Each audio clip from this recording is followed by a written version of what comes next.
you know how it was just going mainstream everywhere, and it was just kind of funny going to Miami, and we had already been off that up here.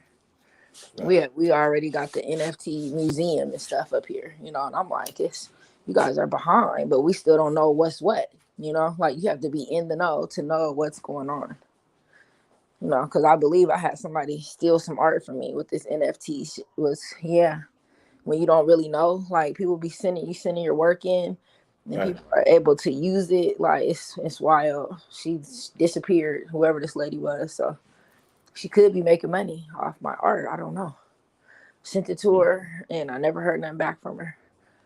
What kind of art you do? Mixed media, um, really mixed media art. You know, abstract, real art to get you really thinking. Right. Yeah, Yeah. No, that's cool. That's cool. yeah. Well, you know the topic of the day, Kyrie, the 3 million, the 300 million ancestors. Let me not shortchange that.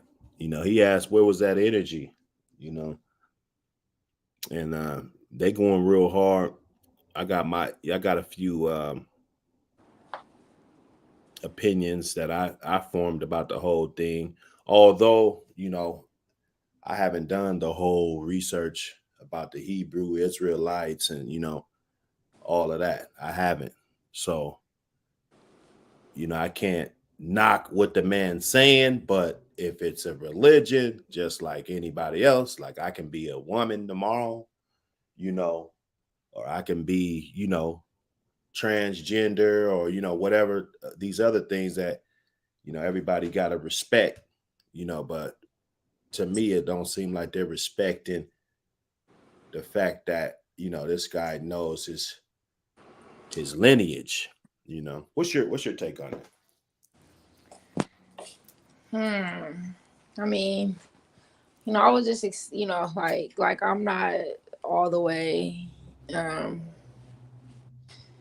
what's the word I'm looking for? All the way into it. I can't even think of the word I'm looking for right now. My bad. Seasoned.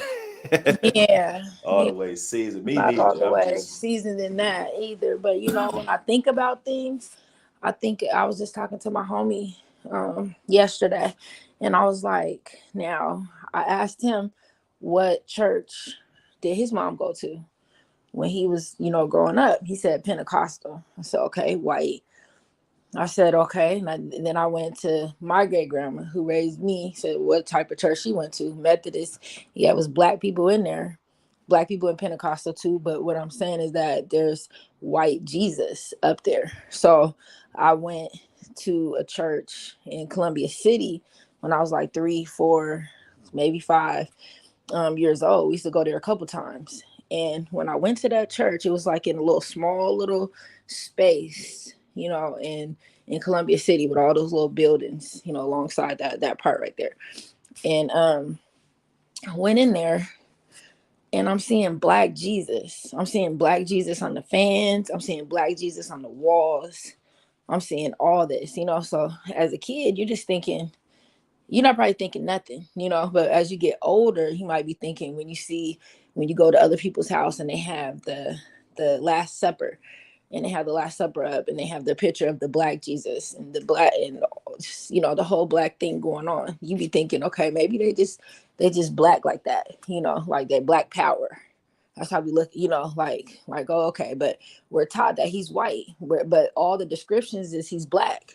All those descriptions that they describe is a black man, you know. So we be looking like look how long it takes to put that together. So just imagine everything else. Just imagine everything else that came along with it. We just didn't ask those questions of why. Why do you have a black Jesus up there? You know, when we were kids, why did we didn't ask these other people?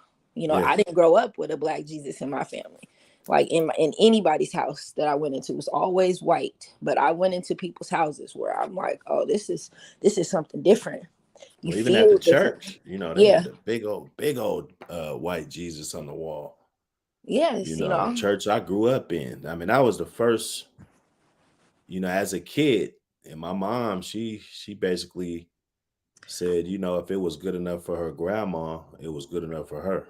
That's exactly where it comes from, you know. And it's like not unlearning things, you know, like it was, you know, this is what's taught to them. This is what it is, you know. Now it's Right. taught to our parents, and then it's taught to us, you know. So then here we are changing the game and telling our kids differently. You know, like, you know, like just everything's different. It's like this is not what we learned. And now it's a big controversy because everybody's like, oh, this is what it's been. Like, I be trying to figure out, like, what, why you guys are against Kyrie because of why. Right. Right. I'm speaking on the niggas that's speaking on him. Like, why are you guys against him? I want to know why. Because he did what? People ain't can't say, oh, he's this or he's that, but you're not speaking on what he's speaking on. Why haven't you debunked that? Let's go there. Like, let's worry about what he's NBA, this, that, another. He's probably gonna leave this motherfucker. Leave that motherfucker.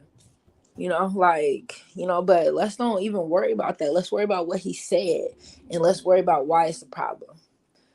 Or Mm-hmm. what he posted, what he shares. Let me stop saying what he said, because I was so ill. I didn't even want to go to the interview that he had. So I'm waiting for you to show the clip, because then I'll listen and see what he Right. said. But Exactly. I, Exactly. I seen the post, what he posted, and I don't see nothing wrong with it. Right. Right. We got a special guest in the back. What's going on, George? Hey, what's going on, y'all? Ah, This is cool.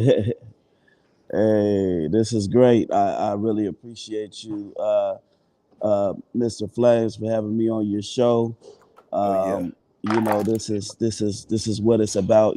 Talking about issues of equity and racial issues. Things that are happening out here in the community, in the neighborhood, and we really need to address these things. I'm live and direct from Midtown Square over here on East Union Street, Okay. and I just wanted to stop by and shout out everybody in the town, and let y'all know that these are really important conversations we need to be having about people. And I will say one thing: I think we have to remember that not everyone is a role model. Not every role model is a mentor, but every mentor is a role model. You see what I'm Okay. saying? Okay. Not every role model is a mentor, but every mentor is a role model. Right. Right. So, there may be certain things that, I'm not really so much up to speed on Kyrie and everything that he said, but I just wanted to point that out, that there's a lot of people in our community that we may look at as role models, but that takes an entirely different skill set.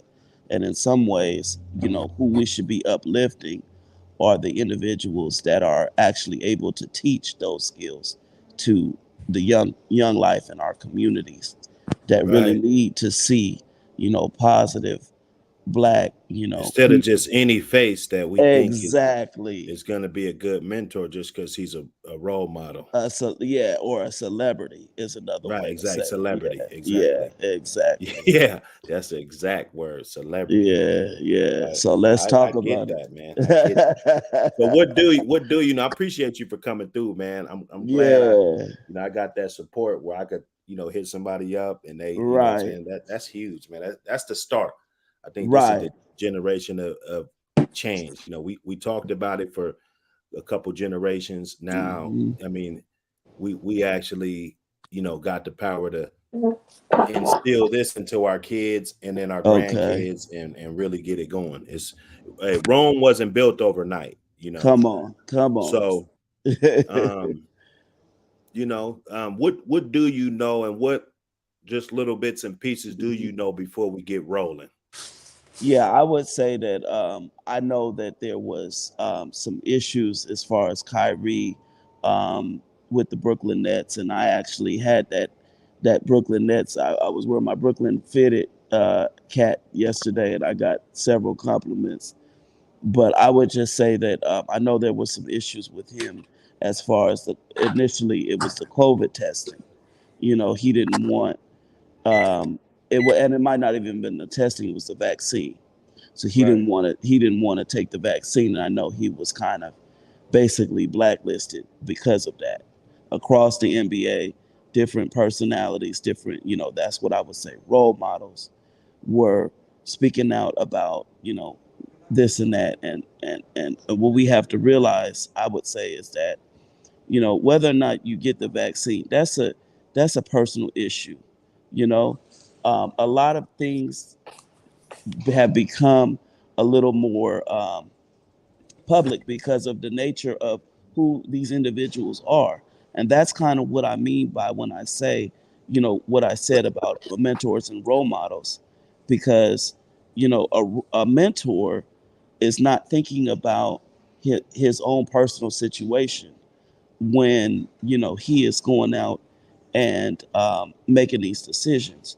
He's thinking about future generations when he's going out and making these decisions. So that's kind of like how I'm viewing that part of it. Now, as to what he's his recent comments and things like that, I really don't want to speak on that because I can't Right. confirm nor deny, Exactly. and I Right. can't Right. verify it.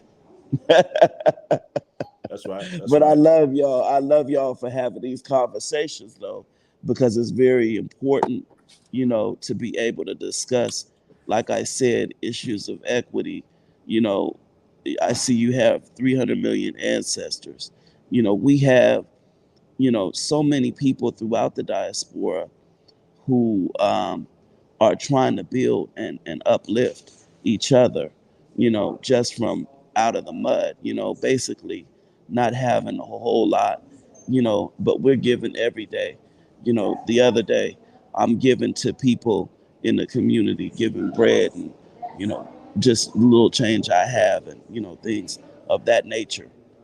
But at the end of the day, when it comes down to it, it would take a whole army of us doing that in order to really affect positive change. And this is just a start in that direction, this show. So I really appreciate you, my brother. And like I said, because I'm not up to speed on exactly everything that's going on with the Kyrie situation, I'm gonna let you take it from the top. Well, we're gonna get right into the interview that Kyrie had. Let's just Okay. take some of it in. You guys let me know if you want me to pause it or something, if you want to touch on any of the things that he's saying. Are you sorry for the hurt that your post caused people? I take my responsibility for posting that. Some things that were questionable in there, untrue. Like I said, and the first time you guys asked me when I was sitting on that stage, I don't believe everything that everybody posts. It's a documentary. So I take my Kyrie, responsibility. it seems like Adam Silver wanted to hear the word "I apologize," or in your mind, you said, "I didn't mean to cause any harm." Were you apologizing, or did you not I didn't mean to cause any harm. I'm not the one that made the documentary. What are the specific things about that you don't believe are true and represent your I think some of the criticism of See, I really got to check out this documentary. That when Right. I got into this, I was like, okay, let me take the time to actually check out the documentary for myself. Mhm. And yeah, that's what was going on in my mind when I heard that part right there. Yeah. Let me see. the Jewish faith in the community, for sure. Some points made in there that were unfortunate. Kyrie, are you surprised that you did hurt people? Surprised that I did hurt people. Are you surprised that reaction and some of the things that you did hurt people? Yeah, I think I can ask a better question. It's just, where were you when I was a kid, figuring out that 300 million of my ancestors are buried in America. Where were you guys asking those same questions when I was a kid learning about the traumatic events? Man, he used this major platform to get something out there. So a lot of people didn't know that. You know what I'm saying? So that's gonna get some people digging. But do they understand that this documentary was made in 2018, and then mind you, it was made by Ronald Dalton Jr., who also, like, yeah, I don't know. I'm just gonna be quiet. Well, yeah, hey, you know more than me, so Yeah, I'm just, please yeah, do I'm just, add, because it's 2018. Okay, yeah, but you mind know. you, that's when it was made. Mind you, if you look at some interviews with him, he's going into the history that he was taught from his people, from his family. What if they weren't the people that was stripped from all that knowledge? Maybe those people researched and did this and did that, like, instead of, oh, well, this is what I was told, this is where I was from, this is where I was. Like, what if, because there is those people, like in school when we were young, there was families like that did not play about this Western colonized stuff over here. Like, you go to somebody else's family and you think they off something, you be like, oh yeah, I went over there, but no, they really was real about this.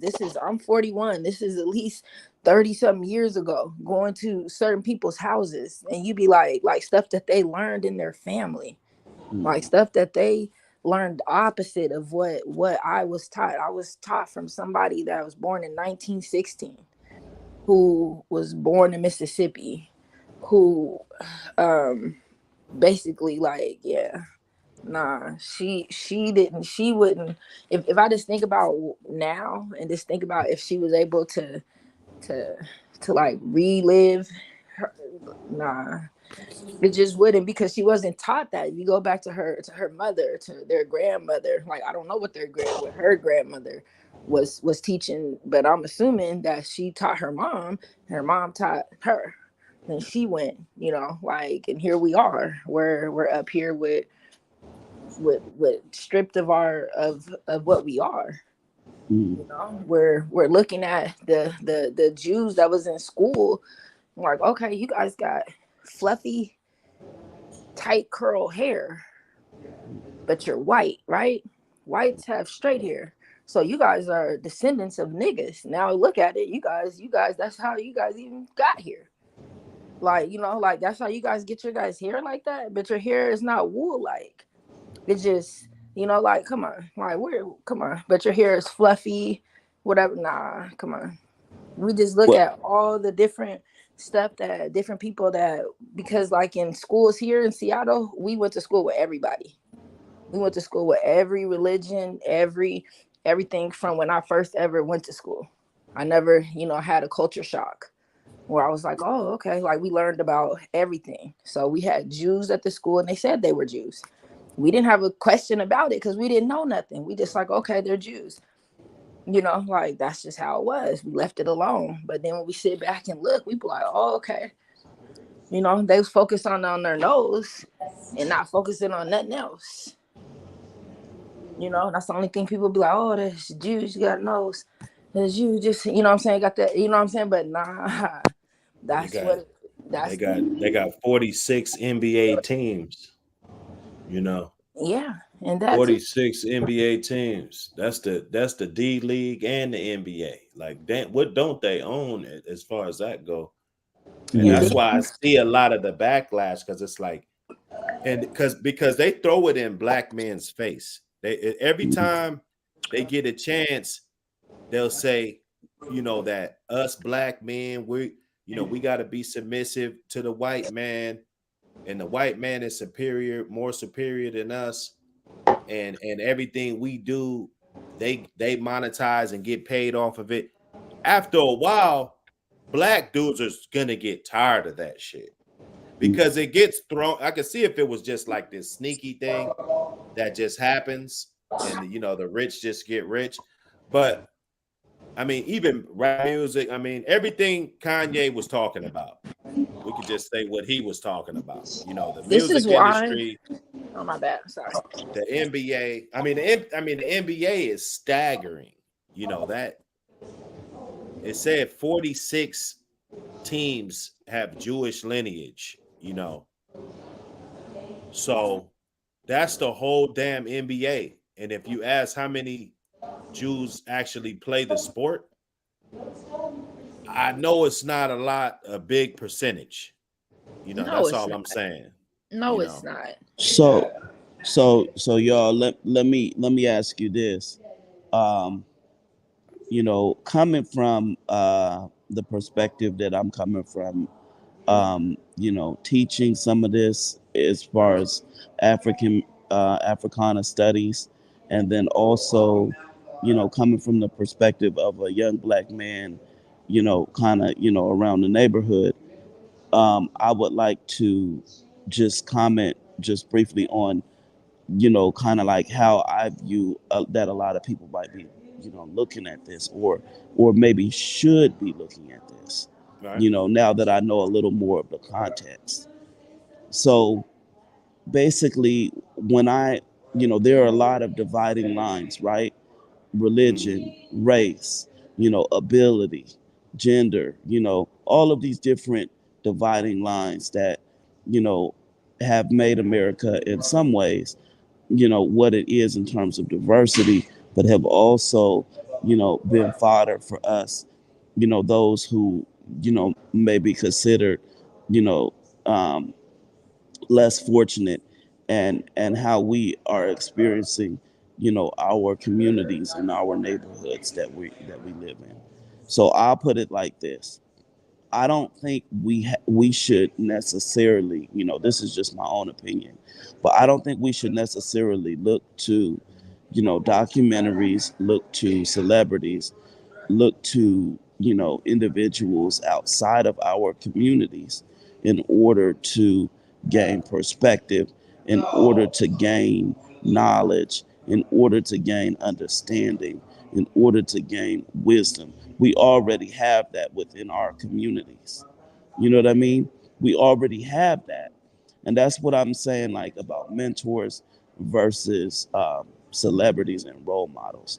A lot of the people that are coming up, and no offense to KYRIE, um, are coming up out of, different environments. When I was in DC, um, pretty girl, you said, out here, you know, um, out here, there's a lot, of diversity. Well, that's not the way it is everywhere in the Of United States. course. You know Of what I mean? And so I agree with you. Yes, we are blessed to have, you know, experienced it firsthand. But, coming from DC, things are a lot still segregated. And maybe the people that, are either, identify as Jewish or they identify as African American, they may not intermix as much as, somewhere out here, in the Pacific Northwest where we have a lot of different ethnicities and cultures. You see what I'm saying? yeah, So, I so I do. yeah, Like, so so I'm sorry, I apologize, but all I'm trying to make the point is that, you know, not to say that we shouldn't be talking about this, but that we should be grounded in the perspective of our own communities and neighborhoods when we are discussing this, just from the context of trying to help the future generations. That's all I'm saying. okay, I get that, but okay, let me say this. I moved from here and moved Hmm. to Florida. I moved to Tallahassee, Hmm. Florida. Stayed there for 13 years. Had my kids there. Brought Hmm. my kids here. Brought my kids here, and they started going to John Muir Elementary. Well, Hmm. fourth and fifth grade. Hmm. Um, they had never seen any. They had never seen anybody that wasn't black, white, or Mexican. Like Okay, I see. besides a Vietnamese, Asian, we went to a Chinese restaurant or something, which barely is rare because who's going to a Chinese restaurant in Tallahassee, Florida? Like no, but we went there, because I'm used to eating Chinese food. So yeah, so Hmm. they seen that, but when they came here and they start seeing the religions, Mhm. And the way that, like I had to check my daughter a lot, because she would always be like, she would always like say, the African girl, or the girl with Yeah. the thing on her head, Mhm. or this, that, and other. So if I would just let her stay in her community where she was from, and not Mhm. tell her how to talk to different people, like, Mhm. nah, like I feel like you have to be well versed in all this. Like, yeah, I Oh, understand of course. it's not Yeah. like that in everywhere else, but it Mhm. needs to get there. Just like how they tell other people, oh well, times are gonna change, and they're gonna change, and you're gonna have to Mhm. change with the times. Well, you're gonna have to learn that there's a lot of stuff out here other than what's in Mhm. your community, but because That's. then, well, I'm just speaking, just because sometimes the Mhm. community is blind. Sometimes the community Yeah. don't have nothing going on, like sometimes Right. it could, yeah. So it's like, what, like, so if Yeah. I stay in my Well. community and I didn't learn Mhm. anything else from nobody, because they just told me about what's over here, and what, then when I leave and go somewhere else, I don't know how to respect that culture. I don't know how to do that, because I didn't learn nothing. I just was in Right. my community. I think what you're speaking on is the continuum. So there's these forces, of globalization. There's these forces of you know um, kind of national issues and politics, Mhm, as we will call it, and that does drive conversation. That does drive the topics of the day in a lot of respects. But I think what my one thing my mom told me, that she was working for the city of Seattle for many years, and mhm, I respect her for telling me this, is that what, Jordan, the local is global. Everything that we're doing here at the city. When you elect a mayor, we just had an election. mhm, The other day, or the election season right mhm. now. You Yes. know, um, the local is global. What we put down on our ballots, that really impacts, you know, upstream races all across, the United States. So we have to remember we set the trends, and they need to comprehend what we're doing, and it's our responsibility to take our own narrative into our own hands. And I'm gonna give you one example of that. So I'm not gonna say where I was, but I was at a church yesterday. It was Sunday, and I was actually walking outside of the church. I go to church, but I'm a practicing Unitarian Universalist. So I go to a variety of different churches because I like to pick up a variety of different messages, and that doesn't mean that I worship more than one God, because I know, that I trust in the Lord, my Savior, Jesus Christ. However, I walk by faith and not by sight. I Understood. trust but verify. So, all of that, is how I live, and I adhere to principles. I don't adhere to necessarily principalities, because a lot of the people, just being honest, that created those principalities, they're sitting in supermax. And it's not to say that they're not good people, or they did anything wrong, like you were saying, but it's just to say that you know they are individuals who have created a structure from the community, and with the community in mind and the neighborhood in mind, and we do need to respect that, but at the same time we need to let God order our steps. At the end of the day, this isn't the United States of America. This isn't you know planet Earth even. It's God's land. It's God's property. You know what I mean? And we could talk about the details of who took whose land, and who's infringing upon who. But when you really think about it, who's at all the center of this, who we all need to be good stewards of his resources and his property, that's God. And when I say God, I don't necessarily mean um, I mean God that I'm talking about. But I have to understand that not everybody, assalamu alaikum to my Muslim brothers and sisters, you know what I mean? Um, to all my, we have to be able to, and I think this is your point, Miss Pretty Girl. We have to be able to I changed my name too. converse.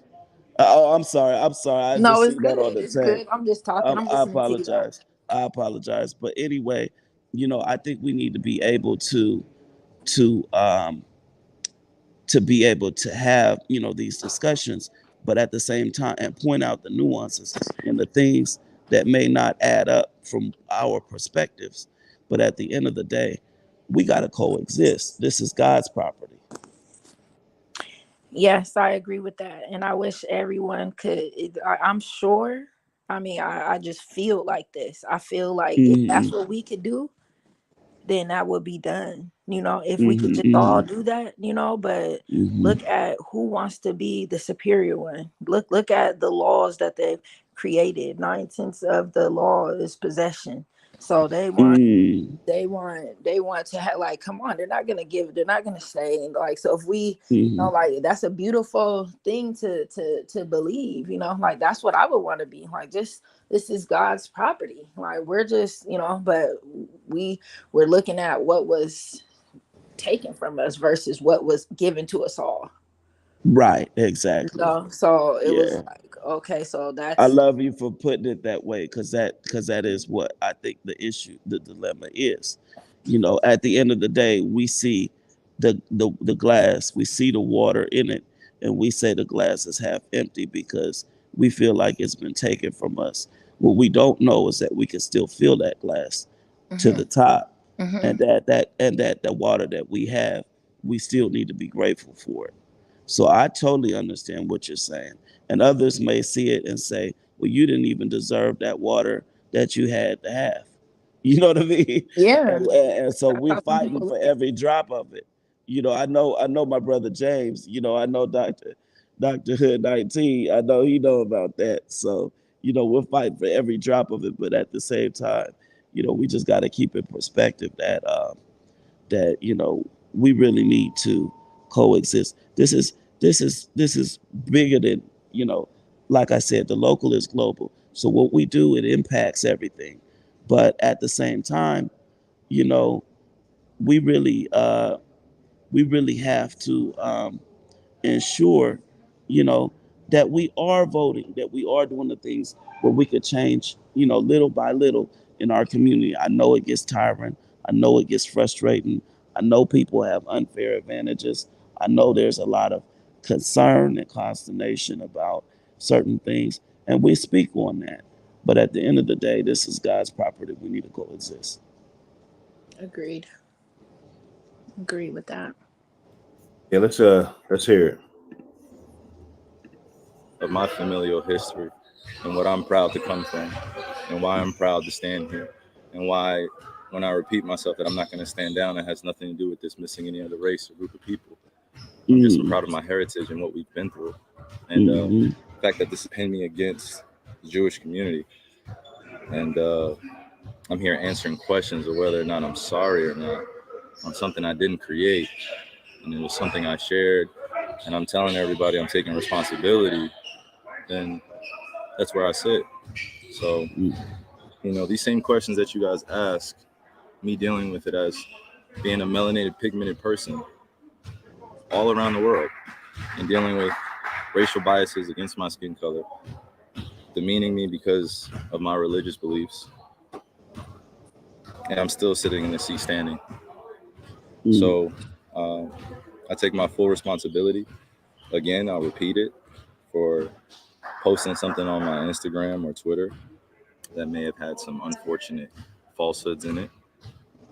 But I also am a human being that's 30 years old, and I've been growing up in a country that's told me that I wasn't worth anything, and I came from a slave class, and I come from a people that are meant to be treated the way we get treated every day.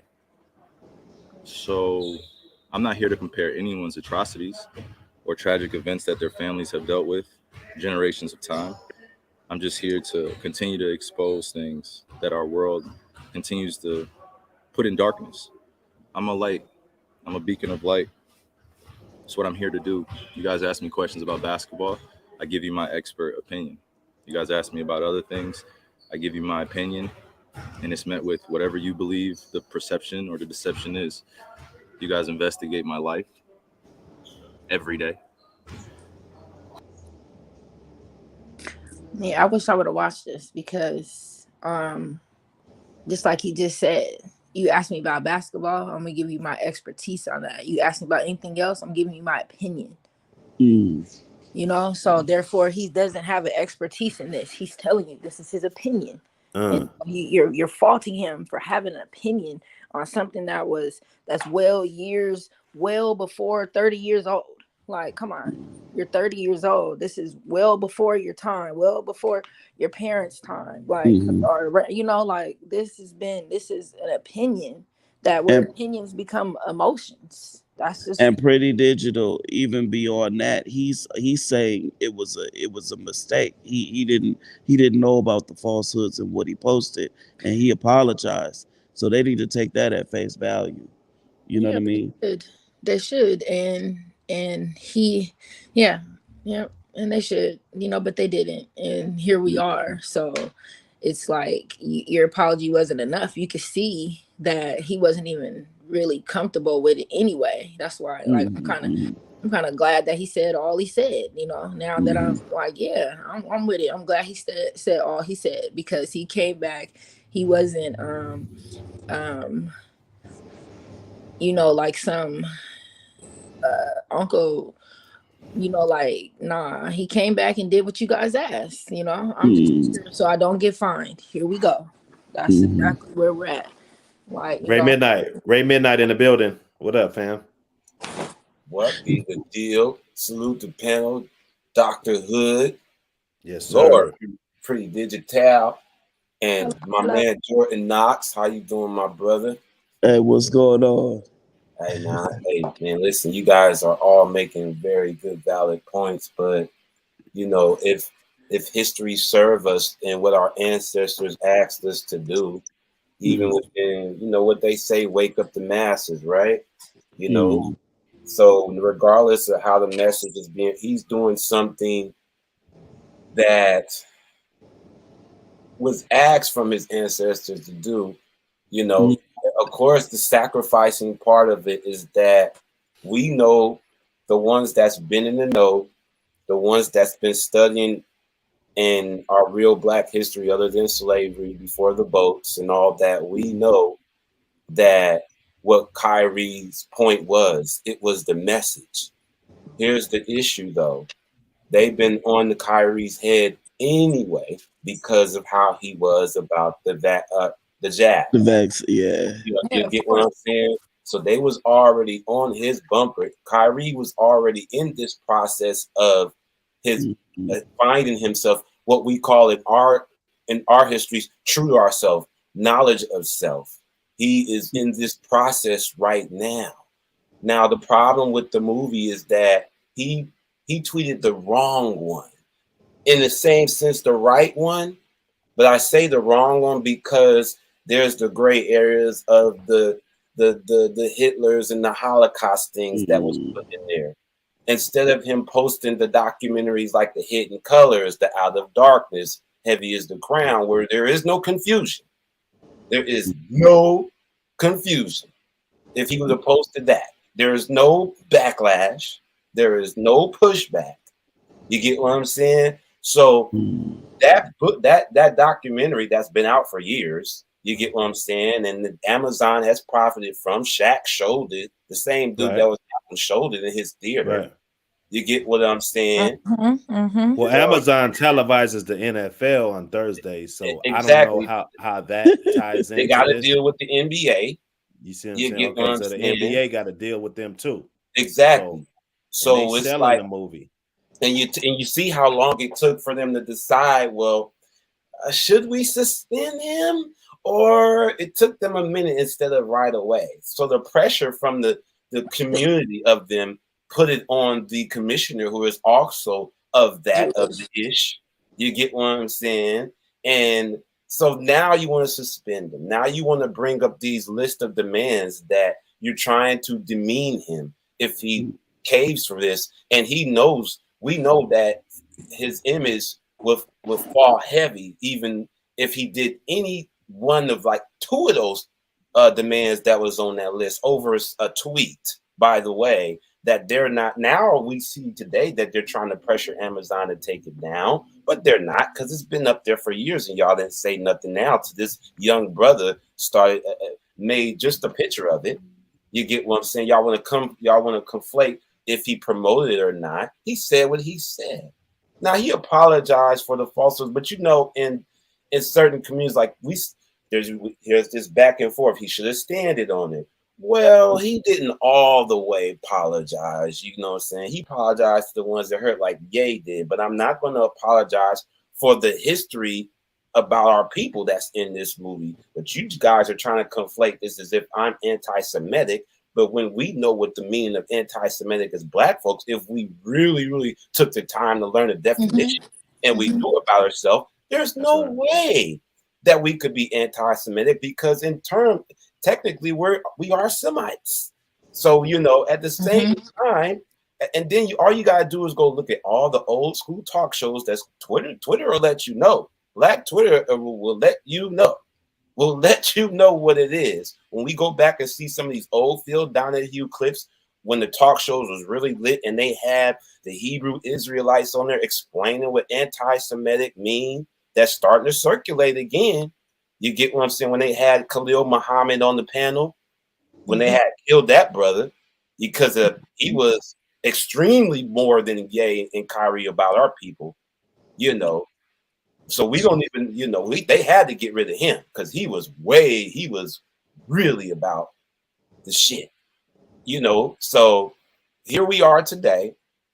These guys are part of the masses with status and clout and money to say things that they always said, quote unquote, conspiracy theorists, which came from the FBI during the civil rights era to dispel our history and what we were doing, COINTELPRO, okay?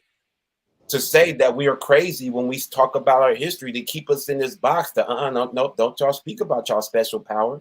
Y'all, we don't want y'all to know this special power that you have.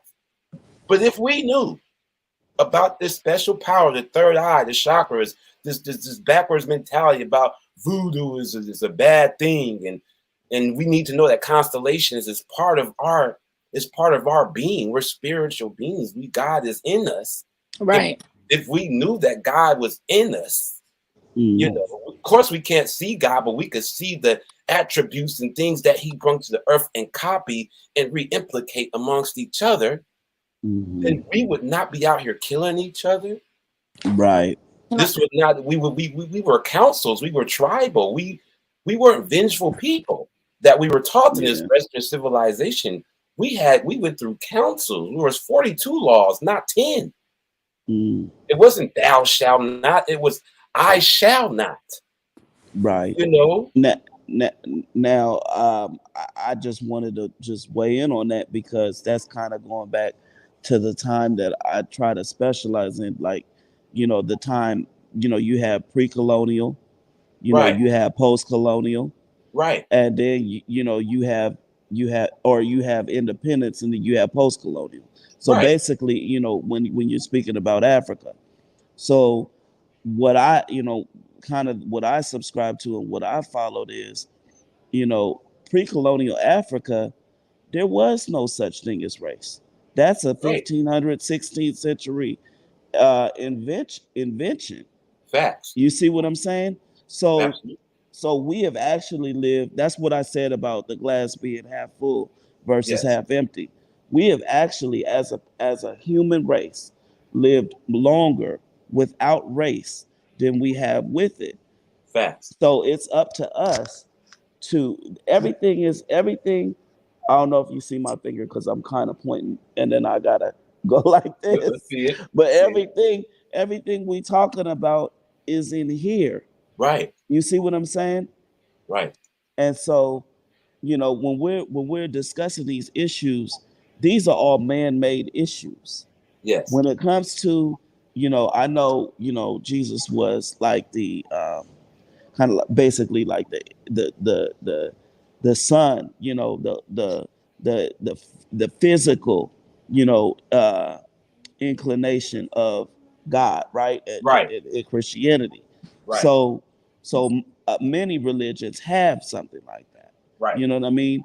And so, you know, it does tie in with, you know, antiquity and the events of that. And I know, you know, the history. I know there was, I can't remember the brother's name, but there's a brother that all he does is show photos of how black Jesus was and how he did not, like you were saying, pretty digital.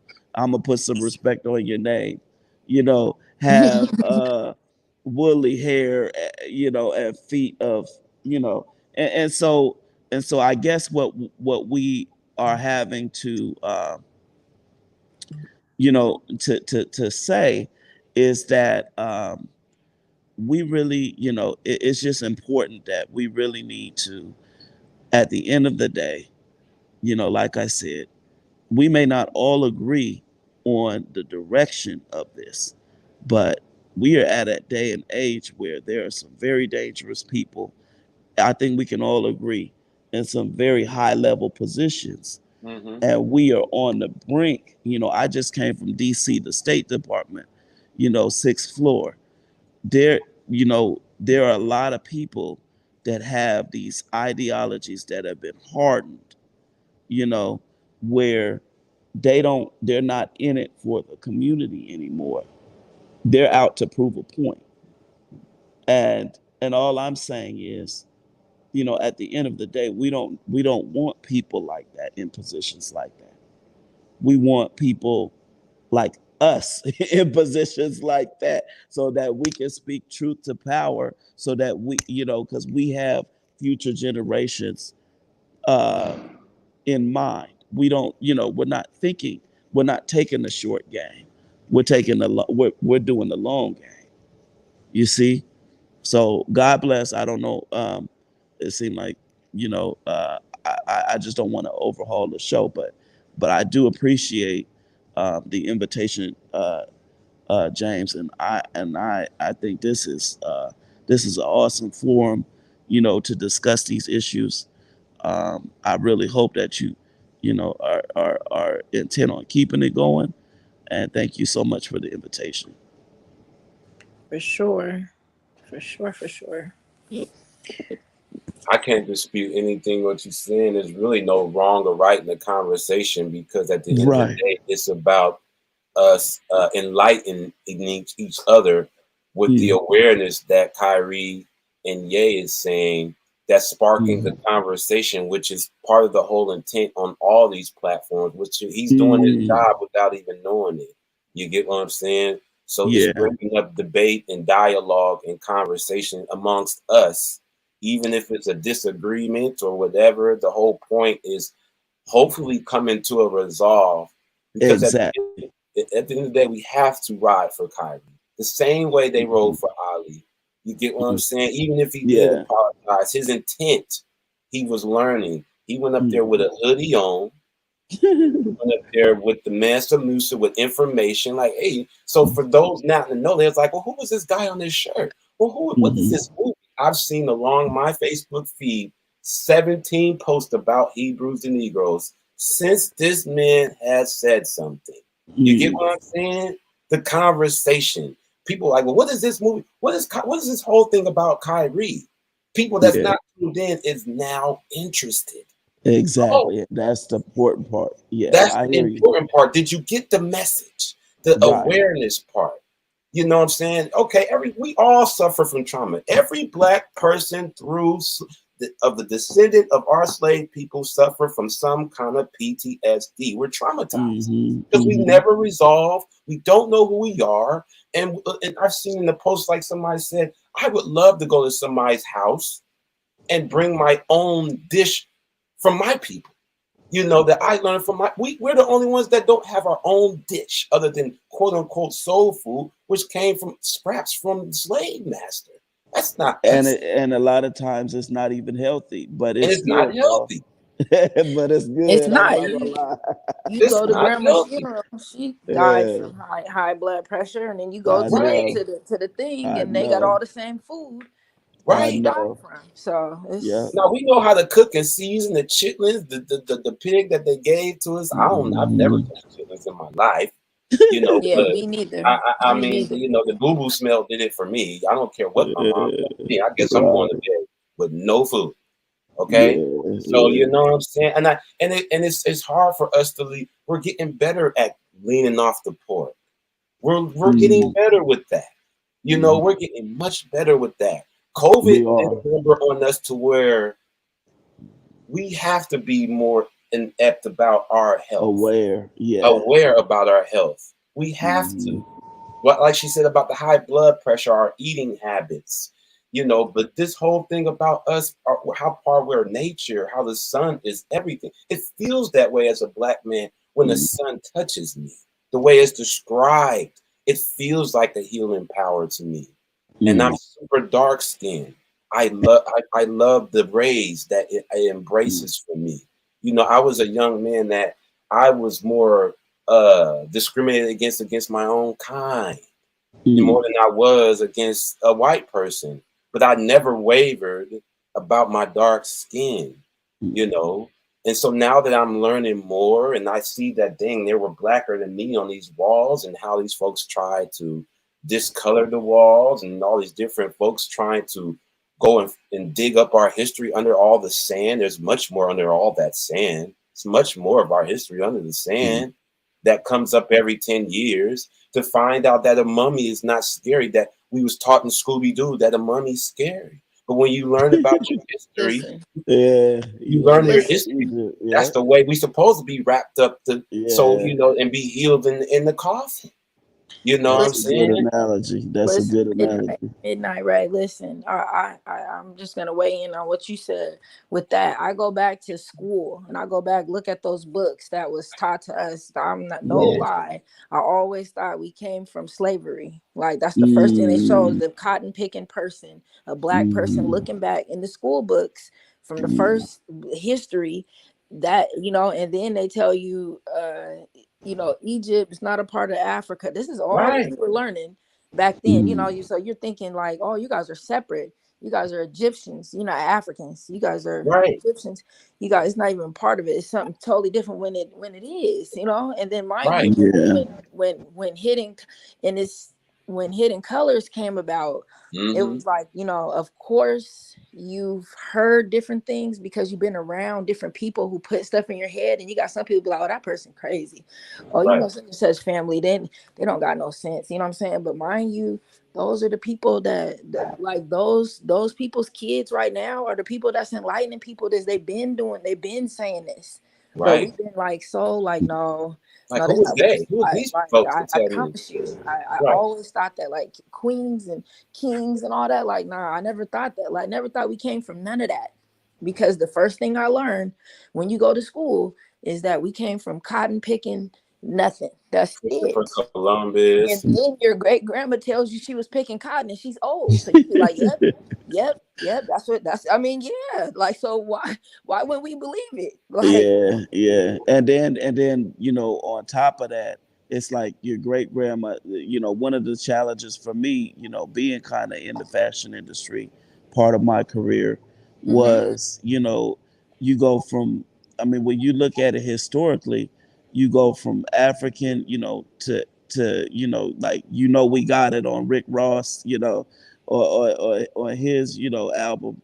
And then you go from that to, what you were talking about, like the cotton, and then you go from that, to all of us working at, places like Sears and Macy's, and, Yes, whatever it was, and you think, we're probably a little bit averse, to the industry, but I think, generally, like I was speaking earlier, the forces of globalization are so strong that we really need to understand that, you know we are in a world where money is a commodity, and really what I think we're after is more than money, because we do understand kind of the complexities with money, is the lifestyle that we want, the lifestyle that, it's like we were saying, not eating the soul, the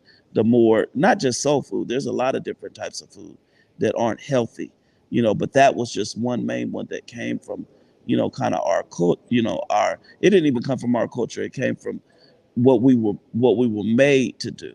You know what Right. I mean? And we want to have the freedom to choose. We want to have the freedom, if we want to eat soul food, we want to eat soul food. It's like Rosa Parks. She didn't just sit in the front of the bus so that, we wouldn't sit in the back of the bus. She sat in the front of the bus so that we would have the choice whether to sit in the front of the bus or the back of the bus or the middle of the bus. And You stand know what I up for mean? yourself. Like, That I'm not going yeah, out. I'm not yeah, going out like that. exactly. That's what she stood for. So it's just that's what it is. I mean, But oh, I'm sorry. Go ahead. I'm sorry. You went down. I'm sorry. no, I was just gonna say my battery is about to cut low, so I'm sorry. I'm gonna have to take off. But I really wanted to say thank you for everyone, and I appreciate you, James, for having me. Hey, man, Uh, please come back, man. Please come back. yes, I You would know, love to. All I'm right, always sending you the link, bro. Appreciate you. all right. Appreciate you. Yeah. Thank you. For sure, Jordan. Hey, let me jump in here and say something real quick. Def Chef. Okay, Chef, so motherfucking chef, the boy, activist he cooking. was cooking. He was saying some good shit, and he just brought up a really good point. He brought up what Rosa Parks did, right? Yeah, Now it's amazing to me how in real life, in theater, in media, at the barbershop, we could question the Rosa Parks story. See, here's what the problem is.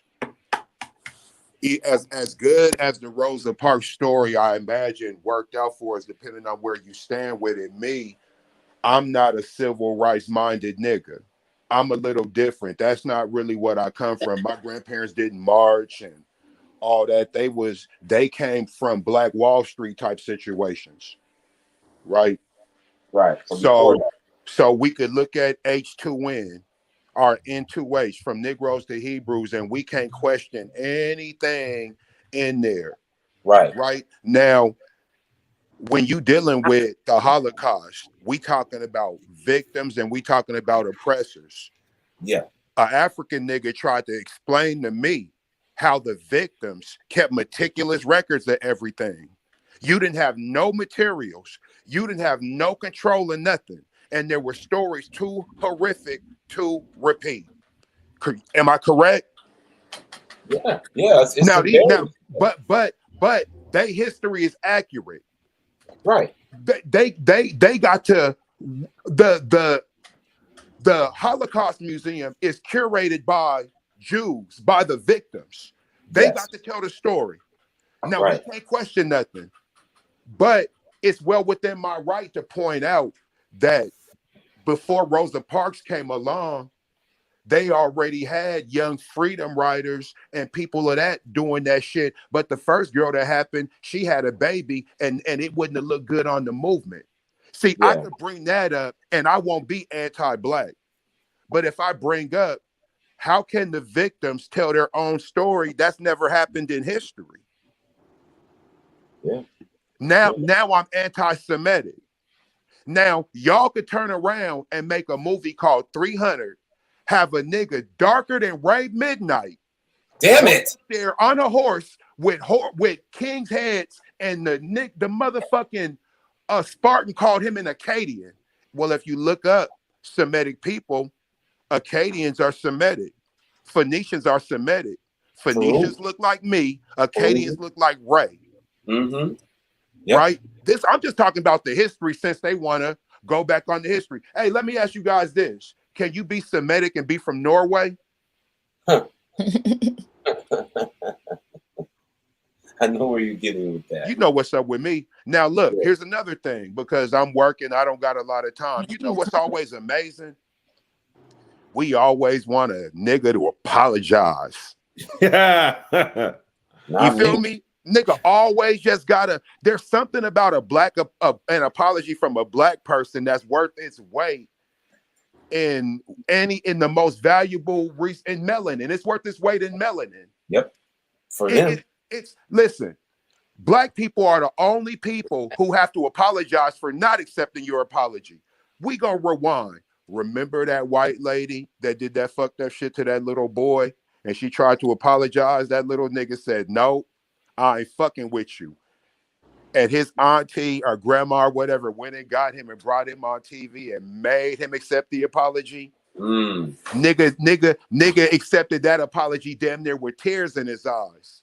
Right. We could go all the way back. My son, he was like in third, fourth, whatever grade he was in. Nigga was in elementary school. Right.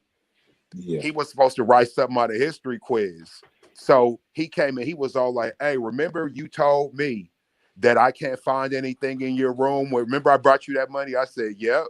And he was all like, "So if I can't find no money in your room, can you find a person on land?" And I started laughing. I was all like, "Nah, bro. If they there already." He said, "Okay, cool. I got this test coming up. And they want me to say, let's say it's Christopher Columbus, right? Okay, they want me to say he discovered America. Nah, they was already here. I'm gonna write that on the test. You know what I did? Instead of me supporting the little nigga, I told him, no, don't write that because it's graded. And the most important thing is your grade, not the truth. This is what I did with my son. And that was just over a motherfucking test. So imagine what I'll do on something deeper. I'm talking about at the moment. Right. Speaking on that, I did the same thing in the 4th grade. I got in trouble at home because I didn't do the Christopher Columbus thing. You told the truth, and we got mad. Yeah, that's what it was. You got mad, like you didn't do your schoolwork. You didn't do your because you were supposed to put their letter system above what you know to be right and to be real. And you know what? That's the story of our people, and we do it to our youth. We do it from the time they babies. So when you a grown man, you should be used to this already. Write what we told you to write. Didn't nobody ask you for the motherfucking truth? Deal with the truth on your own time. Right. If we were more like how we were, chef. If we were more like how we was when we was growing up, like when our parents like, you better not let nobody put their hands on you. You don't let yourself get. Okay, now when they say that, who are they talking about? We should have been like that. Tell the truth. Stand up for the truth. Right. When our parents told us, you better not let nobody put their hands on you. Right. Who was they talking about? Anybody. Nah, they was talking about other black kids. Right, other black kids, yeah. They wasn't talking about literally just anybody, because I tell you what, every time a nigga get into it with a little white kid, when he get home, his parents explain to him there's a difference.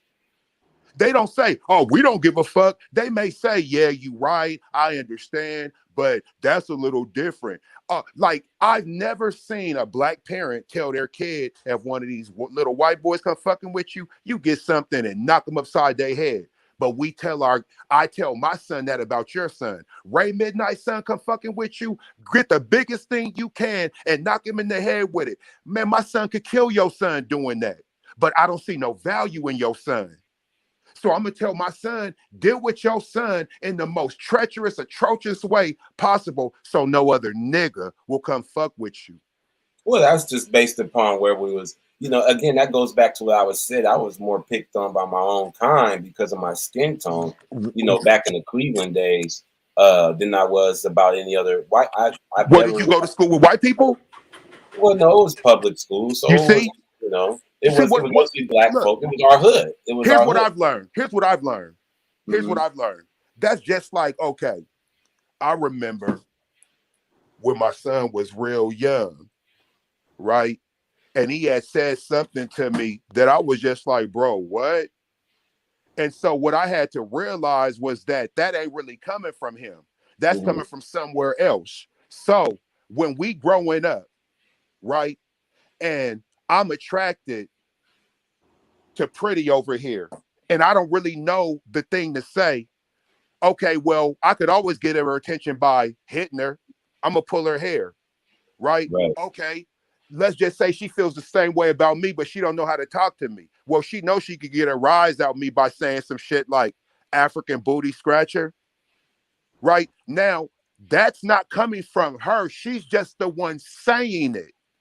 Yeah. And she's been propagated and funneled into this way of thinking, but I'll still blame her because the system is always set up to blame us. Now, I don't want to say we Listen, the victim, but we've been miseducated Very all much. the way to where we think our friend is our enemy and we praise our enemy. listen, I'm agreeing with you. I was trying to comment on, I think Bria Lace, she had said in the comments, but I don't know how to comment back on Coming it. out loud or Oh, in the yeah, you chat got to either go into the chat or coming out loud. or you just got to address it. You just got to Yeah. talk. As you see it. Yeah. You can Oh, address okay. that. I just seen it, and I see that's the same thing what Def is speaking on right now. Like like to me, I feel like it's a blessing that I know what I know now, and it didn't Right. take me to be 80, 90 years old to die with that knowledge and not have Right. passed it on. So this, like we said, this is something that was learned. This is something that was taught to me. This was something that and it definitely wasn't just taught to me like that. This was something that's just a topic that wasn't discussed. We've never discussed that we were like never in my home ever have discussed where we were uh kings and queens as growing up, except for like from other families. When you go to other places, either my uncle came to the school and my teacher had to shut the school down, I mean the classroom, close it down because he was speaking too real. She was like, oh no, we can't speak like that in here. Scared her Like he ass. yeah he but he she fucks with it, but she just was white and she let him come in and speak. And mind you, he was speaking to fourth graders. Like he came in there speaking like he was speaking to some 12th graders or some college students. We're in the fourth grade looking at my uncle talk about black people and where they Yeah. came from and what was what. So it's like, and this is my uncle by marriage. It's not my uncle by blood. It's my uncle by marriage. So I look at that and I'm like, I'm grateful of this stuff, even though I used to be like, what is he talking about? But you're a kid because you're conditioned to believe what you're growing up in your household, what was told to you. So my uncle is telling me stuff. I'm like, oh, okay, but I'm not really taking it. Then when I really get into it, like as you get older, you be like, okay, I see what he was talking about. He wasn't how people were saying he's crazy and he's did like, nah, he really was speaking that shit. But that's all I'm saying is that it was hidden from me, but I didn't believe that my whole, like I'm 41. This has been, I was when I was a teenager. So up Right. until I was a teenager, I'm like, wow, like, and here we are now speaking on stuff that we learned 25 years ago, but we didn't go into depth with it because we didn't believe it like that. Then Hidden Colors come out 2000, was this 11, 12, I don't remember, or one of them, Right. and we're like, wow, this is the stuff that we was being told, but the people that was telling us was labeled as crazy. Mm-hmm. So that's why you don't just sit up here and believe the person. You be like, oh, because you're conditioned for that. But there is people who took that like, nah, the person that was out there saying, whatever the case may be, on the side of, like, I used to be scared of Muslims. That's how they used to portray Portrayed. them. Mm-hmm. Yes, like we was kids, we would cross the whole other street, be on the whole other side with gang niggas, but cross the street from these Muslim niggas. Like, oh no, these niggas got on suits and bean pies. Oh no, but we're over here with Crips, Bloods, and whatever else. Whatever else. You know what I'm saying? So it was like, it's crazy when you just think about the mentality that we had. So people who grew up knowing other, I'm sure I'm not the only one. So I don't believe it's just so sad for me. Like, nah, it's good. It's good that I had to go through all that to know. Right. And I know that my great grandma, that's how she lived because that's how she was taught. But my kids, they know differently from birth. They Right. know differently. And now here they are seeing all the stuff that their mom was talking about, which they might thought I was some person, too. They might be like, what's my mom be off? Like when my friends come over, yep, I be off that. Alley Cat So in the building. Hi. I was just going to comment a little bit because I was going Ooh, to say, Allie. hi. I was going to say what these white folks do to people of color is they make us scared of each other. Because if they separate, like divide and conquer is a long used term because it works. You divide people, you conquer them. Mm-hmm. If every person of color stuck together and realized, yo, you white people can't even stand under the sun. Yep. Like he was speaking on, that shit gives you life. I'm a yoga teacher. We hail the sun. Mm-hmm. Tell it, Alex. We do a sun salutation every fucking morning and salute the sun because Mm-hmm. it's really what keeps us moving. And in 10 years, you know what? The only thing you know is going to happen where the sun's going to be placed at. You can map where the stars and the sun are going to be. Why you think that the Egyptians did that? Why you think the pyramids pointed up to the sky? Because in Tell it. 100 million years, that's where they're going to be.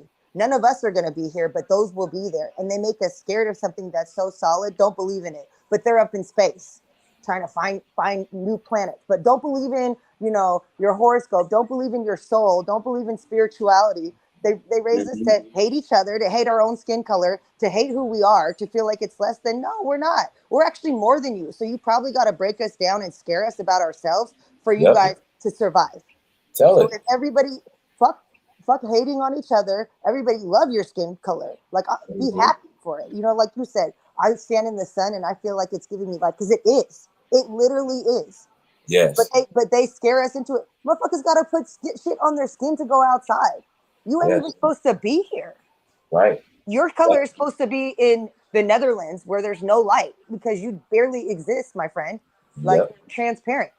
We don't have to get suntan. We don't black. No, you don't even need it. We don't We need need that shit. Like when I don't have sun or light or I know I get depressed because my body, my mind, my soul, it needs that shit to survive. Right. Straight up. I come from South Japan. It's hot as fuck there. What did the fuck these white people? What did they say? They said my grandparents were spies. My grandpa died a war hero.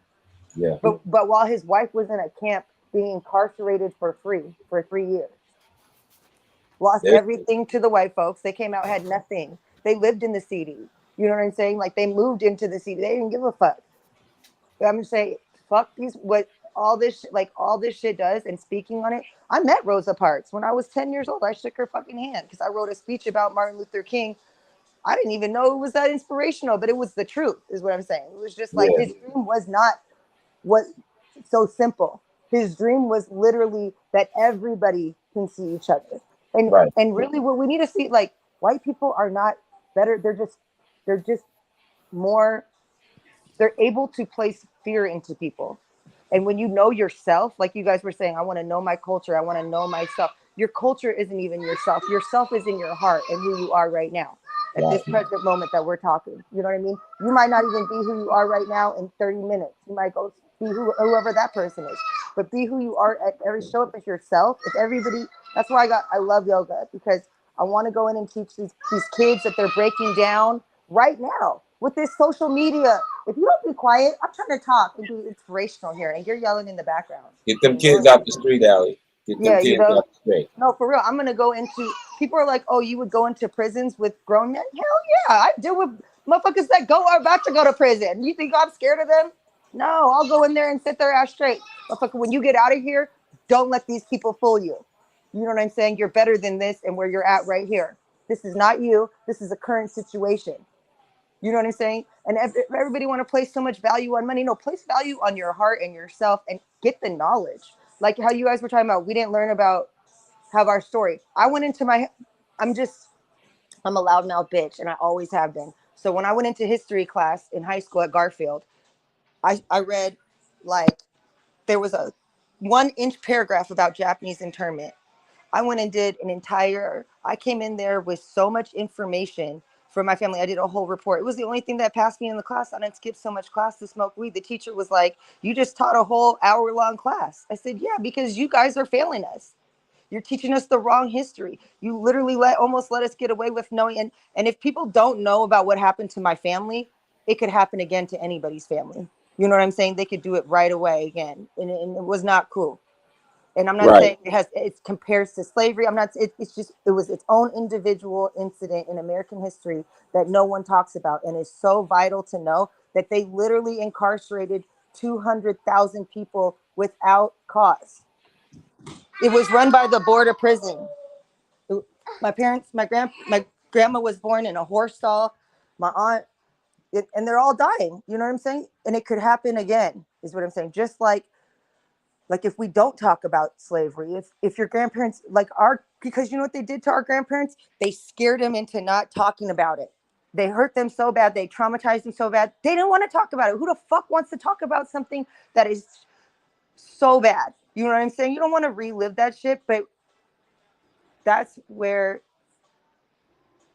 I see the issue is make it okay. Yeah, it happened, but we're okay. You know what I'm saying? Not like where it's always, I can't explain it. It's like we have to talk about it. Just like she was saying, you have to talk about that history. Like how he's saying the Holocaust War Museum, they have records of it. You know what I'm saying? It's like people are so afraid, and the oppression carries on. It's like a generational curse that carries on because it's never been resolved. You know what I mean? They still got black people fighting against each other. Like you said, you were ostracized for your skin color more so from your own people than other people. Because let some white person talk about your skin color, they're racist. But we can be racist against our own people. And Asian people are the worst. You know what I'm saying? It's like, to me, it's just that shit that's been ingrained in us from the white people. They want us to think our skin color really makes us less than. You can't stand in the sun. I mean, that's bottom line. They And did if a we good all job. come down to realize that, They did a we good can all job. get together. Huh? They did a good number on this. They did a good number on us. They They did did the a good right thing. job. And I'm not even mad. Mhm. And let's stop being mad at them for It's that. Because at the end of the day, what is a man here to do? Conquer. I'm Yeah. sorry. Testosterone makes you guys want to go fight each other and conquer. It is biology. Straight Yeah. up. They War. took women out the home. They made us think that by being women, we're less than. We are biologically made to nurture and cater. Yep. And there's nothing wrong with that. We're good Nope. at it. But it's made to be wrong now. Those words is you can't Oh, say you those can't words say you now. gotta, and not even cater. It's gotta be towards a man. Oh, don't care. Submissive. No, that's not even submitting. That's actually coming back to your whole self. Right. Yeah. Yeah. And then and also is because a lot of men go, oh, it turned it into some like sexuality thing. It has nothing to do with sexuality. It's biology. Yeah. It's like, and men can be catering as well in their own way, but really from the beginning of time it has been men's point. What makes you guys keep living is to go out and conquer. You go, you work, I mean, But Allie, here's the thing though, Allie, everything you saying is right, but here's a history thing they don't want us to know about us as our culture. They don't want us to know that it was a black woman, that it was ISIS that pretty much saved the man, saved the black man, that she saved the ran the world. whole thing. Yeah, she saved everything. It was a They black want woman, yeah. just like how I don't she want said people to they know that. separated Egypt from Africa. They try Yeah. to make it part of Asia. Right. Mhm. Yeah. Intentional. It's all intentional. And if you look at a world map, you'll see how much geography has to do Yeah. with How they redline the globe borders, like they all would that. do. It's Yeah. all made up. And Uh-huh. and the more, that's why going back to yoga, it saved my whole way of thinking on everything. You know what I I mean? need to get into yoga. I'm not even gonna hold you because us as black folks, that should be our stitch because of how it applies to our spirituality.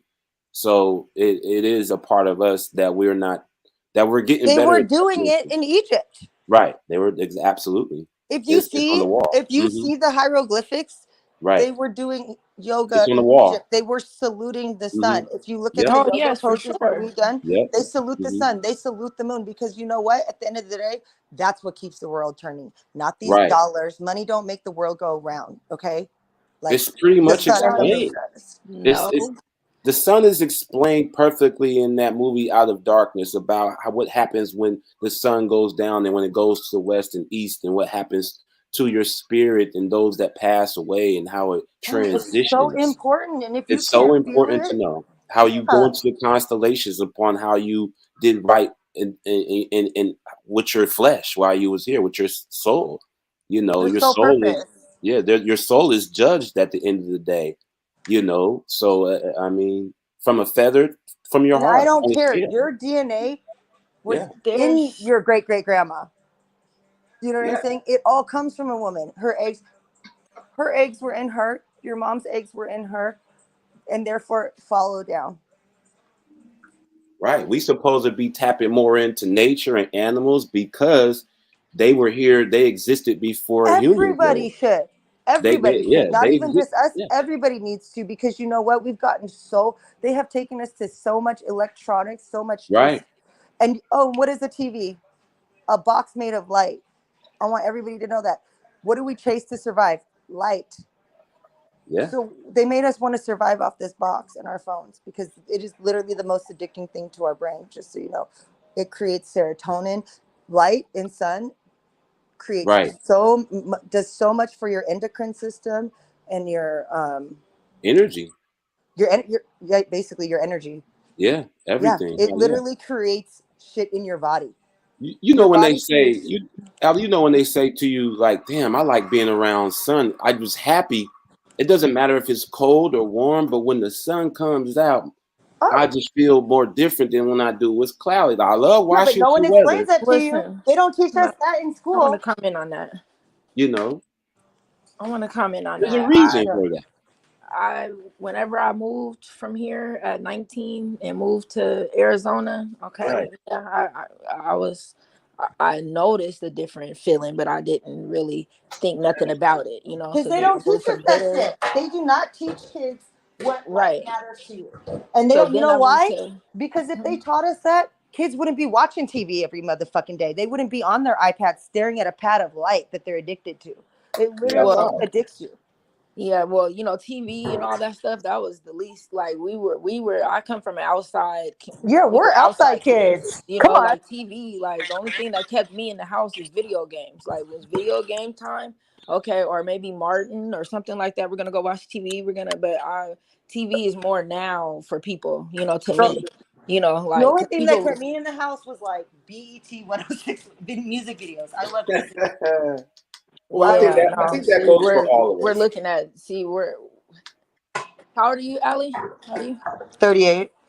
Okay, Yeah, so you're in right that there, range. you know, but there wasn't, you know, very many videos on, you know, when we were in 83, 84, 85. You know, it's like Oh, we were yeah. just a kid, you know, but yeah, when you get older, yeah, but what I'm saying is I moved Oh, to like little. Florida and I moved back here. I realized how much the sun really does affect me. You know, of course it affects everyone, but I started realizing it, you know, like Because damn, you're a woman of color. like You need light.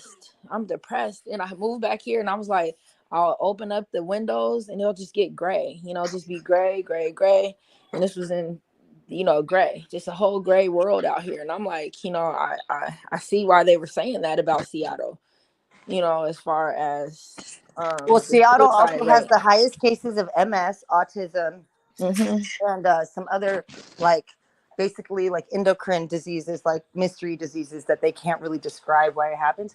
I wonder why. Because it's fucking dark as shit 70% of the year. Sun matters. Yes, it matters, but listen. I'm also one of nature, and I've stayed in Atlanta, and I love the sun, and it's like Arizona heat, except for Arizona's a little bit more desert-like, but the It's humidity drier. is very, very similar in the summertime, right? But for me, it's a balance because you guys still remember the trees is still part of us. That's still Oh, our just fresh air. right. Oh yeah, of We course, still need that. And in the of south, it's course. brown. It's so hot. It's the green is gone. So it's at the same time, it's like a balance, right? But you need your sun. We need the sun because it feels reviving. You get what I'm saying? Oh, and that shit they tell us to put on our skin gives us cancer. Straight It the fuck probably up. yeah. Because We we don't don't know know what's that. ingredient. We don't know what's ingrained in those in that stuff. There's natural. We're learning from Left Eye, Dr. CB, who we don't even hear much about no more intentionally. The healing powers naturally. We don't have to go to the store and buy vitamin nothing. No, you There's don't even need still to take fruit. ibuprofen. You know that Right, shit. You know that shit has more detrimental effects on your body than right, having a headache. You sometimes you need a headache, so you know what right, the fuck your body needs. Sometimes you might need your muscles to hurt, so you know where you need to heal. Like right. people are so far against feeling any type of pain, they're weak as fuck. You're Yeah, weak as fuck. Go feel some pain so you know what the fuck you need to fix. Like right. same thing with like you can't heal an unbroken heart, People want to sit there and say they didn't love a bitch or they didn't love him or this and that. Fuck him. No, bitch, you love him. Just admit it. And then maybe you'll move on. You know, you can't lose what you don't have. What I've learned from the Hidden Colors movies and the Out of Darkness series, the recent one that's an offset with the same black scholars, except for Tariq and Umar is not in the Out of Darkness. They got the same scholars, except for, you know, a few not in, because that was Tariq movies, Hidden Colors. What I've learned is that if once you get to knowing they made it complicated on purpose because of how deep it is. Yeah. They made it that way intentionally. So when you finally tap into it, you know, when they say, when you figure out, basically in the Western civilization, what they say, you go to heaven when you're not afraid of anything.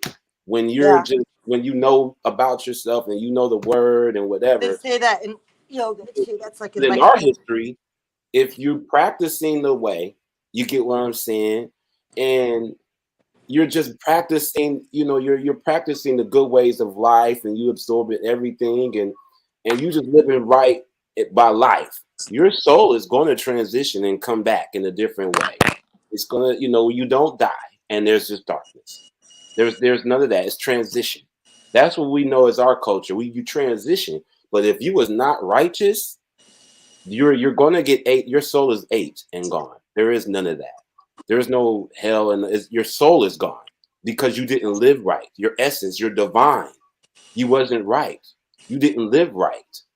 You know, but we've been duped so bad. But in the age of technology, in the age of super information highway, which is kind of gift and the curse, right? Gift and the curse, right? We've learned about ourselves more than they could have ever taught us. Because when we was in school, let's admit, they didn't teach us about none of these things for us to prepare for the real world beyond our history anyway. And what I've learned from the Hidden Colors is that people like Allie, we're everywhere. We're in Japan. We were in China. We got tribes that don't want to be fucked with. We don't want to be we don't want to be Americanized. Leave us alone. We all the way in the cuts in China and in Japan. We got our own black tribe there. We got our own statues of black folks in Japan and China and Mexico. But right now, Mexico in certain aspects don't really fuck with us like they should, because they're still want to check themselves as being white on the job application. You know, Cuban folks, they don't fuck with us when they come from Cuba. Okay, you want to know why my name's Allison? Because I asked my parents, why don't I have a Japanese name? I got a Japanese middle name. Right. Because they said, when I put your name on a job application or when you get a phone call, I don't want them to judge you. See? Period. Because we were called spies. I got called a spy in kindergarten. Really? Yes, I got kicked out of Medgar Evers Community Center that my cousin ran. Medgar Evers, yes. Because this boy called me, he said, my grandpa said you're a spy. I knocked the little boy out. Hella quick. First reaction, what? Punched him in his fucking mouth. Damn, you was in Medgar Evers. You was going to Medgar Evers. What was it called? It was called Medgar Evers Community Center. Or Garfield Community Center. Wow. My cousin ran it. The fact of the blackness of the name it Medgar Evers would have made me be there probably all day, every day, knowing what I know about what I learned as a kid about Medgar Evers is. You know what I'm saying? No one even talks about him. He's hella dope. We know about him. That he's not talked about enough, but you know, it's no different than Fred Hampton. But you know, just like you said, Rosa Parks didn't sit on the back so you could sit in the front. She sat on there so you could sit wherever the fuck you want. And she wasn't going out like that. Why do you think they didn't let black children go to school and teach them how to read? Because if you knew how to read and write, you were more powerful than them right at that moment. Because we were strong, Allie. We were strong. You're strong because they seen how they took y'all out your country, treated y'all like shit, and you survived, and you were stronger than them, and they needed y'all.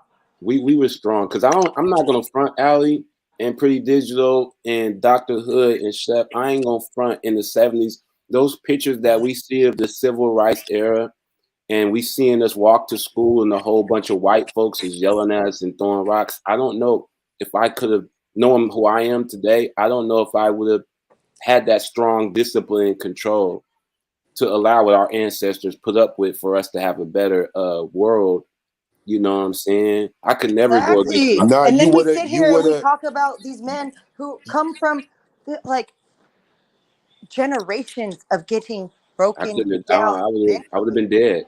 You would have got in. You would have got in where you fit in, I right? would have. Yeah. There We was was together. always fighters, bro. Like Yes. there was whatever you was looking for. There was that. Right. It was a groups. You're They, right. they, right? They always like. I mean, I could pull up countless stories of motherfuckers who ended up over here because you did something down there where you had to get up from over there. Like my grandfather, for instance, I never talked to the nigga about it. I just heard the rumor. Right. I heard that he burnt down a white man's farm. Mm-hmm. I don't know if it's true. You Right. know what I'm saying? I mean, I haven't done the research on it, but my grandfather being raised by him, dealing with him, it's kind of believable. Right. Oh yeah, right. Right? Like, Because you would have probably your stature would have been like, would have kind of been so like, yeah. so that's the way I look at it. Like, at the end of the day, everybody fought the way they was fighting. Some niggas literally fought. Some dudes was literally like, I'll kill one of these motherfuckers. Yes. Some people did the society thing. Okay, like me, I'm gonna be an activist, whatever. Protest and We march. had spooks that sat by the door where history will always paint them as a sellout. That's what history will do. But they understood the assignment and they said, I'm not worried about being wrote out of history. Help my people. And that's when you're really vested in what you do. See, like me and you are similar, but here's where we're different. Me, I probably would have been a house nigga because they would have put me in the house. Not because I think that way, but I would have definitely, everything I learned in there, I would have brought it back to y'all. Okay. Now, I would have said, hey, all I want is for you to tell I helped. But if we wanted to be effective, you can't never tell that. Right? If you go and say who helps you and how you were able to get to this point, you're going to undermine anything coming up after you. So what we have to do, I'm going to be the bad guy. History will remember me as a sellout. I poison master. The armory is open. Get in there. Oh God, I gotta get that out of there. And that's what we had to do. As much as I love Nat Turner, who helped him? Man, that's a story, boy. Who opened up? Who opened? I mean, you mean to tell me like he had like, no, people play different roles, and motherfuckers got to the point where they say, you know what? I just want my kid to have a chance. I don't give a fuck about being wrote out of history. Right. See, me, I can't wrap my mind around black people looking at me as a sellout, and I'll fuck up the movement over my pride, bro. Right? If you can't be okay with someone misunderstanding you, we'll never fix this thing. So what's crazy, as much of I'm part of the solution, I'm still part of the problem, because one thing I'll never do is make myself look bad to my people. But if that helps my people, what's the problem? If the message is correct and the message is being sent and accurate, that doesn't matter. That's what you would think. But the thing is, I don't have it in me. Like, my thing is that I always want to be remembered as being down with my people. I don't got to be a hero. Just don't call me a sellout. But the thing is that some of these people who we deem sellouts, we need them because we got to do bait and switches. This is chess, not checkers. But I didn't grow up playing chess, Ray Midnight. Right. And that's the reality of it. So when we go down the rabbit hole, see, nobody else, no other ethnicity really has these types of issues and concerns. Because I tell you what, in other communities, the bottom line is the bottom line. And the people that matter will remember you, will tell your story, right? We won't let it go down like this. With us, we have so little. All I have is the report on me. What's the report gonna be? Well, my nigga, you in the house. I know what you did, but like, we gotta say this. Nah, I'm not helping. You gonna say I was a sellout when I really helped? Nah, fuck that. Yo, bro. And think about how many times that happened. A nigga, you just didn't want to be labeled the sellout, so you ain't gonna help. Bro, we are fucked up, bro. Let me They did a borrow. good number on us. They did a good number on They us. did a good number on us, bro. Let me borrow 3 minutes and 7 seconds of y'all's time. Take it. Oh, is this Zapster? And you justify it by serving your own purpose, which I honor. I would like the same respect in return. Figuring out just like anyone else. So please keep that same energy when we're talking about anti-other things. Because just because I post a documentary doesn't mean I'm anti-Semitic. And doesn't mean that I'm automatically standing with everyone that is believing in it. So it's unfortunate timing that we're in, but I'm glad that I could stand on the truth because I'm not afraid of these mics, these cameras. I used to be looking everyone in the eye and telling them the truth. And I'm proud of who I am. Any label that you put on me, I'm able to dismiss because I studied. That's right. You know, the Oxford Dictionary, you look it up, right? One of the biggest mistakes I had in being a kid was not knowing European or Western language until I started looking it up and understanding the definitions and why they say, if you want to trick a black person, put it in a book. Mm-hmm. I was wondering my whole life why they said that. Now I'm 30 years old and I know reading is a superpower because it helps me understand where I'm going and where I come from. Like a tree with roots. Yep. KYRIE, the documentary listed among falsehoods. Look, he got the unk. Happened. The real. You see the unk on his ears? Yep. Yep. No, he had it on his hand when he scratched his nose. You see that? Oh, the ring. Yeah, he did intentionally. That was dope. That was dope. KYRIE. Yeah, intentionally. Yeah, intentionally. See, because he didn't always wear that. He wasn't always wearing that. Hey, he was always believing that. I just gotta say this because since the unk is up, it's my time. Hotep, nigga. Hotep. All day. All day. The woman's uterus, the guiding light.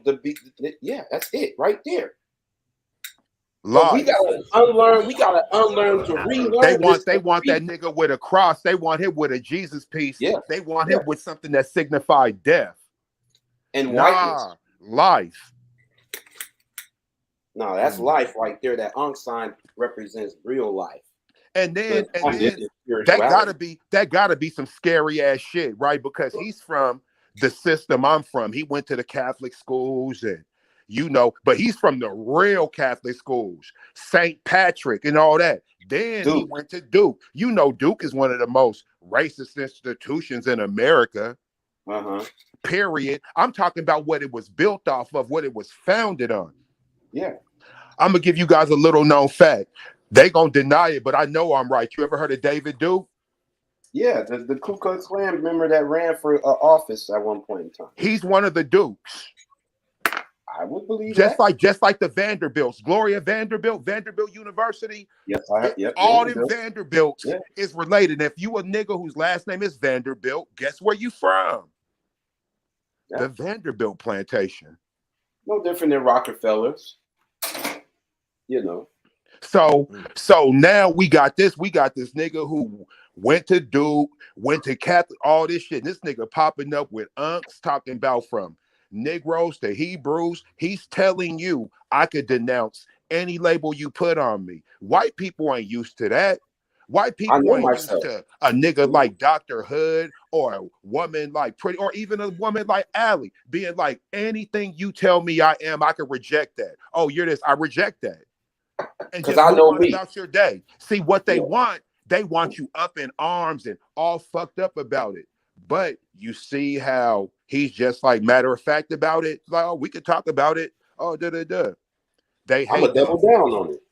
Mm-hmm. They hate that. They want him to talk about how his life is being turned upside down. And you see this nigga's response say, you know what? I'm retiring anyway. I've been wanting to quit.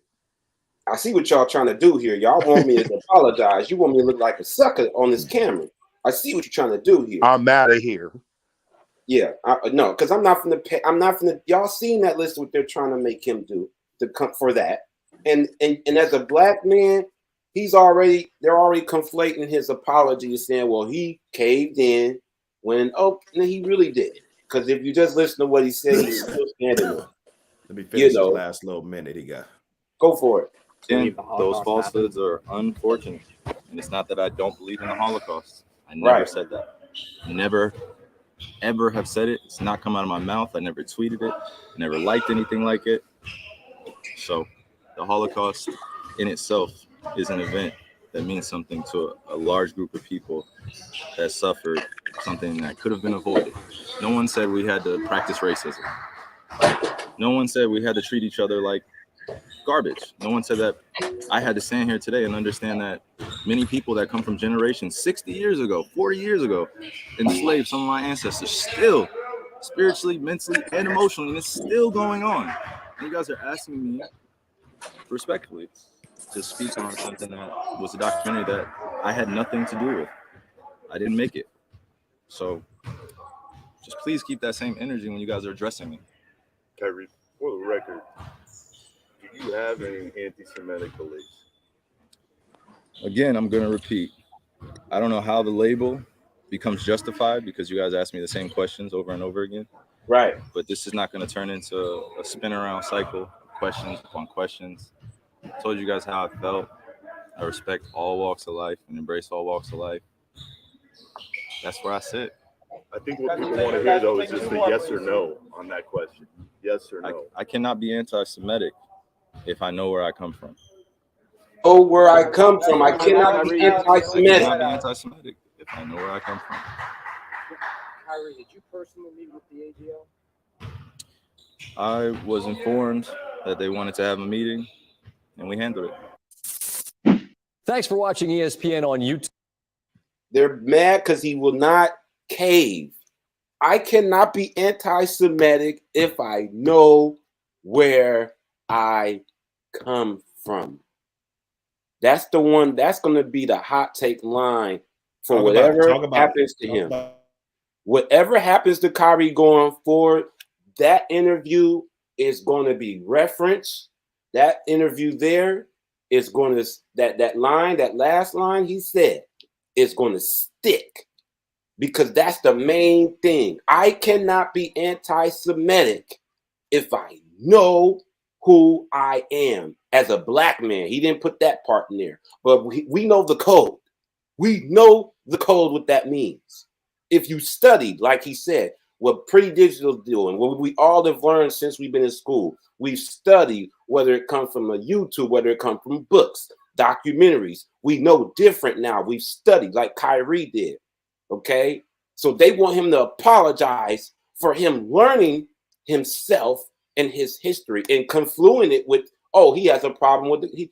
That's why I said that movie was the wrong one, but the right one, because of how it put the murky area about the Holocaust and Hitler.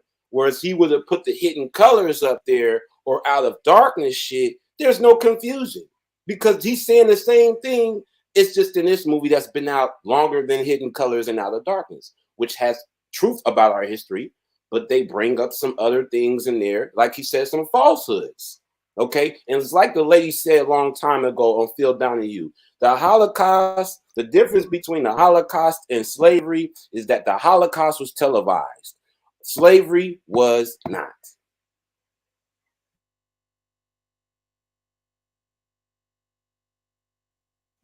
That's the difference.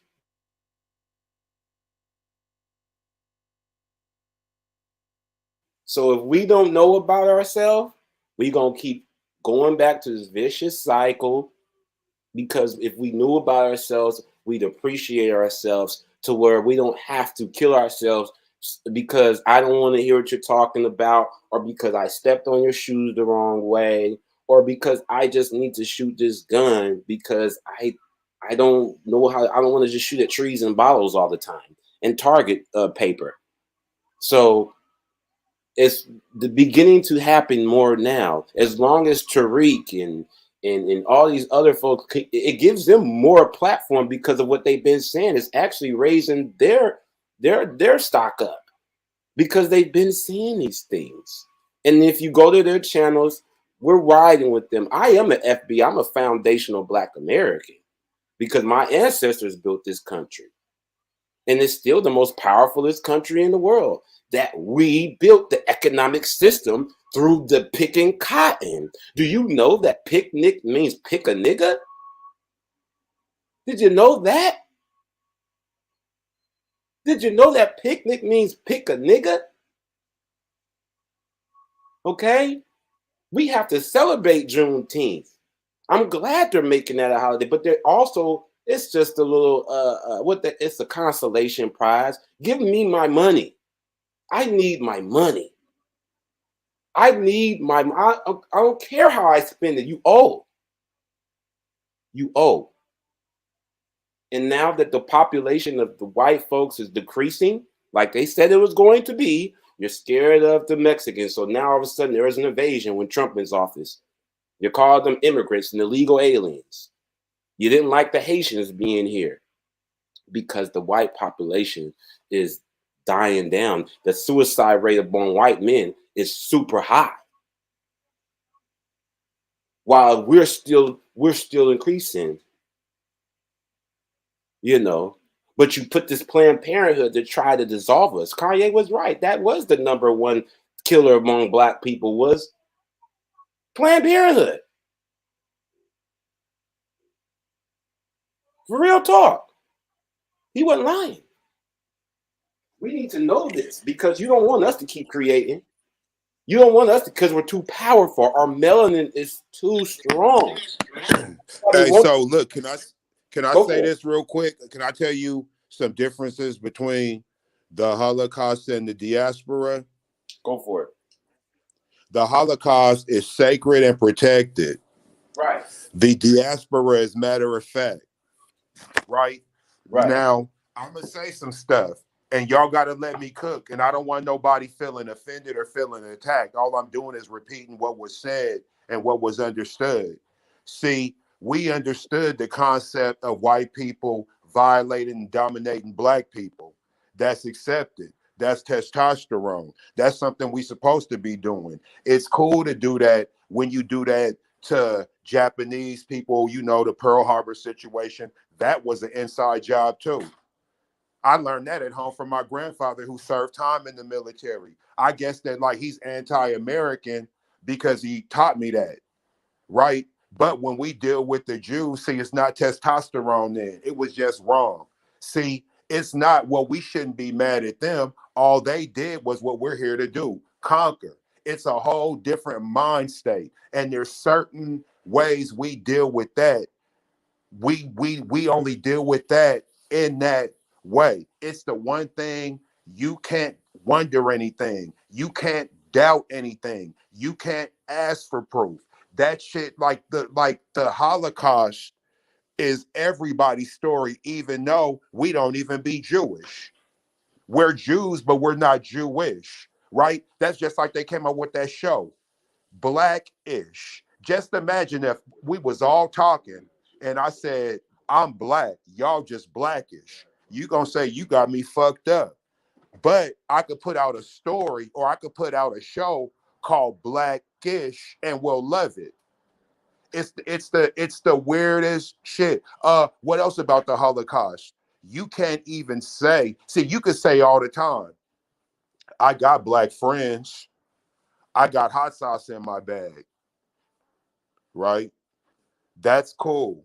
How come motherfuckers don't never have kosher? Like, I don't really know what their go-to sauce is or whatever, but I know we don't play with Jewish people like that, right? I bet you if we had a cookout and we had hot dogs, we wouldn't point out that they're Hebrew nationals because we would be so worried about being disrespectful. You guys hearing me? I like Hebrew nationals. Like we saying the difference is one was on TV and one wasn't. Nah, one was strictly political, one was built off finance. Right? Let's be real. What happened with Germany? Hitler was upset because they carved up Africa and left him out the fold. And he's all like, how the fuck is my government not getting no money coming in when these oligarchs and these are individuals and they got money coming up from this shit because they're affiliated with you? Go get all of them. These motherfuckers ain't even German, dog. This is what really happened. I'm just saying what happened. I know we put all the extras on there and the whatnot. Hey, another thing. I came to understand, or what I heard, is that Hitler was like, it's the time of the white man. Why are you running around with this propaganda when we know the Jews are actually black people? You gotta go. I'm just saying what was going on with them. But with us, it's, well, he wanted to form the master race and he wanted everybody blonde haired and blue eyed, right? Like the all American male. Yeah, that makes sense. You know, what we didn't point out is that when we had a meeting with Hitler to ask him what's going on, he said, I'm doing what you doing. I got the whole handbook right here. You did this, you did this, you did this, you did that. That's what I'm gonna do. Right? So there's glaring differences. Right? There were actual laws that never went off the book. Ray, let me ask you something. Yep, I'm here. Out of 5/5 of a man, how much of a man am I right now in 2023? I know it's 2022. I'm gonna just say 2023. Yeah, we're almost there. Almost a month away. Yeah. Right, we're right there. Yeah, we're right there. Yeah, we're right there. So it goes. They give you 20%, 100%, 5/5. How many fifths of a man am I in 2023? One. 1/5. One. Still. And it's still on record. Now, here's the whole thing. If me and you are rapping and we make a song and it's called All About the Benjamins, and you're rapping your ass off and you say, you should do what we do, stack chips, and that gets censored. Right, I remember that. Stack then chips later on on, evenings. Yeah. Mm-hmm. Right. And then later on, I could talk about running down on niggas. I'm kidnapping people. I'm fucking kids' ass, throwing them up over the bridge. See, I could say that. Kendrick what I'm saying is that they're so protected. They're so protected. Ray Midnight can't say, I'm jealous of how united they are. They've managed to make themselves victims to the point. Yeah. And it's social programming. And we went for it and fell for it, not knowing damn well that Jerusalem is right inches away from Africa and Israel. But we've always been taught, like Pretty Digital said, that Egypt is separate from Africa, even though Egypt, Jerusalem is really right next door to each other. So when it comes back to the story, well, how could he be what they say, fair skinned? You know, how could that be? And we know fair skin couldn't survive in that kind of heat, because that kind of heat back in those times was way worse than this time. You know, they was in desert heat. The sand shows that. So it wasn't no real light brights, super whites that was surviving that time, no different than we wasn't surviving no ice age. We wasn't surviving that. That was a hard time for us as a culture, the ice age. But that was the time, that was their time. History says that. You know, they was something else during the ice age. We was a whole royalty tribal people while they were still trying to, like they said, they were cave people. We was never cave people. We was never cave people. We were African tribal kings and queens. Queens was running shit, kings was running shit, and it went up the hierarchy. As such, we lost our way, and we were too nice. We were too apologetic. That still goes on the day when we forgive folks for killing us in the church and letting him go off and eat a burger. Okay? We're too forgiving. And that's the problem. We have to get out of that. Yes, that's the Planned Parenthood. Kanye was right, but it's the elephant in the room amongst us. We're never going to say, listen, it's not the shootings. It's the abortions. That's the elephant in the room amongst us black folks, because the women will get mad about that. But that Well, is well, look, bro. Of course, man. Look, because the thing is that when we hear the truth and the truth is unapologetic, like Kanye said, the most dangerous place for our youngsters is in their mom's stomach because while they're in there, yeah, I there's remember so that. many options to get rid of them, right? Yes. And we're so emotional, we don't want to hear what he's saying. We looking at it like, oh, he's attacking black women. But Mm-mm. that's like Malcolm X taught us. Our oppressor could make us think our enemy is our friend and our friend is our enemy because they could switch shit up. A lot of what's going on, bro, these is all emotional perspectives. Yeah. And with black people, we're ruled by emotion. We'll do something knowing it's going to have lifelong repercussions and then be like, well, here's how I felt. And a bunch of other black people will say, I understand. If there's one thing we overstand, it's emotion and how we Yeah. feel in the moment. What we don't seem to really grasp is that we got to stop making decisions that's going to be lifelong when we're just emotional now. We're going to feel a whole Temporary. different way in a week, Yeah. right? But the things that we feel a certain way about lifelong, those are the things that we hold on to that bad lifelong feeling. Hmm. We're hustling backwards. Yeah. We are. We're hustling backwards in this shit. And I mean, that's really what it come down to. And I'm gonna keep it real, right? It's to the point where I'm at the point where some of you stars or whatever, y'all might as well do all that when you're ready to completely hang your career up Yeah. so you could move that way. Because what's happened is we've lost the art of sticking together, right? I often say, being on code ain't what you say. What else I say, right? It's what you do and how you be. It's what you don't say. Oh, it's what you don't say. Yeah. It's what you don't say. That's So true. it's all like if Ray and Dr. Hood and whoever form a coalition to say certain things and I don't want to lose my butter biscuits, well, then I'll kick in on the low. All right, Ray, here's $500,000.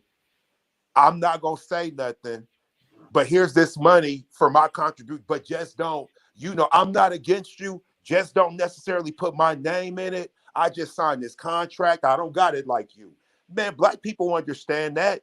But when we get up there and we coach these Jews up, right? Oh, this Jew should do this. See, white people and Jewish people don't even got to come for us. We gonna tell them what to do, right? It's almost like in Color Purple when what's her name told the Harpo, was it Harpo? What I'm gonna do? She said, beat her.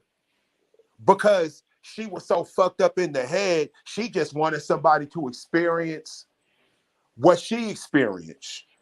That's not really what she want, but it's just nice for it not to be me getting my ass whooped. Man, bro, that's the Oh yeah, state of mind Brian. we You're right, in, Brian. bro. Oh yeah. We That we too. we in an abusive relationship, and at this point, we just don't really want it to be us anymore. And we're looking at anybody who could cause any backlash as a problem.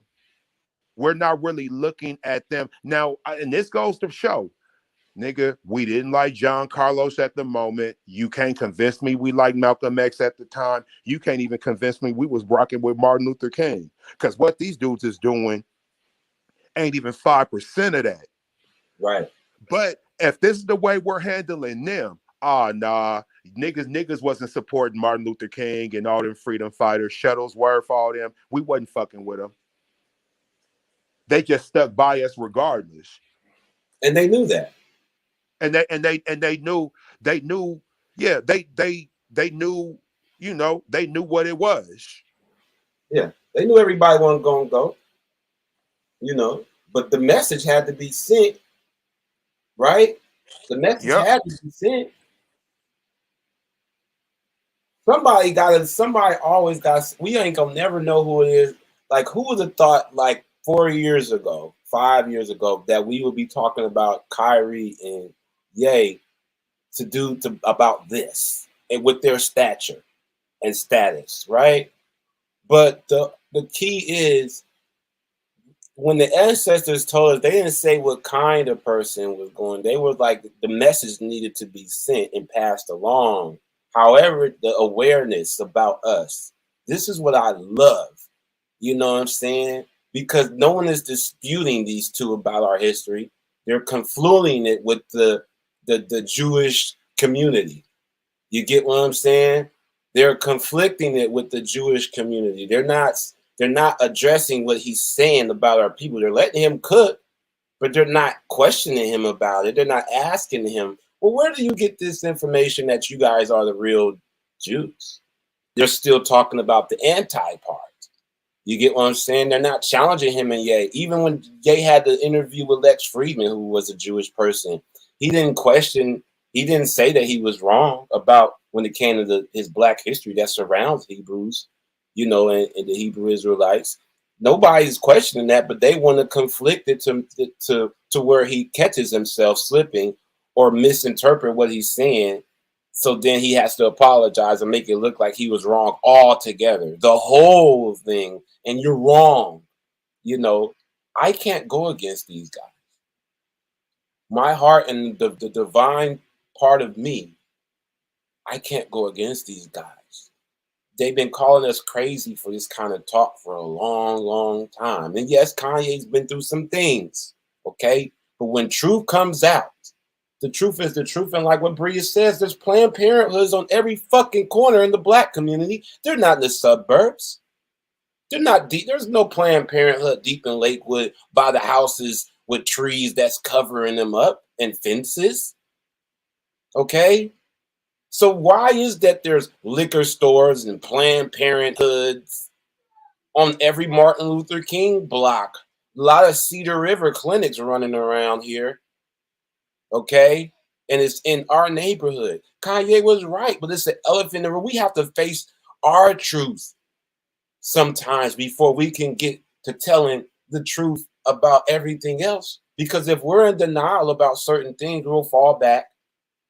Like you were saying, we have to be self-disciplined about who we are. And it's going to be sacrificing. It's going to be sacrificing, not in this quote unquote satanic, demonic way, but in the way to where it might, like you said, in order to speak your truth, you be retired. I mean, if you're still cooking and care about your money, yeah. If you're still cooking about your money, it's best not to speak about it until you're ready, you know, because right now what we're seeing, there's not a lot of people on the forefront that's coming to their defense. We see them in the YouTube manosphere. Floyd, but Floyd is what? Floyd is retired. Floyd is he's a billionaire dang near. Go ahead, X. But so he can say, he can come out and support Ye. You're not gonna fuck with me. I am a free man. Like Ye, I own my own shit. I own my own name. I own everything. So Floyd, what he said in the support Ye, he can do. Because he's making his own. I'm going to exhibition fighting YouTubers and these Japanese well-known people for nothing. Just playing around. He's free. You know, money isn't everything, but in order for people, you got to gather the audience, you got to gather the money, because what the people listen to you when you got that. They listen to you when you got money and status, okay? And if you're consistent about who you are and your people, we want to hear what you got to say. You know what I'm saying? I'll never go against Tariq Nasheed. Even though Dr. has some, but you're speaking truth about us, our history that I never knew before. I get excited when I hear about our history that's writing on the wall, to know that we created the speed of light. And they want to conclude to say aliens built that.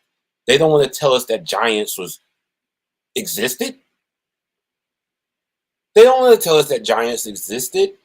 But we see all these huge footprints and steps on Egypt and all these things. Did you guys know, when I learned about history Out of Darkness about the falcon on Heru's head and why it was placed there? And then you learn about the Atlanta Falcons Where's the Falcons? In Atlanta. What we think of Atlanta? Black. Our bird is the falcon. Why is the bird the falcon's a bird? Because when our ancestors, when it came to animals, which is a part of us and part of nature, they say that they looked at the falcon because the falcon is the fastest bird on earth. It has its eyes conceived from hundreds and thousands of miles away. And then they go to the airplanes in the military and they name their fastest jets what? The Falcons. Okay, Atlanta Falcons, blackness. Falcon is our bird. That's black folks' bird. You know, the ostrich.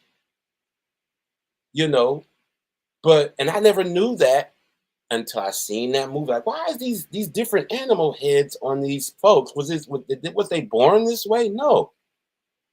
It spoke to power. Our ancestors did such a great job in leaving the history for us because they knew that they knew this shit was going to happen. They knew they was going to try to confuse what our history was. They knew they were going to try to put the Greeks is teaching us everything, the gladiator shit. When the Greeks came and took from us and took it back over there. So the Moorish and how they came and invaded the Moors, they don't know that. Black folks need to know that we created tuxedos.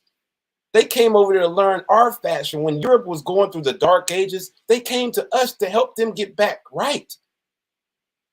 Europe was falling. And then we picked them back up. That's what people need to know. We need to know these things. These are things that we are magical people. We know magic. We know magic. Dark Kent in the building. Dark Kent in the motherfucking building. All right, what up, panel?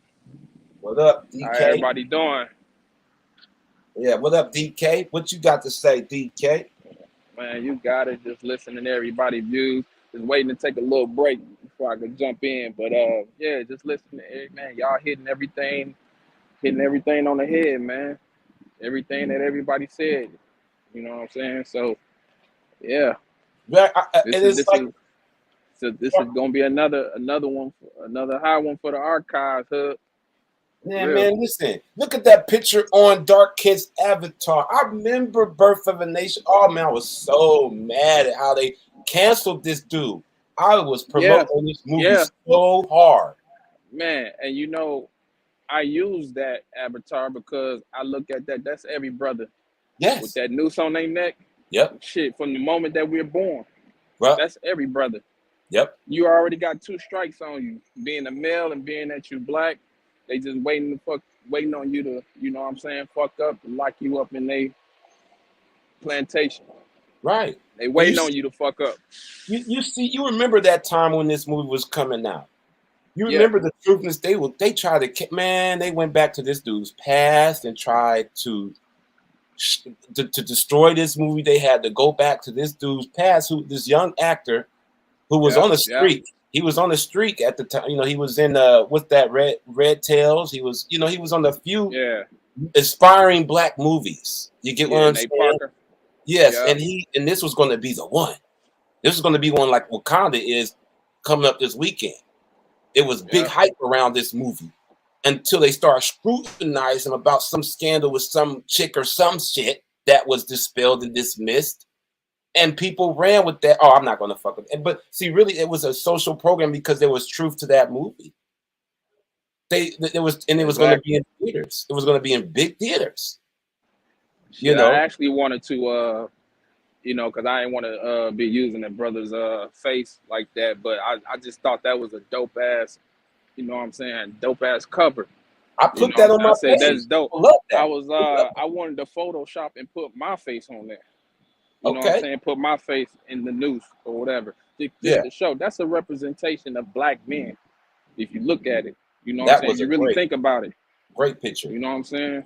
That's a representation of all black men, man. Yes. So I can't, I can't fathom how we, you know what I'm saying, knocking each other off like this You know what I'm saying? Especially young black men. Within the last 10 to 15 years, man, these young brothers killing each other like this. Like nothing. Like it's nothing. Like they don't have no care, no regard for life. They Yeah. own life. No, You know what I'm saying? And no it's sad discipline. because these are potential, you know, these could be potential guys if we would have known what, you know, who they really are. These are guys who could possibly be ones who could have some type of solution or some type of great idea, an inventor or something, or, Right. you know, whatever they could have been pushed to, you know what I'm saying, pushed to their Right. max if they know their history and not fall into a lot of these traps that's set. You dig what I'm saying? And Yeah. you know, but that's the thing. Everybody, you know, these cats are influenced on wanting to be a rapper or basketball player, football player. Sorry for the background. Hold on. Because it's easy to And sign that when you see them O's, them it's comments and the them O's. right. You got right because the person who got the resources they could provide to pay that. Yeah. You know what I'm saying? And if we can't offer no alternative, okay, well, what could OGs in my own community offer me? You can't offer me no bag to take care of my family because we struggling and starving. Then, yeah, I'm a let these folks pay me for my talent or whatever creative, you know what I'm saying, thing that I do or idea that I have. So it's like I get it, I understand that, and that's cool. You know, that's cool. You get paid your worth and your value, but also too, you know what I'm saying. I would hope that a lot of younger black men know that you know what I'm saying, they don't have to be long term, or you don't have to do that for a long period of time. You know, get your money, get out that the contract that you agree with these white folks for them to pay you for your abilities, whatever that may be, uh, being an athlete or whatever it Mm-hmm. is. You know what I'm saying, and try to build, you know, build with what your earnings was, you know. And I ain't the one to try to tell black men how to spend their money or whatnot, but you know what I'm saying, whatever it is, man, you don't have to do that for so long. You don't have to be a rapper till you fucking 50 or 60 years old. It's not, and I ain't trying to knock rappers that is 50, you know what I'm saying. You got Snoop, you got Jay, you know what I'm saying. You got these cats doing it, but it's so much other things that you can do. You ain't even got to rap that long. I think we was just talking about the other last session, Hood. We was talking about how Sir Mix-a-Lot. You know, this guy came out in the '80s, dropped a couple albums, made that one hot song, it popped. That brother ain't made an album since, and he paid. He ain't got to keep making no more rap albums.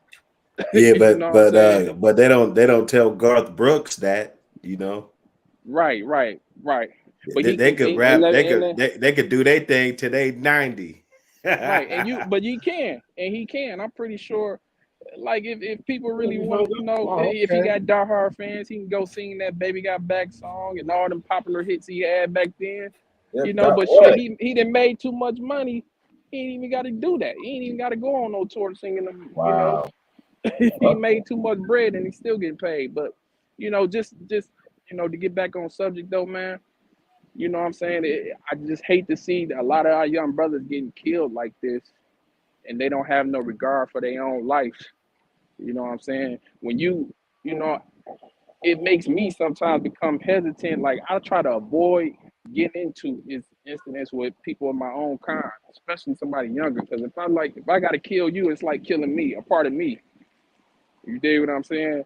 So any possible way that I can avoid trying to get into that type of seriousness of Okay. So confrontation, again, you to try to called. walk So away. again, you called Right. to.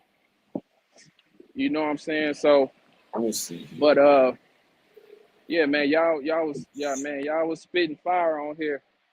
You know what I'm saying? I'm just listening, soaking it up. You know, and I made the comment whole lot earlier. This is the land of the thief, home of the slave. If we don't get our mind right, you know, we're gonna continue being slaves. You know what I'm saying? I don't think, me personally, I don't think the with the politics, the marching, the voting, things of that nature is gonna get us anywhere. You know what I'm saying? They did that already in the 50s and 60s. And here we are. We still in the same state. So we gotta come up with another solution, another way to get these motherfuckers' attention. That hey, This land is just as much as ours as it is yours. What the fuck are we paying taxes to you, motherfuckers, for? You got the natives. They got their own reserve land. They got their own police enforcement. They got their own politics right there on their own motherfucking reservation. They not governed by, European America. Why the fuck are we? I was telling my missus one day, man, if we could have they should divide this motherfucker up. Give us 25 states. Y'all had 25 states. Divide this whole motherfucking land up. We can govern ourselves. We'll figure it out from there. We don't need your stores. Don't need your schools. Educate our own motherfucking selves. We just go back to segregation. Period. So we can get it, you know what I'm saying? Get this shit together, figure it out. You know what I'm saying? I just be thinking and talking, just be thinking out loud sometimes, smoking loud, and just be thinking about that type of shit, man. Because that would be a beautiful thing to be around amongst your own kind, to be able to support other black businesses, and if we have the resources to keep those going. Because even being a business owner, and I ain't trying to shit on nobody that's a black-owned business, you know what I'm saying? We still slaves, because you still got to pay out your bread to keep your license, to keep running your business. You still got to pay all these fees and shit just to keep your shit legit, and you still got to pay taxes. Why the fuck are we paying taxes for? To who?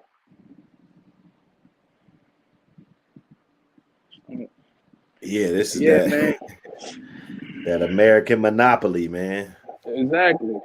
The American monopoly. They push one button and the price is up, Right. They need us all though. They across need the us more globe. than they need us more than they wanna, you know what I'm saying, slowly off us all. If you got the niggas that's gonna stay in line, they want to keep them. But people like the KYRIEs and the Yays, they don't want them type of niggas speaking too much, because you're implanting ideas in other black people's minds to think for a second and think for themselves and wake up and read a little bit, dig a little deeper in your research about yourself, to become more confident, to be confident, to stand up to you motherfuckers like, hey, wait a minute, this shit is unbalanced like a motherfucker in this country. We got all this spending power, but we don't own shit. Why we ain't got our own manufacturers, and why we can't produce or got our own distributions and shit? Yeah, man, it's deep. They was trying to I guess this is where you can find the video that he promoted or whatever they say he tried to do. And this is basically him promoting it and what they said that he did wrong. That's what I got out of this. Then they got a lady out, I don't forget what it was. They had Nate Burleson on there too, but she explained it, I think very eloquently about it. It's going to play in just a second. Just highlighting a few things. Joining us now is Rabbi Angela Buchdahl. She's the senior rabbi at Central Synagogue right here in New York City. Rabbi Buchdahl, we're very glad you're here. I've heard you say what he just said at the end of the piece, that this is so much bigger than Kanye, that we really should take the spotlight off of Kanye, but he does have a big platform. Right. So we have to say something, don't you think? Well, it is much bigger than Kanye, but let's start with the fact that Kanye is big. Just to put a little perspective on it, he has over 30 million Twitter followers, which is more than double the population of all the Jews of the world. There are fewer than 15 million Jews in the world. I don't think people realize I don't think people understand what a small community we are globally. And yet, so one man having a platform that is twice as big as if every Jewish person in the world tried to reach someone, it still is not as big as his platform. So I think that we have to not underestimate what one person's platform could be. But it's so much bigger than that, because it's not just about one person. Right. And it's also not just about anti-Semitism against Jews. He's essentially activated an army of people who hate and are serial haters. And evidence of that is just the clip we saw of the white supremacists. These are people who don't just hate Jews; they actually hate people of color, minorities, difference, looking LGBTQ. for any reason Exactly. to hate somebody, Right. something. So this is when we tolerate that kind of language, it might start with hatred or conspiracy theories of Jews, but it always extends to anyone who is of difference. I mean, anti-Semitism is often called the world's oldest hatred, That's at least right. in recorded history. Yeah. Where does it come from? Well, there are many roots. It's at least, as long as there have been Jews, there has been hatred of Jews, unfortunately. There has been, the Christian church had a whole doctrine that was very explicitly anti-Semitic. And throughout all the generations and ages, there have been ways that this has morphed and evolved. It's very resilient, this hatred. It is very resilient. However, there are some foundational principles that have kind of remained the same and just sort of have different permutations, issues of kind of bloodthirst, of Jewish greed, of conspiracy theory, that Jews kind of control and run everything. So fair use. Back in the day, it was about banks. Now it's about the media. So it morphs and changes, but some principles of basically that the world's problems can be blamed on the Jews. And population. That's the bottom line. A population of just 15 million people. Yeah. Right. And I'm glad you brought that up because one of those tropes or narratives is the control of Hollywood or media or banks and money pulling strings behind the scenes for those who might not understand that are sitting at home saying, well, if you have power, what's the big deal about it? Why is that such a bad thing for those who don't understand that narrative?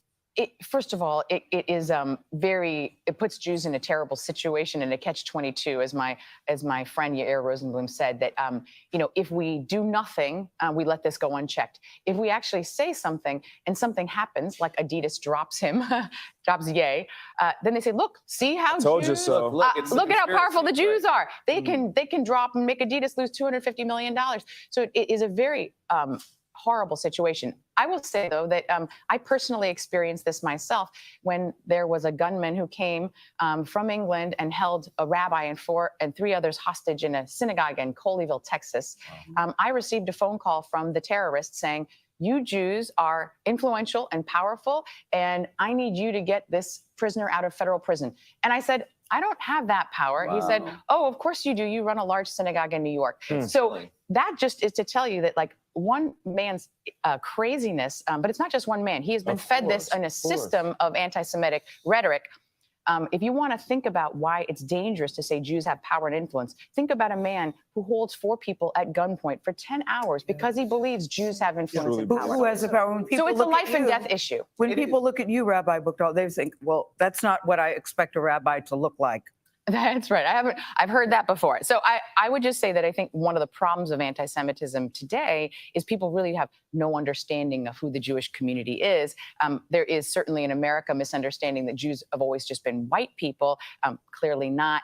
And that's actually not been who the Jewish community has been historically over, millennia. Yeah. And so I think that part of this is about educating ourselves about who we are, but part of this is also about just rhetoric that wants to put Jews into a particular box. Did it bother you that companies seem to take a long, they took several weeks to decide that they're going to disengage from him? Does that send a message to you? Yeah, I think the people are kind of weighing their bottom line, and I think that it was disappointing that it took so long for people, but I really appreciate that ultimately people did the right thing. I'm not going to go into whether or not I think the motivations for why they did it, or ultimately, I think a bottom line, if your best asset is your brand and you allow your brand to be associated with a bigoted, hateful, army of people, I think that is your bottom line. But how do you shine a light on this without giving it a platform? That's what I struggle with. I would say shine a light on the anti-Semitism, shine a light on the anti-Semitism, and don't shine it on the anti-Semite, because that actually gives more oxygen. So don't give Kanye more interviews. He just uses it as a platform to spew more hate, and it gives him, it is the oxygen that feeds that fire and all his army of followers. I think what you do is you actually talk about the anti-Semitic rhetoric, and you point it out, you condemn it, but actually don't give so much attention to the person who's saying it. And That's offer really solutions. Well, we're glad you were offer here solutions. Thank you. We were glad you're here to give. Yeah, that was a wrong video, but she's definitely sparked another conversation. You know what I'm saying? She was in there going in, man. So see, and that's in my opinion, I think that they're not respecting the views of somebody else's religion. Like if that's their religion, that's who they are, that's where they come from, then how could she? I don't know, man. That it's real dicey, you know, that people can make. I mean, it's the respect. It's the respect factor. And then we're just like we were talking about, 0.5% of the wealth. So, you know, you got to put that, you got to look at that for what it is. You know, we're not respected. Everybody else moves. When we do something, we talk about somebody, everybody else moves. So me, just a tactical thinker like I am, I just kind of see it's like a dice game. You know, I like to put everything in hood terms. You know, it's like somebody always in your ear about the 10 of 4, but when it's his turn with the dice, he don't want to give you that same bet because he know it's a wild ass backwards bet, and he want to do it. He do it when you're up to bat, but when he's up to bat, he don't want to swing at that high ass fucking curveball. You know what I'm saying? So, I mean, that's what it is, man. When we move, we do something, this is how they pounce down on you. You know, they don't really give a fuck about your religion. You know, whatever you said, they don't care about who owns Amazon or who's putting this shit out, who made it. You know, they're looking at from a dollar's perspective. You know, Kanye, he was talking a lot about, just like I already said, how they capitalizing on our community, on everything. You know, even the shoes, like Adidas wasn't even popping. You know what I'm saying? Until Yeezy came. You know what I'm saying? So why don't we have our own shoes? Why don't we, you know what I'm saying? Why don't we do our own thing? Like, why is it taking this long? Why are we in 2022 and we're still depending on the same people that will try to turn the lights off right away, you know? Right, because if your income, I mean, if they control your income, they control the resources. Right. So if they control your income and they control how you make a living, whether you working for someone or working for an entity or your business, or you got a business, they can shut doors on you, make it hard for you if you. So if they control that, then they control your voice. They can control what you say, control pretty much what you do. If you spewing out any type of thing that's spewing out anything talking about stimulating the black economy and all that type of shit, they're gonna make it hard for you. So a motherfucker who got control of the resources, that's in, they in a position to do that. Now, if collectively, if you know what I'm saying, if half of the, blacks or whatever, stood up, but that takes a sacrifice. A lot of us will have to sacrifice, and a lot of us don't want to do that because, we got dependents. People are depending on us to take care of things and shit of that nature. So I get it. But it's a tough decision. It is a tough decision to make. So I understand Kaf's plight. You know what I'm saying? He probably got a lot of family that's depending on him. You know what I'm saying? Mama, sisters and aunts and everything like that, So, but the man didn't say nothing wrong. I don't think he really apologized, but I know if he just doing it just for face of, okay, for the sake, but it still was an apology. You know what I'm saying? You're gonna be you suspending them 5 games, but it wasn't like you was gonna let him go because you know you need that man. You need his special talent so you can fucking win a chip, right? Like that's so fucking important. Fuck that chip. This is bigger than a championship. This is bigger than, you know, I don't want to let KD down because I asked him to come over here to this team. So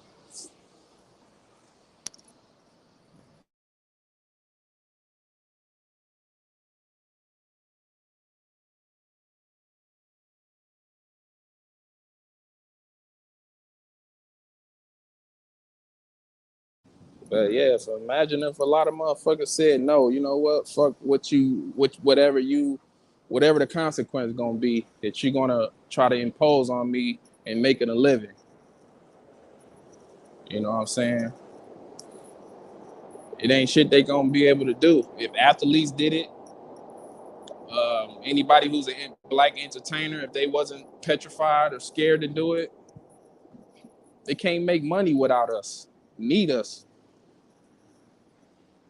Or you can't keep a going economy without black people.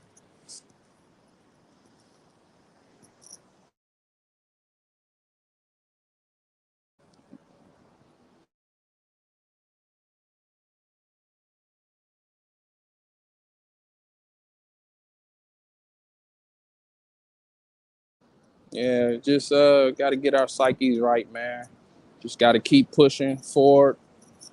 I don't know if this in our lifetime we'll see that change, but I don't know. It seemed like a lot of youngsters in this generation, in this time, are kind of picking up on this. And you know, KYRIE, his generation, you know, all it takes is a spark.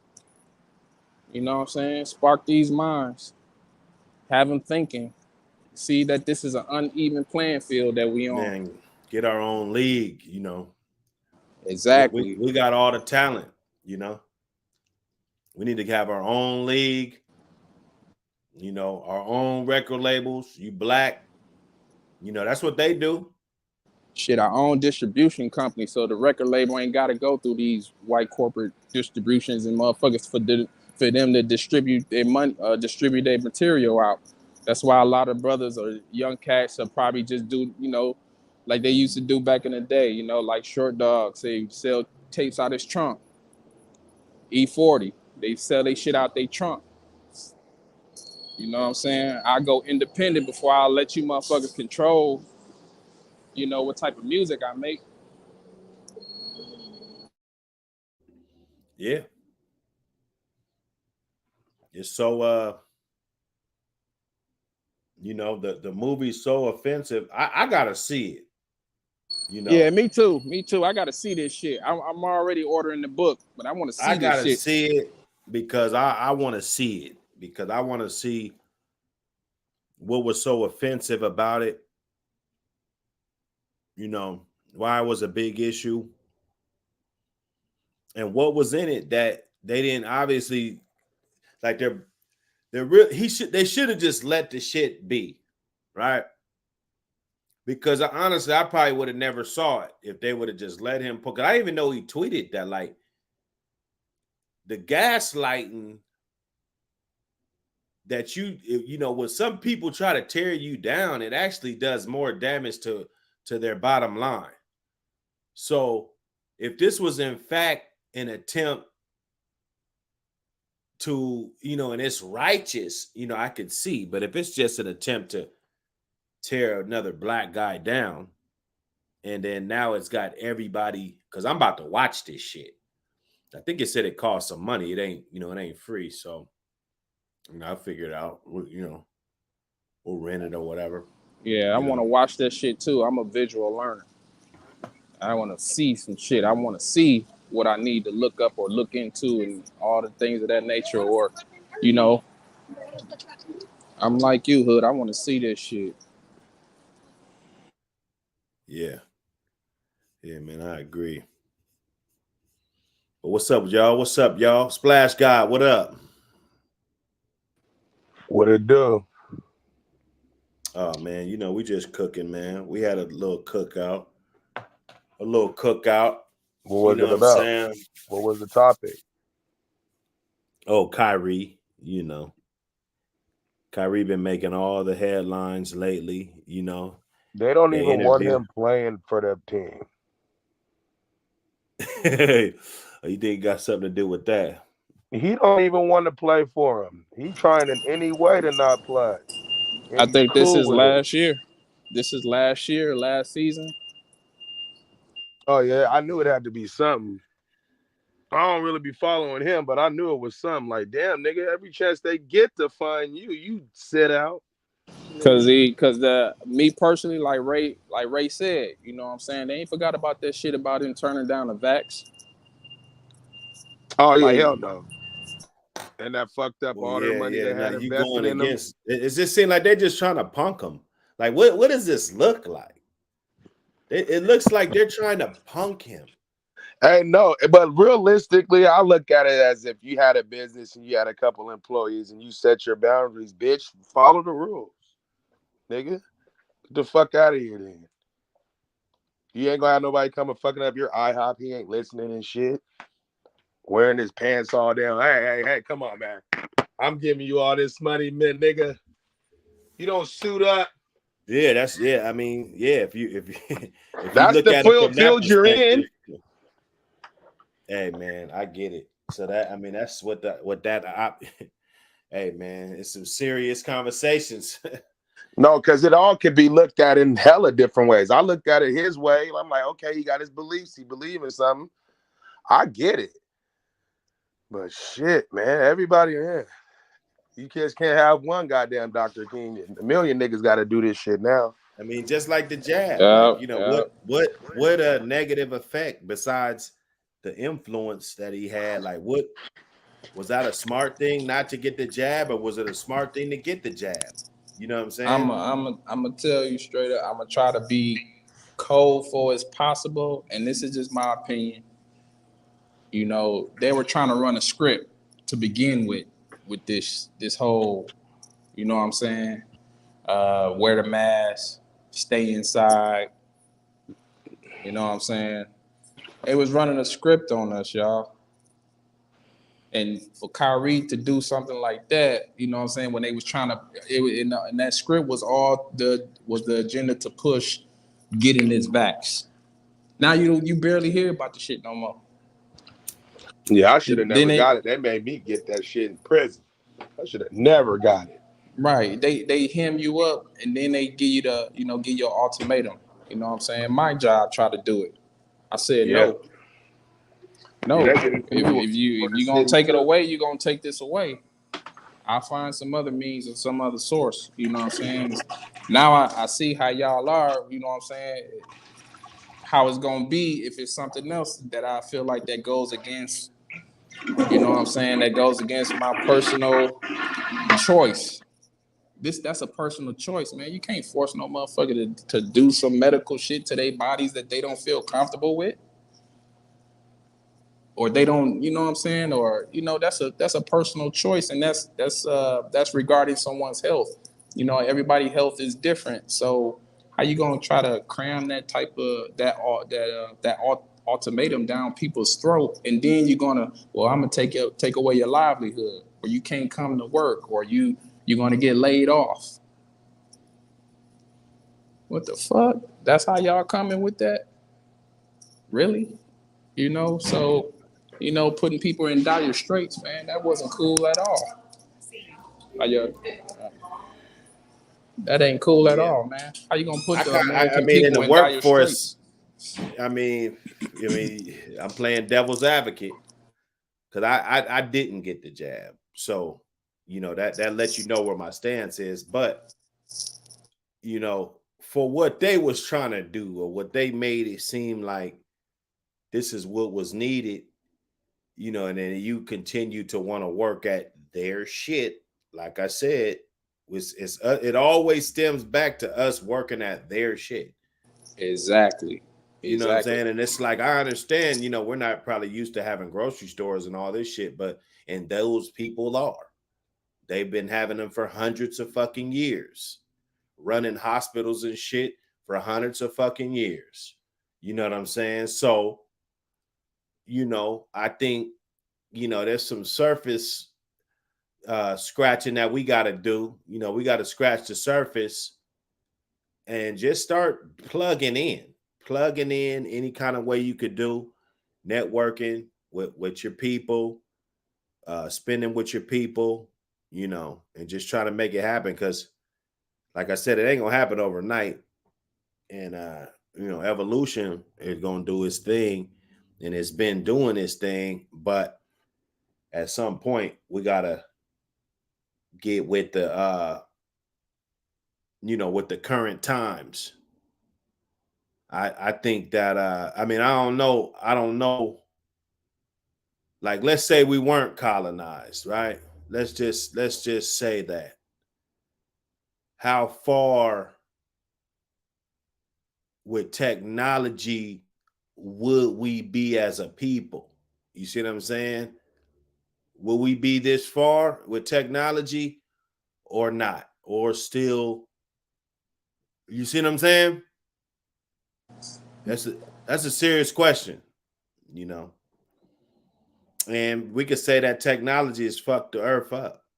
We could say that, you know. Yeah, it has. Everything, you know, running off technology.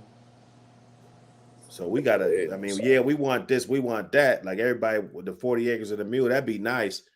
But what are we gonna do? Are we gonna build Amazons? Are we gonna, like, what the fuck will we do with all that? What are we gonna do? You know, and it's showing what we would do is because that's what we're doing now. We're fucking off. You know, I mean, because I seen more people in the pandemic with their nails and eyelashes and shit than not the pandemic. You know what I'm saying? So surely motherfuckers was going to get their motherfucking hair done and all that shit, you know. But, you know, this is just me going on my Dr. Hood rant. You know, I let everybody kind of you know what I'm saying, get their shit off. But you know, like what will we do? Like, what if everybody did get some bans? What, you know, what will we do? We just going to spend it right back with the same community that we complaining about. Exactly. You know, we're I going would right say to the shit. grocery store, right first. As soon as we get it, we're going to right to go buy a debit card that them motherfuckers made. We got to go buy a debit card from them. Just to Right. withdraw the shit from a fucking bank from them. Just to go buy some diapers and shit from them. You know. Exactly. That's why I To said go shit. flush the fucking toilet, pay them. You know what I'm saying? So, you know, we got to really, there's bigger issues. There's bigger fucking issues, but they're all big issues. Let's say if that's fair, right? And yeah, this, I think this just shows the energy that they put toward us. Like they'll just slam this guy that, you know, they just dog him. We see every one of them. And people do wrong. And I'm not saying Bill Cosby didn't do shit wrong. I'm not saying Michael Jackson, you know, all the guys that climb up the ladder, they get, you know, in some kind of way pulled back down. You know, that's just what it looks like to me. From where I was born and the television that I saw and the different things that I saw, you know, it looks like they just one by one, you know. Like, I haven't heard shit about Brett Favre, you know, the heinous shit that he did. But we're talking about Kyrie Irving just retweeting some shit. He didn't break the law or nothing. Brett Favre literally broke the fucking law, you know, and nobody's talking about him. What about that Suns owner of the Suns basketball team with his racist remarks? You know, he paid, you know, I guess, I don't know.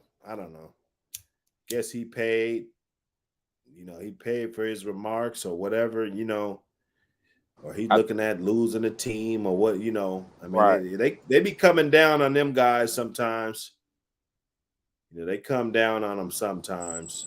Yeah, but you don't hear nothing about him no more. About I don't hear anything about Brett Favre. That too. Saying that too. motherfucker broke a law. You know, like the other dude, yeah, he making his little racist remark. That's fine. most people have made racist remarks. Most people in life, at one point in time, you've made a fucking racist fucking remark. Even if that's 51% versus 49%. Like, you know, like everybody needs to, you know, being all sensitive and shit, you know, I didn't know, you know, I mean, we're working for them. This the NBA, you know, to get your own league. Get your own league. The moment a niggas attempt to try to do that, they gonna find a way to they got the money. the shit. They got the money. So they, you know, it would have to get up really quick in a hurry to be able to generate and, you know, the venues and everything, you know, but, you know, that would definitely put a hurting on a lot of those those owners' pockets. You know, I mean, this is how they want to say, you know, they're not sticking up for them. There's no other owners, you know, let's say all the owners came together and said, no, you know, what he did wasn't wrong. Then Adam Silver, like, what would he have to say? You know what? We're highlighting that, but they get to highlight black people in fucking movies every chance they get. Do we have any fucking say so? I understand we're only a half of 1%. So we clearly know if you have a 1% in my pocket, you don't matter. You know, and I don't give a fuck who's listening to this shit. You know, if you have a 1% in my pocket, you ain't shit. You know, you better come with 5%. You better come with 10, 11%, 12%, 30%, half of 1%. Shit, I might as well fuck with who on the other half. The fuck I'm gonna fuck with you for? So, you know, Def Chef. Where'd Def Chef go? You know, we in here, man. Yeah, everybody brings something to the cookout. Yeah, everybody brought something, man. I had to just get my little shit off, but I feel a certain way. Just because it just looks like this guy is getting picked on. That's why I was like, you know, support this brother. It ain't support what he said or what he believes in. Like I said, I'm not a Hebrew Israelite. That's not, you know, if that's who I am, that's who I am. But there's a lot of things that they say that makes a lot of sense. Let me put that there. There's a lot of things in a lot of religions that make a lot of sense, you know. But me personally, I haven't done my due diligence, you know, in doing the research in order for me to make that claim, you know. Will it be in the building? What's happening, fellas? What's going on, boss? Will it be in the building? What's good? Woo, boy. I know. Y'all be digging, boy. Y'all be digging deep, ain't you? Man, I know you got something for the gumbo. Well, look, we got to get below the surface, man, because that's where that good dark dirt is at. That you good got some dirt. hot links, or so, you know, you got some roux, or you got something for this gumbo. I brought a little dry rub. I ain't coming too heavy. I'm really just tapping in. Y'all ain't seen the movie yet? No. All right. Well, I'm gonna try to find it. You know, your boy got the Fire Stick. I got the laptop with all the plugs. I'm gonna try to send you the link. Did y'all see any of them videos? Oh, I sent the Def Chef the links. Y'all seen any of these videos with the new documentary that's out that your girl did? That who did? The Candace Owens documentary. No, I haven't seen it or heard of it. I don't think so. You haven't heard of it? No, I don't follow her or anything like that, but no, I haven't heard of it. You don't like Candace Owens? I don't really got no opinion. I don't really know who she is besides her association with Kanye. So Okay.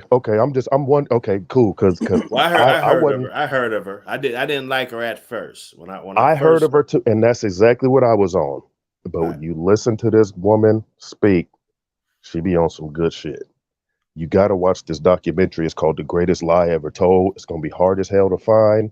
I got a YouTube link, but it's really just of some people reviewing the movie, but they show it in its entirety, though. Y'all got to check this out. It's a documentary on Black Lives Matter. It digs deep. It goes into the court trial behind the George. Man, it's deep.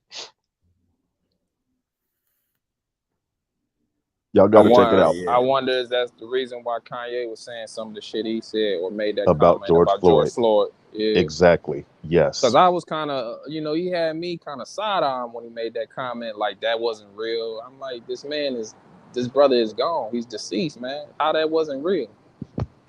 Well, because he wasn't saying that it wasn't real. I think what Kanye was saying was they fed us a narrative and we ran with it without understanding how he really died. Okay. You know what I'm saying? You look into the details and especially the court testimonies and stuff that the media refuses to put out there, you're going to see, you probably won't believe it either. I don't think the dude suffocated. I think he OD'd. This is just my opinion. I think he OD'd. But how did he OD with the man knee on Because, his neck? bro, you see, you're gonna make me spoil it, but I'm gonna tell you.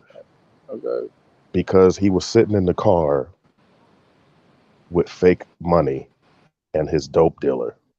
Nobody has even heard about the drug dealer that was with him, the dude who got, charges up on him. That dude escaped. Nobody knows who he is. He refused to testify in court because he didn't want to incriminate himself. But the evidence photo shows that there was pills on the floor of that car and that he was eating dope. George Floyd was trying to eat the dope when the police walked up. Just look at the way he's acting in the video when the police showed up. His first words is, I didn't know. It was pills in there was pills on the floorboard. Yes, there was pills on the floorboard with his DNA on it. This is just according to the court records. Oh, the police car or Of the car that they was in when they walked up to him. Yeah, okay. Because you remember he was in that store, he used a fake 20, and then he went and sat outside of the store in the car for like a half an hour before the police got there. He was still in the car right outside the store with the. So they walked up to him. How do you explain all that screaming this man was doing? That he can't breathe. The man he said he couldn't screaming. breathe before he even got out the car. He said he couldn't breathe when he was getting pulled out the car before there was a neck on him at all. He was saying he couldn't breathe. Just watch the video. He was saying he couldn't breathe. And when you listen to the forensic testimonies in the court trial, you're gonna find out his heart. His heart rate. They said his heart was enlarged because he took, I think 3 times. He had 3 times the lethal amount of fentanyl in his system. Okay, I think it's like 2 nanograms. He had like 10. So with all that said, though, and I would like to see this documentary. With all that said, as a human, your humanity as a police officer, as you supposed to be a police officer, someone is screaming, "I can't breathe," regardless of what may be in the system. We don't, you know what I'm saying? You don't keep your knee on your fucking right. You get the fuck up off of him and bring some medical attention. How the fuck you keep so you made yourself look even worse? That probably could have saved you from even being on trial for this bullshit. If all dig what I'm saying? If all you would have did was got some medical attention this man, for a dude who just spent a $20 bill. Exactly. So who is gonna look? That's gonna look bad to the public because your knee is on this brother's neck. No, it does, and I'm not excusing the police. The whole point is that we allowed the media to paint a narrative and tell us who our heroes is, who we should be marching for, who we should be mourning, what we should be upset about, and how we should react. Nah, I wasn't getting caught up in all that Black Lives Matter shit, and we weren't right. I know you wasn't. I hope nobody on this panel was. But I'm just saying that's the whole point of the documentary, is to show how easy it is just to paint a picture and how the media can create who our heroes are. Yeah. And if you think about it, George Go Floyd ahead. wasn't a hero. He was a victim. That's Yeah, what I I don't, see. I don't think nobody tried to say he was a hero. Have you At seen the least, murals and things that they've done for him? yeah, They that's have why I say sacred I That's ground. didn't. not like heroic. That's It's in memory. Right, right. yeah, but when you almost deify people, that's more than just memory. You know what I'm saying? But I get what you're saying though, Willie. I get what you're saying though. Unless to the average person who ain't thinking outside the box, they're gonna put him up as a hero or whatever. And I'm like, it ain't even about all that. It's about what that fucking officer did at the time that this man was screaming for help. That's what But I the was thing is, focused on. And I right? know No, they that's what we all should have been focused on. But right. the whole thing is we shouldn't have let that. We shouldn't let them choose who the hell our heroes are, quote unquote. Like there should have been way more uprising over a 17-year-old getting killed by George Zimmerman than this. Facts. That's real. Facts. I mean, no offense, but some dope fiend getting killed by the police is not as important to me as a 17-year-old. Man, well, Excuse I me. kind of agree, Yes. disagree with that a little bit. I don't give a fuck That's if he was real. a dolphin or alcoholic. You don't do no black person like that, man. Regardless. You don't do no I'm human not being saying like no, I'm not saying that though, but you I'm don't do saying we Right. gotta any human look at what's important though. We True. marched and tore cities up over George Floyd, but didn't do shit for Trayvon Martin. And George Zimmerman still bending corners and shit. True. Motherfuckers ain't seen True. George Floyd, I was I agree. there ain't did nothing to him. in Florida when that happened. We were all in Orlando at the Classic when that happened. And when I tell you it was nothing like when what's his name? Brown. Dang, he was Mike after. Brown? Yeah, Mike after. Brown. Yeah, Mm-hmm. Mike Brown. Like after people went, crazy, when it was Mike Brown. But like it was just crazy that it was not that same when it was Trayvon Martin, and we're Well, in it was Florida. a cop. It was a cop versus a That's civilian. but that's Right. that right So, there shouldn't matter though, hood. Like We're supposed to put our trust in cops. We're not supposed to trust Exactly. civilians. These are people yeah, that we yeah, paying okay. taxes You to. see what I'm We paying saying? their salary. Yeah. but We're people, supposed to trust the cops. Like this, yeah, but they still Exactly. don't trust the cops. So you know. we've already been But at the same established. time, and we ride on niggas all day, but George Zimmerman couldn't take one. I agree. Oh, Oh, I I'm agree. not I think he should. disagreeing Yeah, now. I ain't I'm even just disagreeing about that. Dr. George Zimmerman, he should Because get all I'm got. saying is this was a clear money grab. but they when Hood, it's a cop, they're gonna act a different way. Because Hood, cops you was been just getting talking away with everything. about us establishing our own. Look at all the money that's been made throughout this whole couple years through this pandemic and this riots and stuff.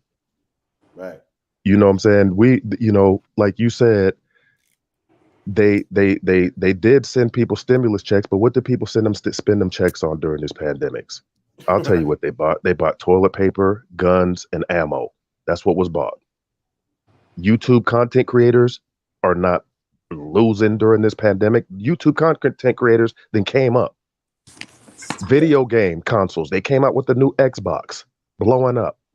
All these things are blowing up. Corporations ain't losing throughout this whole thing. We are. They were the ones who got the money first. Anyway. First they got the bailout. Yeah. Yeah, that's Little God. businesses got zero. That's God right there. Guns, oil, and drugs. You guys watch this documentary, The Greatest Lie Ever Told. You're gonna see. Look, she did a great job of counting the money. Look at all these alphabet letter organizations that got money off of this. Oh yeah, big time. What was the guy name who funded all this Black Lives Matter shit? George something. I Soros? forget it. Soros. George Soros. That's who it is. Yeah. That's the guy who funded all that bullshit. But even after that, y'all can look into Black Lives. Go to Act. When you donate on Black Lives Matter, it takes you to a website called Act Blue.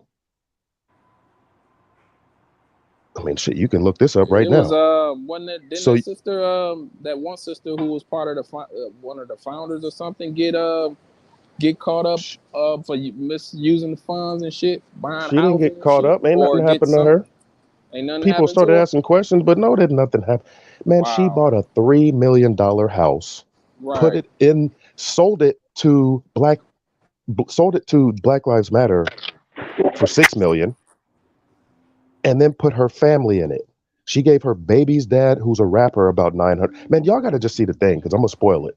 Y'all got to see where Right. this money got issued to, and who got this money, man, and who are the organizations that are really behind this Black Lives Matter.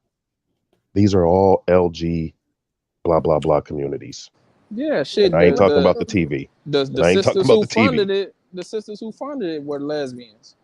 The 3 Yes, sisters we who know. funded it were Yes. lesbians. Yeah, I mean, so that So I'm ain't. just saying. Yeah. So that's what I'm saying. It's just crazy how they turned this whole thing into a money grab that really leads to breaking up our families, and we ran with it. Yeah, that's I cool. wonder did We they ran get with it because they told us manipulated a lot George of that. Floyd was the most important nigga to get killed by the police ever. Manipulated a lot of young people, man, college students and shit. And that's how, and I'm gonna tie it into this KYRIE thing because I don't want to be off topic. This whole thing just comes down to systematic control. We'll give you money. We'll make you. Michael Jackson said it himself. He mentioned Jackie Wilson, Sam Cooke. Did you guys see his last little speech he had during that "This Is It" joint? I know y'all seen that. Mm-hmm. He was talking about bro. You guys have never heard Michael Jackson call anybody a name in his life. He said Jimmy Iovine is a devil.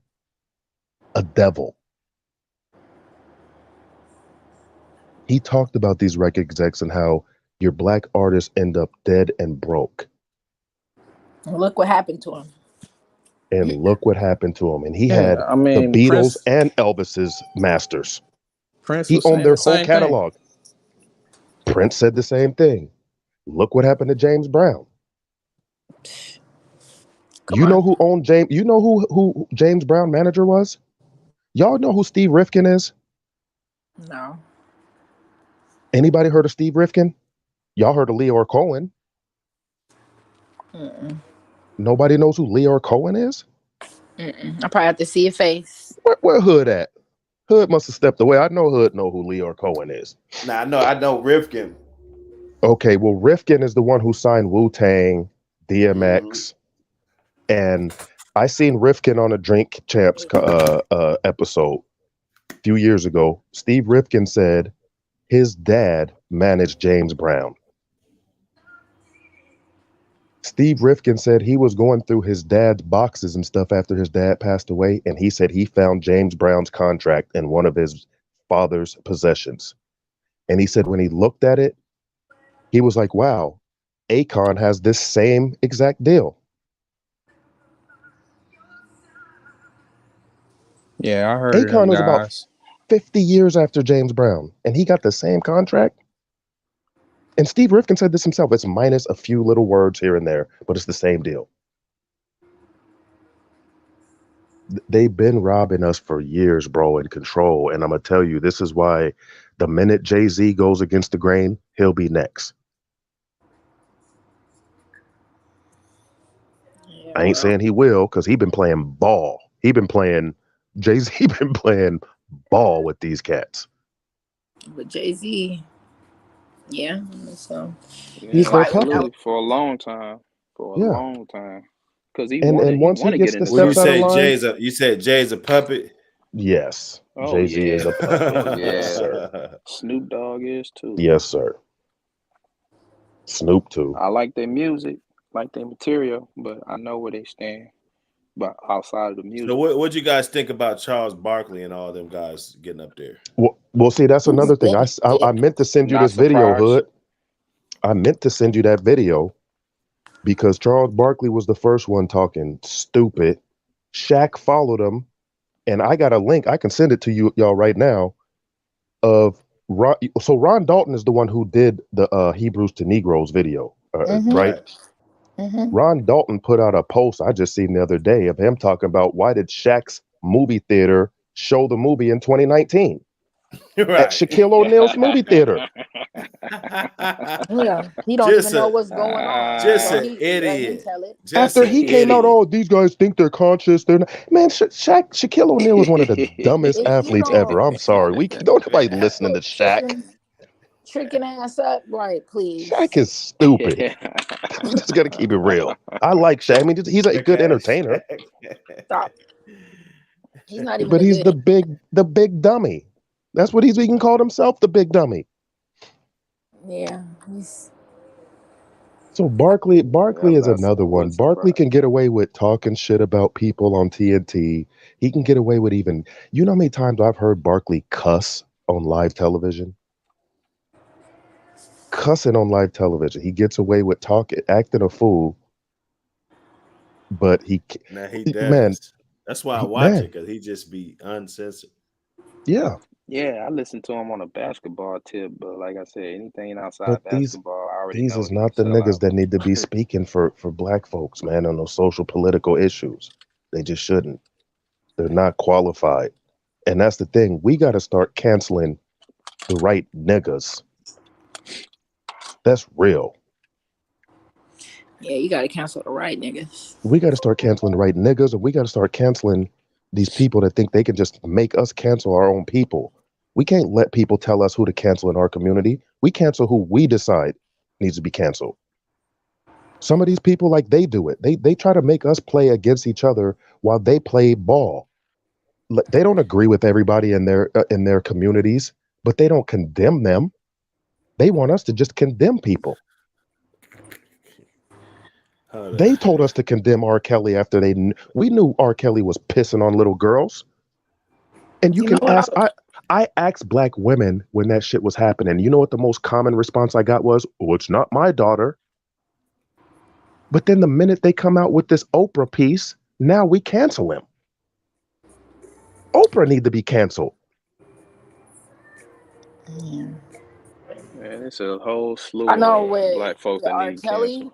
whenever we go back into the R. Kelly thing, I always wonder like what happened, because I remember it took a while for him to go to that. Like I was in college by the time he had that little his little court thing when him and Jay-Z came out with Not Guilty and all that. That's one of the reasons why we was like, oh, we're like a black man being accused, like he said it was his brother or whatever. I don't know.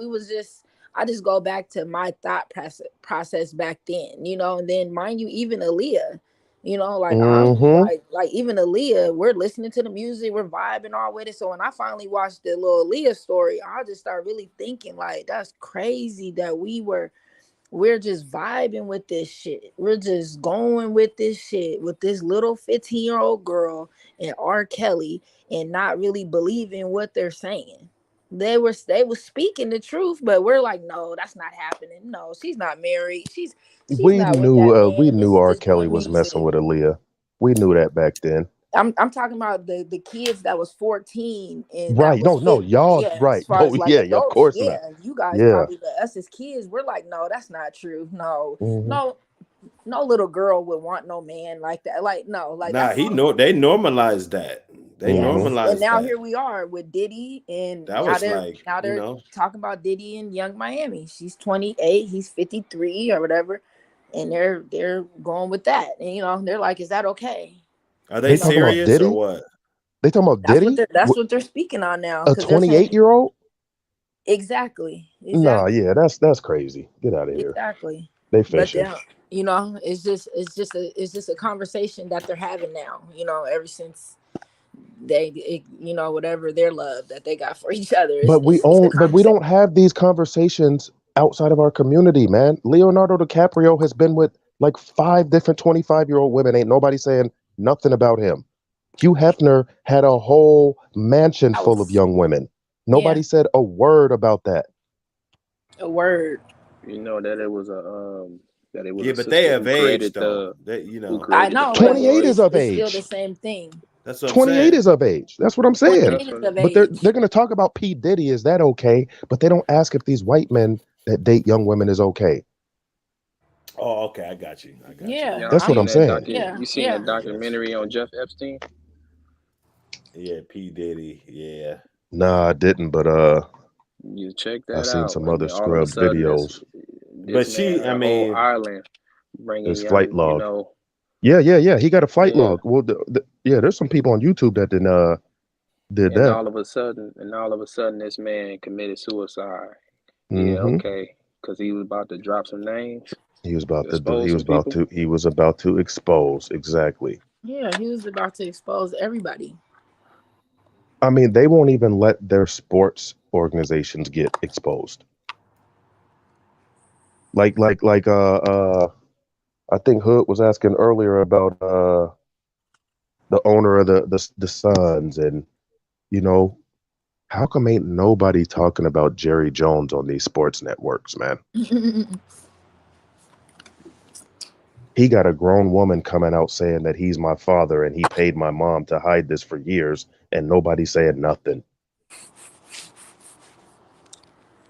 That's just, man. Like you said, So people. this thing is bigger than the surface. This thing is straight control. They will demonize you and make you look crazy, like they did with Muhammad Ali.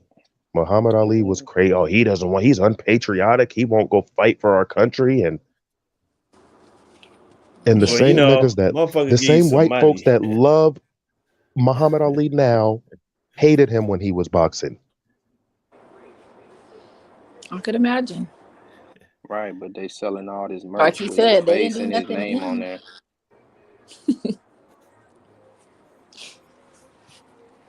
Oh man, this is just crazy. This is just. Yeah, I'm just a little fired up, It's much y'all. needed. It's much needed. That's all I'm saying. Yeah, Like, we got to have these we conversations. got Like I to. said, We it's the got to. conversation that people don't be having. So we're gonna You know, have it. Amazon. Do you know that movie ended up the #1 on Amazon for books and movies? Just look it up. It's become the #1 seller on Amazon since this stuff has come out, and ain't The nobody said Negroes to nothing about the money Hebrews. Amazon's making off of it. Yeah, and it was already. If y'all look at the post that KYRIE put up, he actually put up the post. I believe it was an Amazon post. He posted from Amazon. Yeah, he did. He did. That right? I mean, damn. I'm gonna tell you, these guys. Listen, man. These guys are evil, and these people we're talking about. I'm not gonna blow up Hood channel. I'm gonna keep it $150 with y'all. I'm a Hebrew Israelite. Okay. Mm-hmm. We study these people. These people are devils. Period. And you got to look how they operate. They take did you hear? Look, man, I tapped in a little late, but I was listening to the video that y'all was even playing, and the lady was talking about even mentioning the media influence and banking power that these people have is anti-Semitic.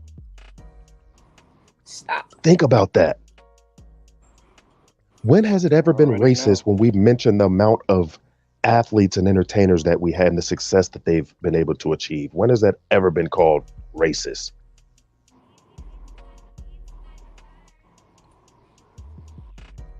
I already know. Y'all go on y'all they got Twitter the money, and they make the rules. Kinda. exactly. They Y'all got go the on y'all money. Facebook and post just a screenshot of the movie Django, any Quentin Tarantino movie, and see who uses the word racial tropes. Because that word has just been, how many times have you guys even heard the word trope over the last couple weeks? These people are just repeating the same buzzword. But who could we cancel? Who could we cancel? With our half of 1%. Well, hold on a minute, Hood. You see what I'm saying? We could actually cancel more than we think because we got the spending power and they know it. We spend more than any demographic of people in the world. Of course. Yeah, I was just saying Our that money earlier. only We stays got in to our spend it. community for hours. It literally stays in our community for hours.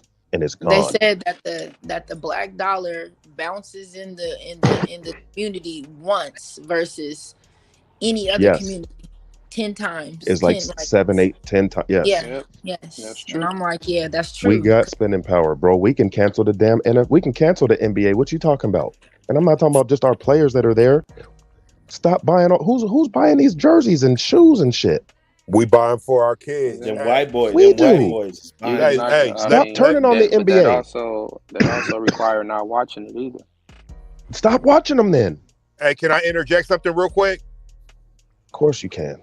Hey, all you listeners, everybody watching, if you can, come up on the stream, participate in the show. This is one of the few shows where it's actually about the audience. I've been here the whole time. I've really been in the comment section. But anybody who does come in, if you got a few minutes out your day, come in and be heard. This is what this is about. You know what I'm saying? Like, this is how we learn. So that's all I wanted to say. I'm back in the chat, y'all.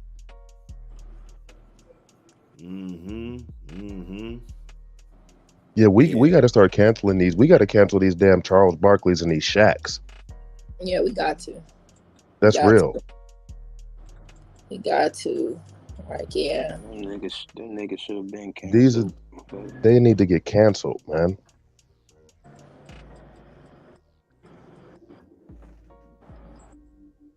I mean, it disturbs me to see black people speaking about anti-Semitism. Y'all got y'all own. They pulled you out of, bro. It's almost like they came to pulled you off of your sideline and was like, "Yo, come over here and play for us."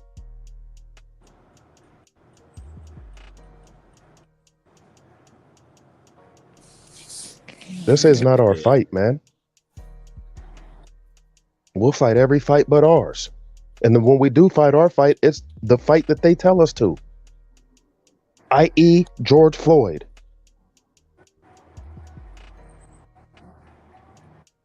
You know what? With that situation, you know, from what I was seeing at the time, all that was going on, I seen a lot. It was mostly young people, man, out there. I didn't see a whole lot of like people in our age group out there on that because maybe we was aware of the nonsense. No, we was aware. Plus we can't be out there. We 40 years old. We can't be out there throwing rocks and shit. Right. For real. But I'm saying, I think we knew that it was. My arm would get tired, man. It was some gimmick. Listen, I was out there and it was crazy. You know, it was wild. But a lot of people was out there for the looting. You know, you got to know that. You know, they was out there. Well, you know what I heard? I heard it was a party going on. Yeah, it was. That's what I heard. Anybody want to chime in? Anybody want to chime in on that? I heard it was a party going down there in Chop. Oh, listen. I got so much video footage of the Chop when I went there. I expected to be. Oh, you went there too? Yes, yeah. I went in there and got my footage in and got all my little stuff. But when I went in there, I realized like this ain't us. These people are running around with what are the Power Ranger suits on. These guys are the police that's running around up in here. It was nothing but it was nothing but white people up in there. There was not it was nothing but white people in there. But mind you, they had all the Black Lives Matter. Didn't they have a DJ? They had DJs. They had. Come on, how you have a DJ? They had. How the hell you have a DJ in a war zone? Like it was fun in there, you know, like it was fun. They had listen, they had so much stuff going on in there. I'm like, what type of place is this? You know, like, because there was definitely party time going on. And then there was times where, you know, other shit was going on, but it was definitely a DJ. They had a DJ. They had people serving food. They had women twerking. I mean, you walk up in there and it's like you like, yo, I'm looking for Chop, y'all. Where's Chop? Yeah. Somebody help me find this place. They had everything going on. You could be robbed and killed and everything up in there. So raped because they had sexual assault in there. Oh, like yeah, there's a lot going on.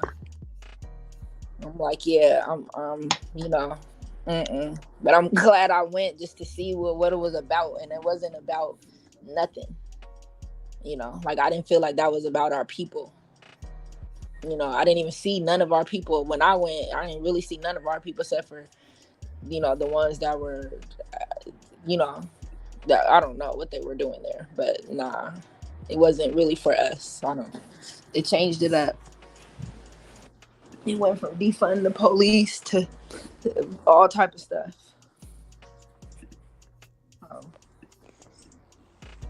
Yeah, that's sad though. Yeah, Chop, man. You know, I didn't. You know, I didn't make it down there. I had some a couple family members that stopped through there. What They was said it was Chop? wild. That was when they took over the police station. Oh, was that in Seattle? Yeah. Oh, okay. Yeah, I'm not in there. So I heard about that or whatever. They was building like a little fort or whatever. They just showed pictures as far as what I seen on the news and whatnot. Like, damn, they took over the police station. But They it's ran just them up out of sad there. because it's like, how did they, like, when it was trouble going on, how did the police was scared to go in there? They didn't. It was just crazy. Like, so, and the people, it's what they asked for. They asked for the police to mind their business, you know. So it was just like, how you expect the police to come up in here and save you when you said you didn't want them, you know? So that's how I look at it. You know, you said go somewhere. So We don't want basically, you. they just let them do their thing for a couple of days or so. Like, let them do all that. A month or something. They was No, like a A month month. or so. Wow. yeah, whole month they had Damn. it. Yeah. And then, yeah, until the businesses started really complaining. The businesses was like, we have to take our part back, you know. So it was just a facade. Like, okay, we let y'all have y'all fun. Okay, we let y'all do whatever y'all want to do. Okay, now y'all got the Couple people killed in there. Yeah, they let all that happen. Hey, so yeah, I'm back up in here. I'll definitely talk about Chop. Yeah, you was in there every day. Fake as fuck. He was in there, chef. Chop was disrespectful.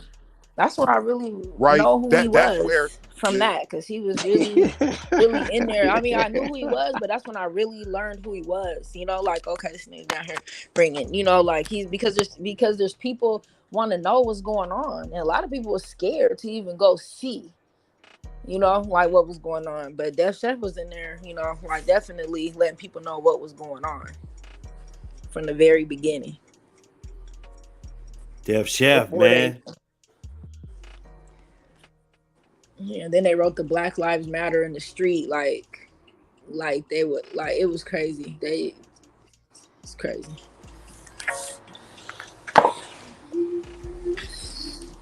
Tell us about it. Tell us about this Chop. Y'all gotta understand, Def Chef, my cousin. Yeah. So we didn't talked about this before. And a matter of fact, we just talked about this, I believe it was yesterday, for about 2 hours on the phone. And I talked to his son, and his son was 19 at the time. And if a 19-year-old can see through this bullshit, how come these 39-year-olds can't? He thought it was a party. He thought it was a block party going on. Yeah. I wasn't. I thought it was all type of stuff, you know, because I seen a party, and then I seen where a woman was getting whatever she was getting behind that Taco Bell, wherever that's right there in that alleyway. Like, I don't know what was going on. Like, it was sick, you know. So I'm like, okay, what type of place is this? You know, they got, like I said, they had them fake police people, and nothing was really, I don't know. It was just like you guys said, it's a big ass party where they made it seem like it was us when it was nothing but white people in there creating all this stuff. They made it seem like it was niggas doing all this. That's how they looked in Seattle. Looked like we was doing all this. And, you know, niggas is not taking over no police station. Where he at? He ain't on? You ain't on? He stepped away? Def Chef? He probably did. Oh, I see the Chop right there. He must have got a phone call or something. But no, I want him to come in and talk about what he's seen up in there, because yeah, that whole thing, man. And it wasn't the only city that had this. They had a CHOP in Minnesota. Yeah, I didn't know about that one.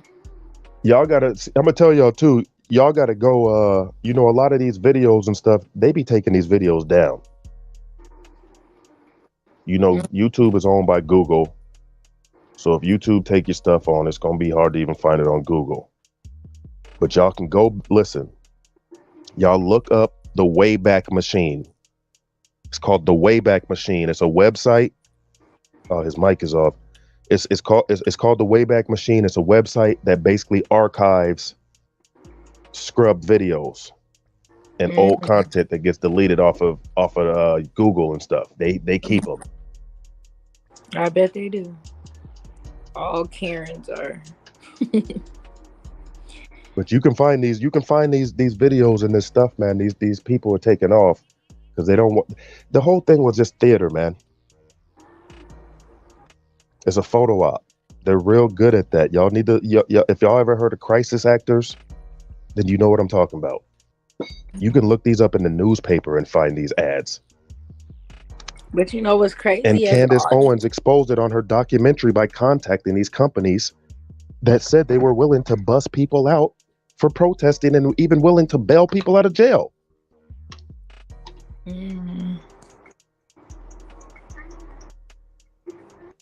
Yeah, I've heard too. Optics is everything. Man, that one, Yeah. she's what's her name? Her name is it starts with a T. It's like, oh my God, what's her name? She was like a famous internet personality. I can't remember. A matter of fact, no, it was John Legend's wife. What's John Legend's wife's name? I can't think of her name right now that you're saying. It's Tegan something. Tegan or something like that. Tegan or something like that. She tweeted out during this shit about putting up $100,000 to bail out people who are protesting. And then she doubled back and was like, "Oh, make it 200,000. They need more money." These people were promoting this stuff, man. Yeah, I seen where they were saying whenever we went down there, they were saying if like there was people like, okay, if you get arrested, just call this number. Just call this number and we'll have people come and help you get out. Like I was like, yeah, see, I'm done. And I'm talking with Man, Def Chef need to get in here and talk about these bricks, man. These bricks. These piles of bricks that they had all over the country. These people that were recorded walking up to people, whispering in their ear and paying them, telling them to go do stuff. There was a lot of actors in these riots, man. Oh yeah, there was. People with headsets and earpieces and walkie-talkies. Yeah, I seen some footage on where they were showing it was some different types of people, whether it was officers starting things. They showed that. They showed them on camera doing some stuff. I forgot what they were doing, throwing bricks or throwing something. Mm-hmm. They had them on camera. Somebody put them on camera. There was so much other stuff going on here, where they started, and then next thing you know, it's big, Well, when it first started, the first video I seen was I think it was in Dallas, Texas, and somebody recorded some bricks that got dropped off overnight in one of them protest zones. Yeah. And when the people looked at the shit on the bricks and I guess seen who the company was that dropped them bricks off, you'll never believe who owns the construction company that dropped the bricks off. This was just the Dallas thing. Guess who owns that company? Who? William Gates. Wowzers. It's real. Wowzers. These companies were being traced back to Bill Gates. They're actually owned by the Bill and Melinda Gates Foundation because they do a lot of their construction work. Yeah. They were just dropping off piles of bricks.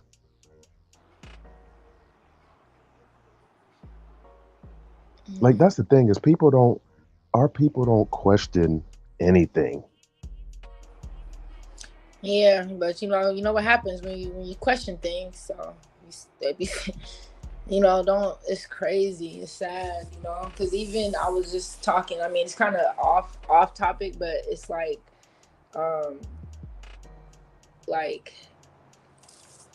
when you're a kid and you're told to not to not say certain things or not say no, just whatever it is you see, you just be quiet, but kids are the most truthful.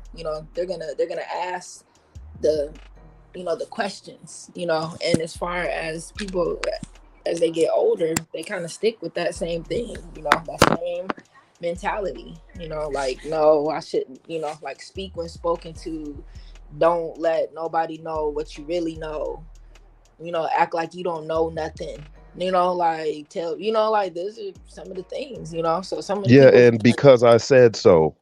yeah, that, so a lot of people never was able to speak out, and when they did, they got reprimanded for speaking out. So people look at that like, okay, no, I'm not even gonna say nothing, because I've I seen a was lot of taught to people be speak. like, I'm not gonna say nothing. It's one of the main I was things. taught to speak. Matter of fact, I Yes. remember in the 5th grade, I came home and I told my moms, I said, I am not standing up and doing no damn Pledge of Allegiance every day. I could feel that. And then here they go changing it. Now it ain't even in the schools no more. You can't say it. You know what I'm saying? Like, it's like, yeah, come on. Pledge of Allegiance. That's crazy that they had us every morning standing up saying that. Bowing down to a flag is what they did. It's social engineering, Yeah. man. Yeah. That's what they did. And I said no. And my mom's wrote me a note. And the teacher didn't have no problem with it. The teacher stood up in front of everybody in the class and was like, you know what? If any of y'all don't want to do this, you ain't got to. I respect that teacher. I had one of the coolest, she was one of the coolest teachers in the world, for real. Asian lady.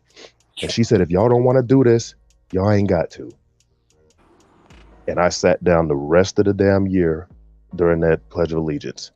And I'm going to tell you, back then I didn't really understand what it was, but now that I'm older, I understand what I was thinking. You know what I'm saying? The thought behind that, because it was just straight programming and I didn't get it then, but something wasn't right about it. Because to me, it was weird that every morning we have to sit here and stare at this flag and repeat this saying to a fucking flag. Yeah. Land of the thief, home of the slave. And it was like, I seen that programming and I denied it. Yeah. That's good, because that's what all it takes is one person, and I'm sure other people fell into line when your teacher said, if you don't want to do this, Yeah, you they fall probably in the line didn't and know then you either. pass it down to your kids. Yeah. Now you guys fall in line just like I did. Yeah. That's why you tell your kids not to speak, not to question things, because you didn't question nothing. You sucker. That's why. Exactly. Because you as a sucker, you want your kids to be suckers. And guess what? You can have a legacy full of suckers that way. Definitely. Somebody got to break the cycle, and it takes power and strength to break a chain. Somebody got to break that link. And you don't break no chain link with no scissors, man. You need hammers and shit. Break that chain off of your mind, your psyche. Mm-hmm. That's really what it really is. Them You don't got shackles on your head, on your mind. The shackles is on our mentality. Yes. Yeah. We were talking about earlier. I had to get off the phone, but we were talking about the Scooby-Doo thing, and it's crazy because I end up looking up. Y'all was talking about Scooby-Doo? We wasn't talking about Scooby-Doo like that. We were just talking about how they made it seem Man, like, Hood, your podcast be going all over the place. No. Yeah, no, listen. So I'm looking at it and I look up to see who were the original writers of it, right? So I looked that up. I said, okay, it says American. Then it says the first person to pick it up. I can't remember his name. I just looked it up. I mean, you know, like before I got back on the phone. I mean, back on your podcast. But and it shows a Jewish guy, like it's from Oh, really? CBS. Surprise. CBS, yeah, you know, and it's just like, okay, no wonder why they made, like, even because they went over to fake Egypt, they went over there to You talking all about this in little, the cartoon? yeah, you Okay. know, and made it seem like being a mummy is scary and it's hooligan activities, you know, Yeah. and I'm looking like, oh, okay, no wonder why, you know, why they was backed by the Jewish people anyway. So it They was do just that with funny. Mickey It was Mouse and just all of funny. them. It was just Hmm. funny that the Jewish had something to do with that, you know, back then. So when they To do became with Scooby Doo. yes, to do with Scooby Doo becoming what it is, because the writers wrote it, but then they had to take it to the TV. Take it to the TV. The TV is the person gonna say yes, this is allowed on there or not, no Hmm. matter who wrote it. You could write whatever, and they can say no, we're not going for that, you know, or yeah, and or this is what you, or they could change the whole concept of it. You know, like they had a whole cast of characters, and then they said Scooby Doo is gonna be the main character. They didn't even write it as him being the main character. He was chosen by whoever these TV people are. Oh, really? So they had a different main character in mind before? They just had the characters, and they said that this is gonna be. It was Scooby Doo. Where are you? But mind you, you know how they have just the 4 other name people. there, Right. but yeah, like where they chose him, even though it is Scooby Doo, you know. But who's to say? Like I was just read it like real short, you know, so I don't really know all the details of it. But it just made me look back and see, well, who helped put this out, you know? And then there we go, Hmm. a Jewish person. So you know, so I'm like, oh, Yeah, you can look at, once they got certain influence over Hollywood, just look at you can go back in American history and look at the film industry, and this is when you start seeing all these quote unquote American dream depictions. You know what I mean? And this is when you started seeing a lot more of these religious films, and you start seeing a lot more. I mean, who do you think was behind Roots and a lot of these and Shaka Zulu and these different, African depictions?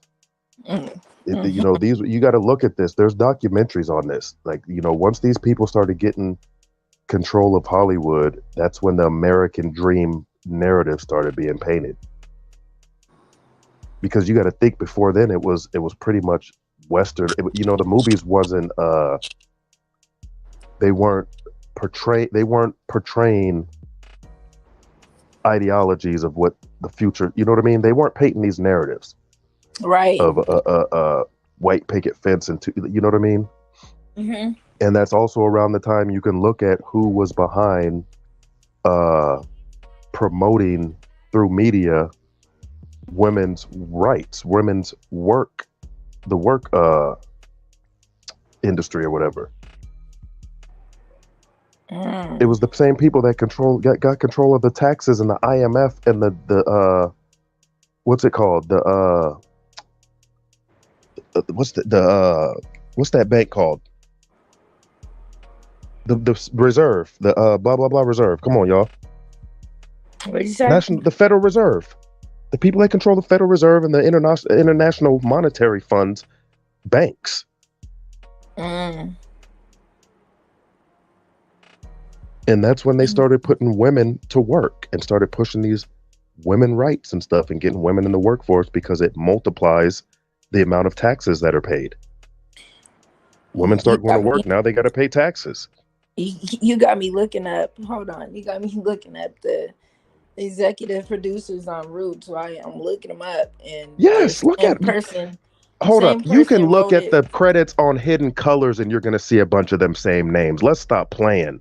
This is why Tariq Nasheed had problems with his own brothers, because they was questioning him about the names of the people he had in his film and their part in the slave that they played in the Atlantic slave trade, and he didn't mention none of that in Hidden Colors. And his wife's mother is one of them people. Who? Dr. Umar had when they had their little back and forth, little beef. Well, I'm gonna tell you, Umar did, but I'm gonna tell you, I'm gonna mention a name. I'm gonna say a name that may not be so friendly, but Tommy Sotomayor pointed that out to Tariq Nasheed. That's why they fell out. And that's why he starts calling everybody a coon that questions him about this, because his wife is one of them people. Whose wife? Tariq Nasheed. His wife's mom is one of them people. And you look at the credits on them Hidden Colors, look at the Goldbergs and Steens and all them names on the end of his credits. Wait, Tariq's mom white? His wife's mom is. His wife mom. His wife is. His wife is So is one of them. His wife is Jewish. His wife is white. Her mom's Jewish. Yes, and Jewish people trace their lineage through their mom. No, I didn't know So that if your about mom's Jewish, Tyreek. you're Jewish. Yes. Right, I didn't know that about Tyreek. This nigga made 4 Hidden Colors and didn't mention their part in the slave trade once. Oh wow. Because they're in his credits of his movie. They helped him with his movie. And bro didn't give out. He gave out some good info though too. Mm-hmm. But I didn't know that part. I didn't know that part. Yes. Yes. Look it up, bro. So I ain't here to shit on Tariq Nasheed, but I'm just keeping it real with y'all. Right. This is a game that these guys play. This is the game these guys play, man. He's not gonna mention them because he's protected and financed by them. I mean, you gotta think about it. What is with all these black conscious dudes? Their biggest enemies are other brothers, and they call niggas coons all day. Tariq Nasheed That's why I didn't talks about Tariq Nasheed calls black people crispy all the damn time. Yeah, he made a. Come on, man. Yeah, with him and what's his name? Him and Tommy was going back and forth. They was going back and forth, and all he does is talk about the color of his brother's skin. That's his diss. Yeah. These are black folks. These black conscious dudes. Their biggest enemies are other brothers, man. They don't go after. Polite ain't never went after. Brother Polite ain't never went after no white folks. I ain't seen the Polite have one white person that he's talked about. Man, His enemies are brothers, man. Now it makes sense about their brother Tariq. Now I didn't know that. I didn't know that about his missus or whatever. And then now I got the first 2 Hidden Colors. When he was going back and forth with Tommy about that, why he was calling it Christmas. I thought he was just being just generally funny. No, he was trying to demean him because of how that shit started. Him and Tariq was cool before that. They used to link up and all that, donate to each other. They used to support each other. Yeah, they were. I didn't understand his beef with Dr. Umar. I'm like, both of y'all on the same conscious tip. Why y'all going at each other? Well, that's another one. Umar is another one who you call Umar out on his stuff, and he turns into this. Umar don't talk about white folks. Umar's biggest enemies is Polite, Young Pharaoh. To just look at their biggest enemies is niggas, man. I've seen him. Most of the videos I've seen, he talking about the other side. He talks about white supremacy, right. But he don't call out these people like he calls out his brothers and threatens to fight them. Now, is that just on the strength that because they say they make videos about him, which I've seen that. Listen, they make videos about him, so he's reacting. They do. To it. Yeah, but why are you reacting to your own brothers when the white supremacy is the problem? You're gonna fight your own brothers, but you haven't threatened to fight white supremacy physically. You're only fighting it by talking about it, but you're threatening to fight your brothers, though. You got a point. That's true. Umar Johnson, bro, that man, how long has it? That man said he was opening up a school 10 years ago. Listen, when he made, I'm sorry to cut you off, but he just spoke on KYRIE. 10 years he ain't opened no school yet. I'm gonna touch on that, but go ahead. No, but you think Umar Johnson got a school open? I was gonna let the sister finish what she had. My fault. Yeah, my fault. Go ahead, sis. Oh no! I was just saying, like, he got on there maybe about a day ago or 2 days ago, and was speaking on KYRIE. You know, he was but of course, you know, we're gonna go with it because he was speaking, you know, whatever side that a person is on, you know. But he was going against, you know, Shannon and Shaq and all them guys. But he was saying, you know, that he was ordering lashes for these people, you know. And I'm like, that's crazy that he's getting on here speaking. He's supposed to open a school, like you said, 10 years ago. You know, and been like, taking money ever since. yeah, and you're on here speaking about lashes. What about yours? You know, We like know that's the he's only at. thing. Okay, We so know he's at least got. Go ahead. oh, go ahead, go ahead. Now, No, what go I ahead. was Go gonna ahead. say, Pan, I'm just playing devil's advocate because of what I have seen or what I don't know. Now, I haven't seen his school personally or whatnot. Just videos about him trying to collect enough money. But according to him, he said he has a school in Delaware. He does though. Hello? He does. He Okay, has the so property. so with that, so with his whole angle, you know what I'm saying, with trying to collect a bunch of donations and everything from, in actuality, he had a point. So a couple of years ago, it takes time to get that type of bread up, to get a school, to get to get a building at least, and then not only that, not getting any type of funding from no other sectors, federal, state, not getting you. This is all just going to be strictly from donations that he received from, mostly from black folks, assuming. So when you're building something like that, and you're just only that's what private schools are. Private schools are funded from the parents. They don't have no From they don't, private. right Right. from private yeah, Entities. basically for the parents. That's why they pay tuitions and whatnot for their kids to go there. So they're not backed by a government funding or state funding. So any decisions that they want to make, it all is decided between that school and the parents who fund it, right? So remember when the whole pandemic and everything caused everything to shut down, you know, kids were still, if you were in a private school, they were still going to school.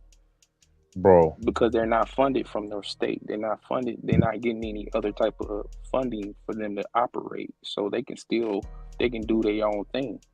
And that's a good thing. So I see I understood his whole agenda and the concept of even trying to do that, because when you're privately funding something, you make the decisions on how y'all going to run your institution. Can no government or state tell you got to shut down your school if they your main source of, you know what I'm saying, But you revenue have to to be keep you running. qualified to be able to make these things happen. What was that brother's name? Okay. When you Hold say on a second. qualified, You have to be qualified to be able to do these things, and he's not. And he has. Listen, hold up. What is that brother's name that was on? Damn, what group was that brother in? Jamar. Come on, man. Lord Jamar. okay, he was in Brand Nubians, yeah. Thank you. Lord Jamar did you see the interview with him and Umar? Yeah, Come on, bro. And Lord Jamar even said, my father-in-law is willing to help you. He said, my father-in-law is willing to help you because he opened up his own school and it didn't take him this long. He got some portables in the back of a church. He told him exactly how he did it. He said he's willing to help you. And guess how Umar did it? He blew him off, was like, I don't need your father-in-law's help. Right, exactly. I don't want your father-in-law's help because he's not qualified to do this. That's why. Right. That's why he don't want no help. He's not qualified to do this. So with that said, if you're trying to build an institution such as a school, it's the same thing, and that's one of the essential things that's needed to, you know, start up a Wall Street: school, hospitals, grocery store, banks. So if you're trying to build up a school institution or whatever, and you need the community's help, people of your own kind that look like you need their help.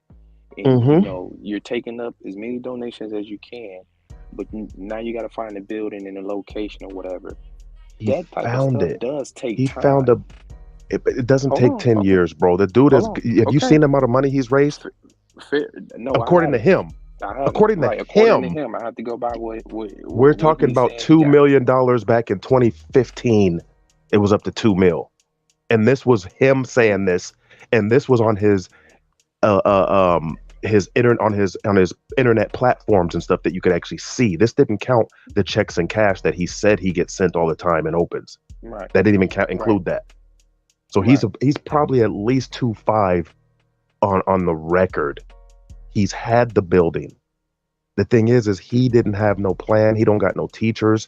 For one, he said he was a principal. He asked. The man did make a video and asked. He asked, "Could I have? You know, I need teachers. I need staff people. Are there anybody out there?" Bro, people have been offering him help. Bro, there has I been don't know. several I people that don't have know. offered him plumbing, electrical. There was a Right, dude all that that put a stuff. video out that said HVAC. he even took, yes, the one dude said he even took time off to go do this work for this brother. He said, I was going to volunteer this work because I had some time off. And he shut him down, bro. This dude has had the opportunity to open the school. He's pump faking. He's not trying to open no school. He's not even qualified. For one, he says he's a principal. Where has he? Everybody should be able to Google his credentials, but nobody can find where he was ever a principal anywhere. Now, He when said he he's a made clinical when he said psychologist. that, He had to go to now when he court for said lying that, about that. now do we Yeah. do that? Do we give that same energy to these certain folks when we put our kids in their institution? Do we ask for all of that background check stuff? No, we To just who? put them in there To who? because Wait, they wait, wait. already set When up. we put our kids in public schools, Yeah, public schools I or can any school that Google. Listen, you can Google your kids' principal's credentials though, and if you don't like it, you can move them to another school where it fits. Period. Right. You're putting your kids in public school, but this dude is asking you to take your kids out of public school and send them to me in Delaware at a school that he bought that's on soiled ground and is full of asbestos. That land was a condemned land. That's why nobody wanted that place. Well, you're gonna send your kids to Delaware to Umar Johnson? To Delaware? Do you know where this place is? It's the middle of nowhere. But he's had parties and a fake wedding and shit there. But he look at hasn't what opened up we the doing. school. Okay, but look at what we're doing. We're doing the same thing that we were just talking about, pulling other black people down, or them trying to make an attempt to do something. Obviously, the man would need some help, and I'm just playing advocate on the strength of what he's saying, that the things that he did need to have to make this successful, and the assistance he need from us to make this successful. He's Now, had you plenty said of that with time people. to do that. Hey, man, plenty of time. How do you put a time cap on how long something takes? We had plenty of time to get those four Because essential there's been things. there's We been still don't several have other them. people that have achieved what he was looking to do in a much shorter time. I can name you several Who? Hebrew Israelite schools. I can name you several, brother, please. Academies and everything, online and everything. There's black That have owned. established actual schools. I just told you Lord Established Jamar schools. said that his stepfather did this years ago from the ground up. And it didn't take him $2 million and 10 years. It didn't. And he even How long tried did to it help take him? Umar. It took him 2 years, bro. Because he started with a portable in back of a church that they weren't using, and he just started expanding. Right. And then now Okay. he has a property. He got the school up and running? He has a full school. Yes. Lord Jamar, yes. You can look it up online. It's a Is full Lord school. Jamar It's or in I his believe father-in-law? it's his father-in-law school. His wife's dad's school. And that's why he got with that interview with Umar, because he was like, yo, I think I can help you, bro. And he said, my father-in-law is willing to sit down and help you. I talked to him about it, and Umar blew him off. Yeah, I heard that You got to think interview. about it. He doesn't seem like he's looking for any help. It looks like he's looking for donations, because he even said that. I don't need that. I just need donations. And I he just want probably money. I just very need the well, money. and he probably very well is. Who knows? But I mean, I Umar who was actually tripping. knows? Who actually Umar was knows, man? tripping. Hey, Come look, I'm on. gonna tell you something. With where we are collectively, we ain't in no position to turn down help. I don't really know what my nigga was on, right? Because I didn't see there's him all turn down type no of help. You angles, said and what videos I of try You this. not to seen the do. Lord Jamar interview. You know he turned down help. No, That's the only one coming from even Lord before. Jamar. Listen. He There's came to I'm talking about Seattle other and help. turned down help. There's Like plenty of they're yes. stuck outside of that. See that Yes. everybody's seen that interview. Nah, I'm talking about some personal shit I know Yes. absolutely firsthand. Okay. Right? That I Now I know can tell you absolutely right. firsthand. Because I saw Where the I'm at interview is too. this. Where I'm at is this. Let's say I won the lotto. I'm talking about the big one, the one where the The shit be crazy, Powerball. 700 You won million the other day. Powerball. Yeah. Yes. Okay, I won that. All you niggas on this panel, if you say I could help you, we're doing so bad right? That even with me winning the Powerball, black people still will control 0.5% of the nation's wealth. If my people control that, what the fuck I look like telling a nigga, I got what I need. I got what I need. No, I don't. No, I definitely don't have what I need. Do you have something I need that I don't know? Right? That's what he was supposed to do. And you know what? That happens a lot with us. There's something, black people, we don't, even when we know we should be fucking with this nigga, he could help me. Yep. There's some sort of mechanism going on collectively, not y'all per se, but just from top In to general. bottom. Yeah. Where,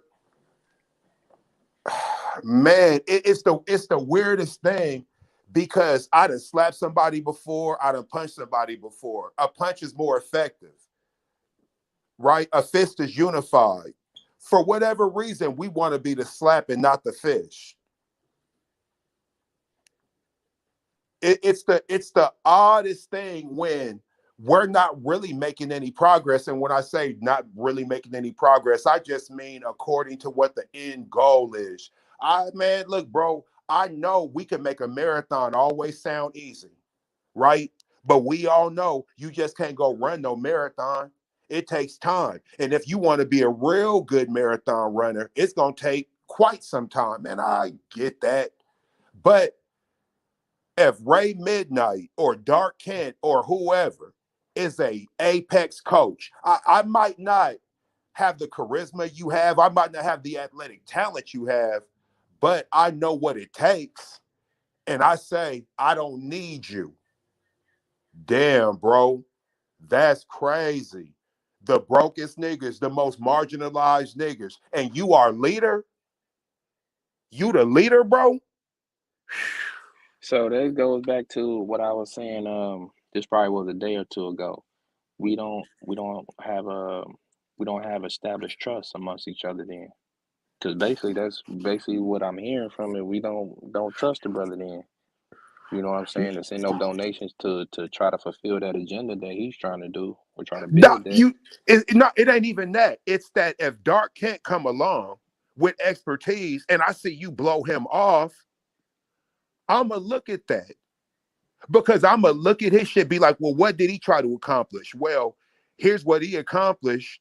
Right now, did he necessarily go for what you went for? Nah, he's coming to help you. Like, he's not coming to be your equal or your partner. He's coming to help in a particular endeavor. And when I hear I got what I need, I got my peak. Hey, man, look, bro, this nigga's trying to help you, man. And this person is a motherfucker with a name socially and in entertainment, like just him being him. He could align with you, and that's gonna bring in a certain amount of people, but you feel so attacked, you so defensive. Now from Okay, there, fair enough. Fair enough. that's when people start asking certain Questions and questions. yeah, fair Right? enough. That's fair enough. Where's the Yeah. HVAC? Where's the this? Where's the that? Okay, I see that you got these people, but when somebody who could really make some noise comes along, because me personally, bro, ain't no goddamn way I would have let LeBron or Kanye beat me to open in my school. I open a portable first. You're not gonna beat me to open in my school. I really had this idea. I don't give a fuck if I start off with I think 10 kids with both that, because here's what I would have did. the I brother would have Jalen started Rose off, got a charter school out in huh? Michigan. The brother Jalen Rose, he opened up a charter Right. school that he probably is probably funded. So yeah, so he What you know what I'm saying? He I would did have it started off solid. with, go ahead, my bad.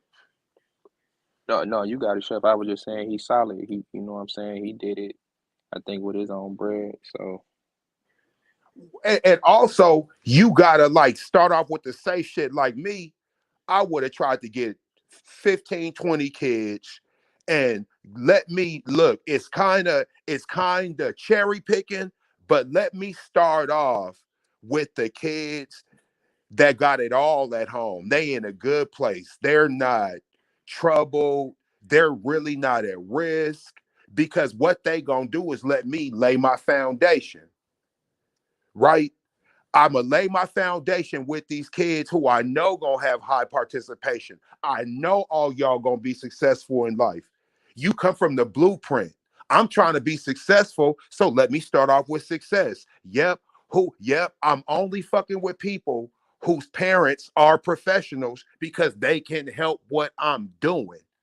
I don't need any kids who got a drug addicted parent yet, even though that's what I'm lobbying for. The reality of it is, I need the kids. Your mom is a doctor and your dad is a sports therapist. Yep, them is who I need at first. Then we could go and get some trouble kids, because the kids who got it down pat, they gonna show them, well, here's the way we do it around here. I know what you come from. I get it. Yep, this and that. But when you over here, we trying to improve that. So all that other shit, yeah, we don't talk like that here. We don't move like that here. But get the goddamn school open. Right. Get it open. And you know what? Yep. Start off easy. Kindergarten and preschool. You're goddamn right. Kindergarten and preschool. And let's raise them up. And then when y'all hit the first grade, when both y'all hit the first grade, then we could add on. And we could add on a grade above. We could add on a grade below. In 4 years, we'll be K through 12. But So do you that guys first, believe it was an ice cream dream he was selling?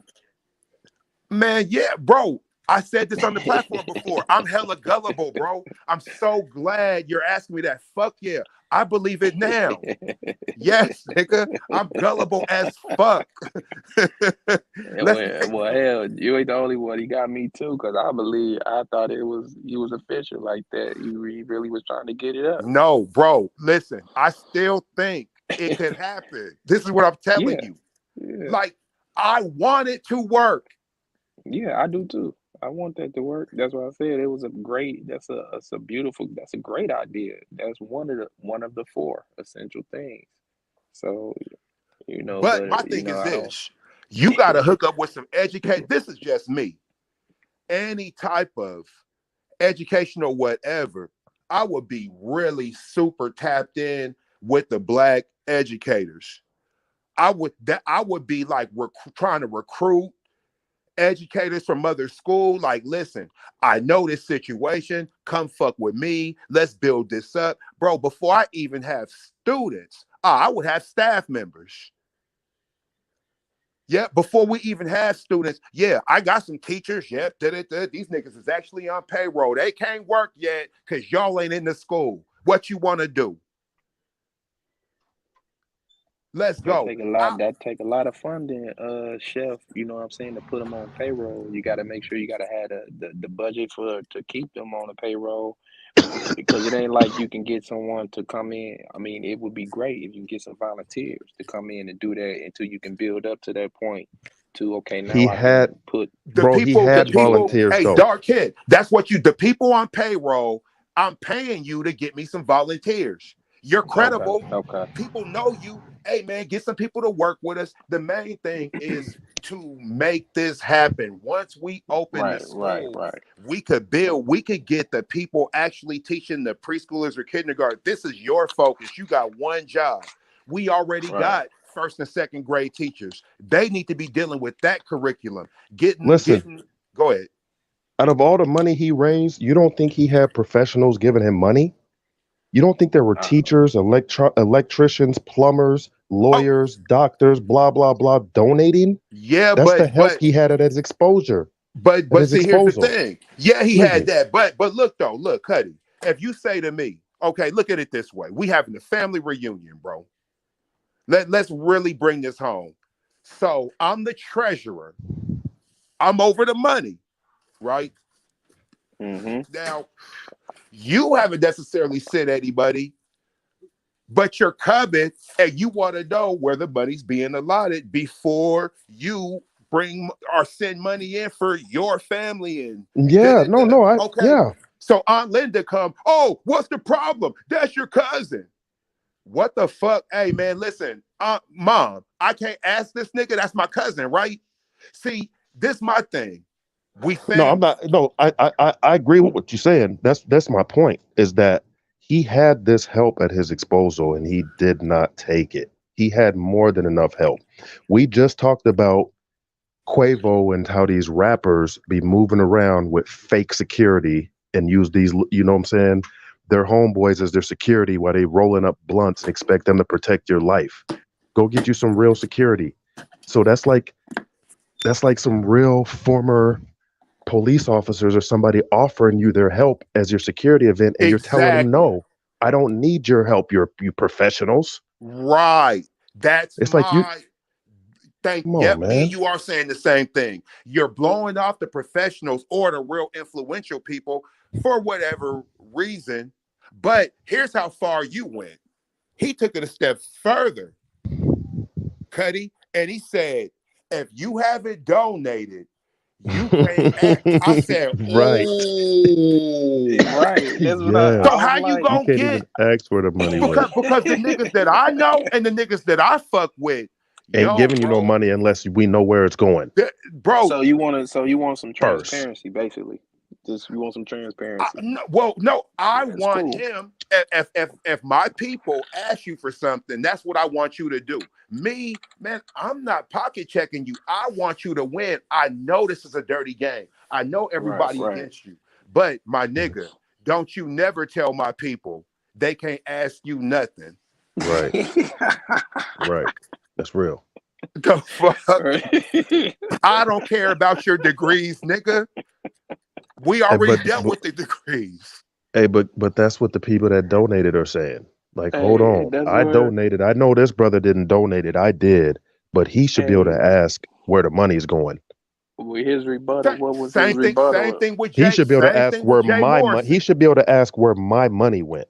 And you know Same. what his rebuttal, what Umar rebuttal, what I hear often a lot of times in this vid was, do you ask them white folks? Man, bro, listen. No, you know why we don't though? I'm You gonna be know real. what? You know why we don't? Because we know where the money's going.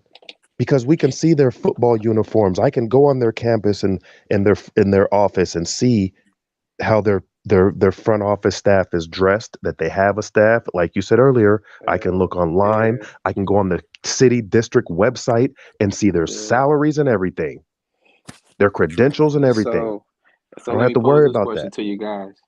So then, So if you're can saying, we? do I ask them that? You should be asking, are you asking them that? So let me ask you guys this question, and just this is a general. So, should we do that type of stuff to banks?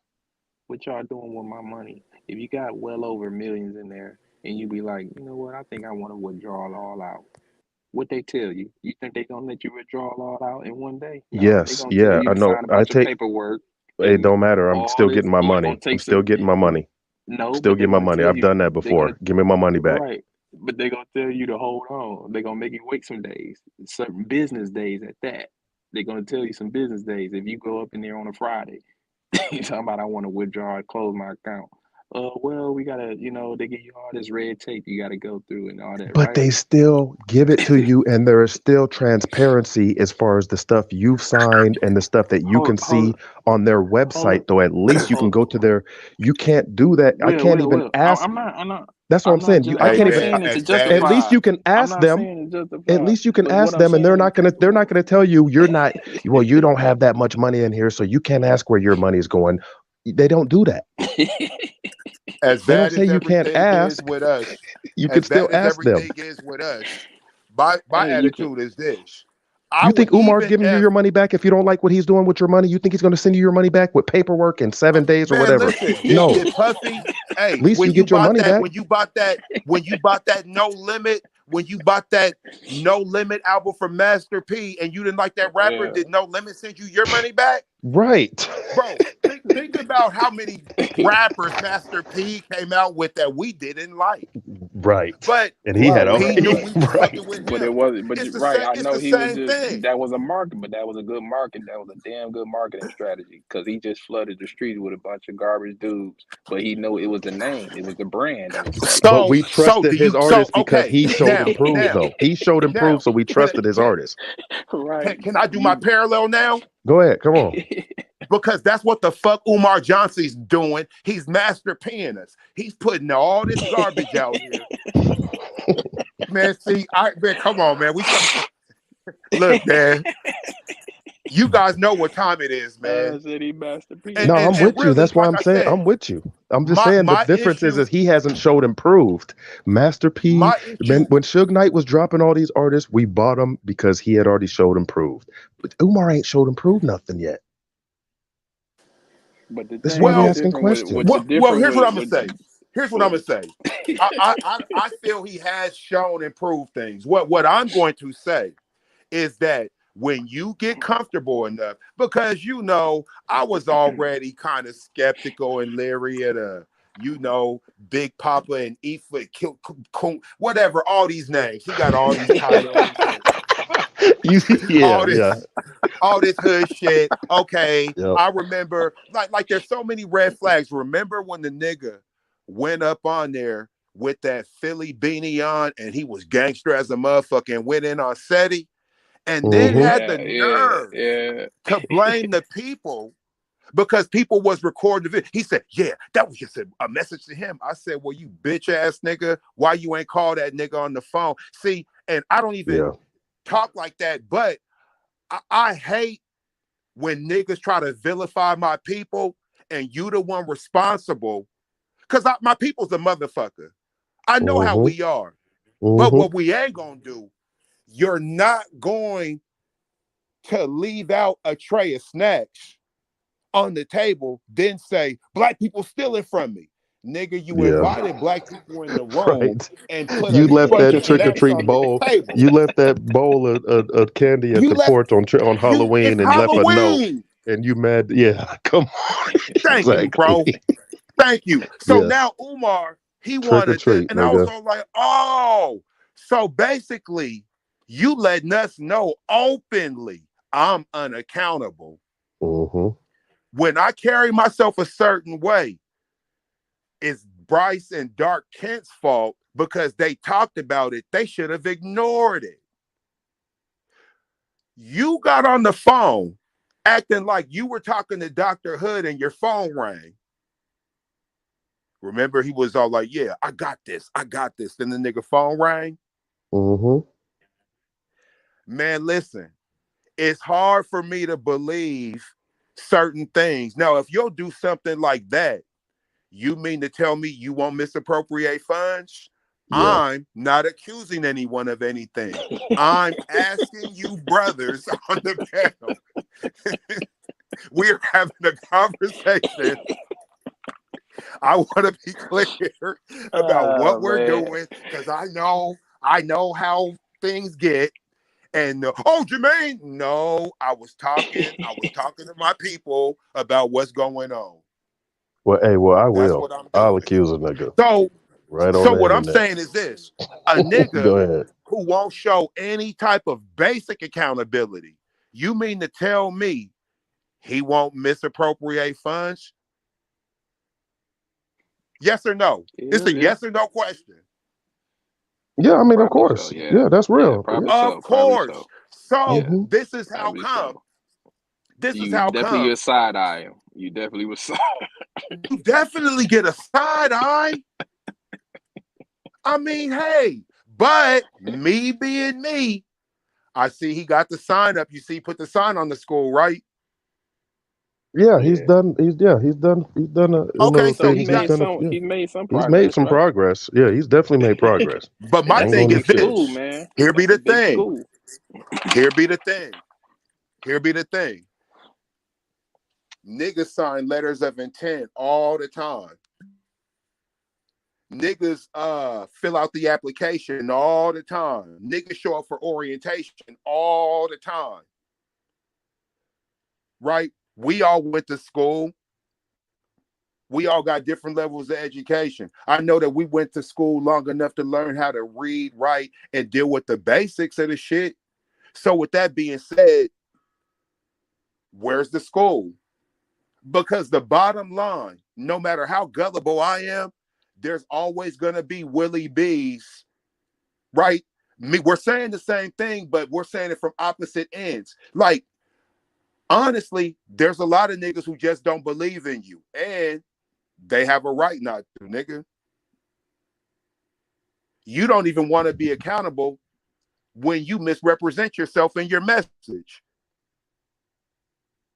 So how can we trust you to be with the money? accountable at any time? With the money. So If you won't be accountable with behavior, with how your can we trust you to words, be accountable with money? then how can we trust you with our if you're not accountable for your own words, then how can you be accountable with my money? Exactly. Especially when the questions you're asked about the money, you get defensive and pretty much offensive.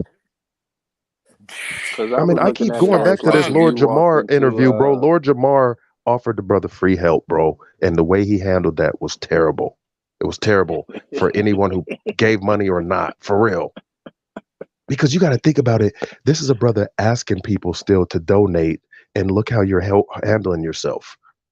You're not making nobody want to donate because we can't even question you about the money until we give it to you. And then when we do that, what makes me think you're really going to tell me where my money is going? Have you guys seen the videos? Because there's 100 of them of the school itself. People that actually go on the property, or when he's walked people through these classrooms that are just water damaged, and like these buildings have damn near been condemned. That's why they gave him that school. You think the people that they gave him that school because they knew he can't put no school there? But I You think mean, they would so have? if he is he And trying to honestly make a good effort to fix it up? And they also know that he doesn't really have it in The him credential to yes. put it together That's real. to delegate things to come to fruition. That's real. Right? What really needs to happen, he needs to delegate certain things to come to fruition. Like, look, bro, you might have to actually just hire a principal, or you might have to attach yourself to something someone that else exists already, right? Like I would have, like some East Coast, one of them black charter schools, I would have said, look, let us be Willie B. Charter Delaware. Right. Give us your curriculum. The FDMG edition or academy or whatever. Something you can still attach your little brand to it. So with the wealth and knowledge that this brother has shared for many years or whatever, you don't think he's got the credentials to teach or to be an educator? Of course, brother. He taught me. No, he does. No, he has the credentials to teach, but in an academic setting Man, that where's hasn't the been money, proven. man? No, I'm just saying though, like, because my thing is this. Look, I'm not trying to defame the brother. I'm just saying it's been shown over and over that there's no proof of him being a principal, and his credentials have been questioned, but even by a court.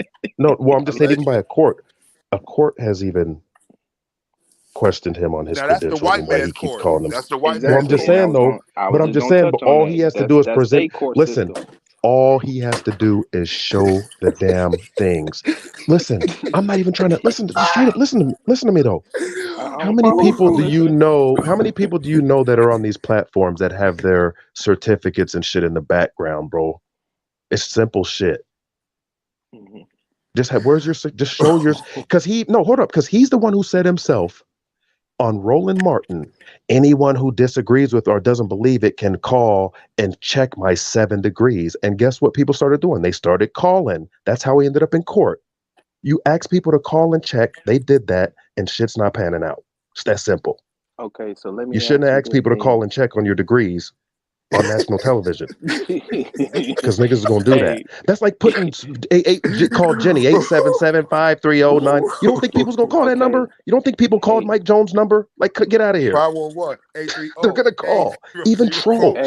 You dummy. So is it fair to say? So is it fair to say to judge someone's credentials off the education of you know who versus No, okay, no. We're listen, basing off of his let me words. land. Right, but let me land. So we gonna base his credentials off of the education that he should have received from the very people that we've been talking about all day on here. That's supposed to that makes you certified into knowing yourself and who you are and all of that. We were just talking about this earlier, how we've been all miseducated from 1 through 12. You know, I mean, I don't know about you guys personally, but I know I have. I've been going to public school, you know, all my Mhm. life. I graduated public school, so I know it's a lot of that's 12 years of miseducation that I've had. So I got to Right. re-educate myself all over again because I've been lied to. You know what I'm saying? To get their type of diploma to say that I could read, write, and do math. But it was their history that was being embedded in my mental. You know what I'm saying? Now I gotta re-educate myself over all of that. You know what I'm saying? Yeah, Hmm. I was taught to learn the basics, reading and writing and things of that nature. But as far as the history, I've been miseducated 12 years of my education. You know what I'm saying? So who are we going to base someone's are we going to base or critique someone's credentials off of their type of education? Because they the ones that give you the diplomas and degrees and all this, right? They the ones that Yes, give it to you. You have to pass they have their to standard validate to you. say that they got to sanction you to say that you're Yes, qualified to be a doctor or whatever. but here's the thing, though. So I could see if he was talking the way that you are. He doesn't. He leads every speech, every uh thing he does on, like Roland Martin, and I've seen him on several people's podcasts. He leads off with these credentials. This is his standard. He yeah, leads he off about does. how he's the most requested lecturer in the Scholar. world. Yeah. And yes, thank you. And he leads off with his 7 degrees. He does this all the time and names his credentials. This is the way he validates himself. So these are his Yeah. standards. Yeah. So if these are your Okay. standards, I'm holding you to your standards and your words. Okay. Fair enough. You're the one That's who fair. says that you're qualified to do this. And you Yeah. say it because of your credentials that you get from these other people. That right there, and that's what I'm saying, that right there is a Right. contradiction in itself. Because you validate yourself on their standards, but want you to listen to them and do it the black way Now, when your standards are the white way. But we can't ask you I, about your I, credentials the white way, though. I We just have to ask you wanna, the black way. But you're no, I just come want on. to interject and just put this out here before my cut, because I can see my cousin turning up. Come on. This is Tell me why where I'm lying. I try not to do all this. You see what I'm saying? Because being on call is not what I say, it's what I don't say. Like, look at all these holes. And we haven't even, there's so much that, look, bro, have y'all seen his father? Yes. Yeah, I've seen his father Yes, do I his Now the have. hair thing once. I is sure have. this. You mean to tell me that's not a sincere black man I know, who I know, really, I know, I know. That's because right? So fathers don't do that to their sons. We fall on the sword, fathers man. don't do, not like that, Right. right? Where I'm looking at Wasn't this, his where I'm pops just like, bro, like, I'm putting him gonna on keep it blast a little 100. bit? That's when I just realized, like, man, do I gotta completely rethink this? But see, I'm in so deep, and I've never sent a dime. Right? That's what His I want pops you put guys him to on know. blast a That little don't bit, even right? matter. I'm in so deep, I can't turn back now. I'm too vested in this bullshit. But look at this shit.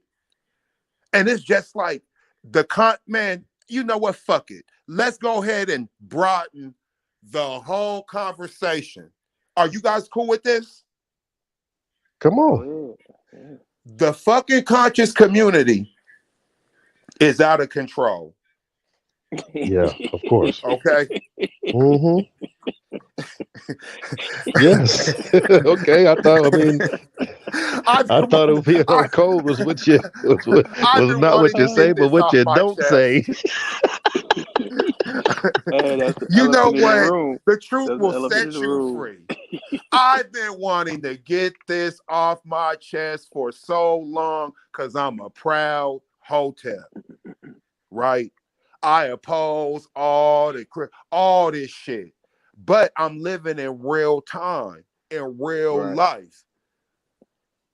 This shit is a scam. Okay? Oh, what? Man, come I on, thought you was man. telling me to be quiet, man. Damn.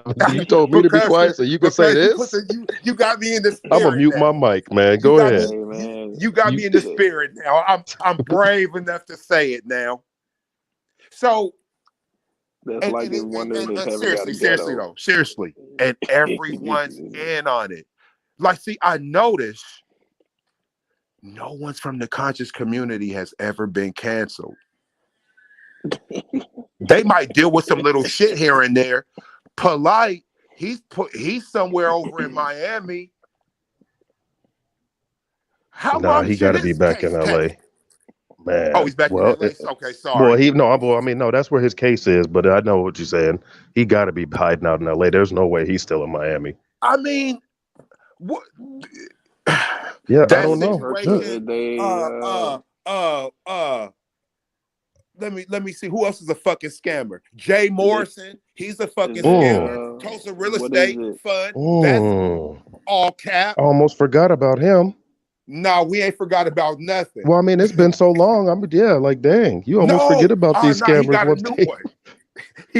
I'm gonna send it to Oh, you, is he? Cuddy. He got some new shit. He's He's a okay. Of cold course nigga, he bro. do. He got a whole new thing, and somehow he won that shit with Tony the Closer. So I was all like, bro, you was in a court, you scammed him. Of course you won. So he feels vindicated. I'm just like, nigga, cause you scammed somebody and won in court, you feel vindicated now. So we got that. What's the girl's name? The light-skinned chick who used to fuck with Griff, who was doing the retreats and the healing circles. They used to mess with Zaza Griff. Ali. She used to mess with Professor Griff. Yeah, Zaza Ali. She's another scammer.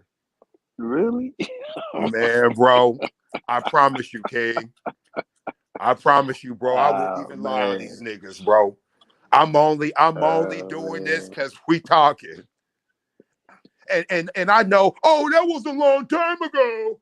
Man, she's a scammer, bro. That's for all the. So what are we talking about? Conscious speaker pimps or what? What is? Yeah, bro. The conscious community, them is all the pimps, and everybody else on the outside looking in is the hoes. Now you got rogue motherfuckers, right? But at the end of the day, the conscious community, that's the pro-black scam. These niggas don't even be having careers, nigga. Would it be disrespectful to put Minister Farrakhan in there? To me? Would I sound disrespectful? Would it be disrespectful to throw me? him in there? It would.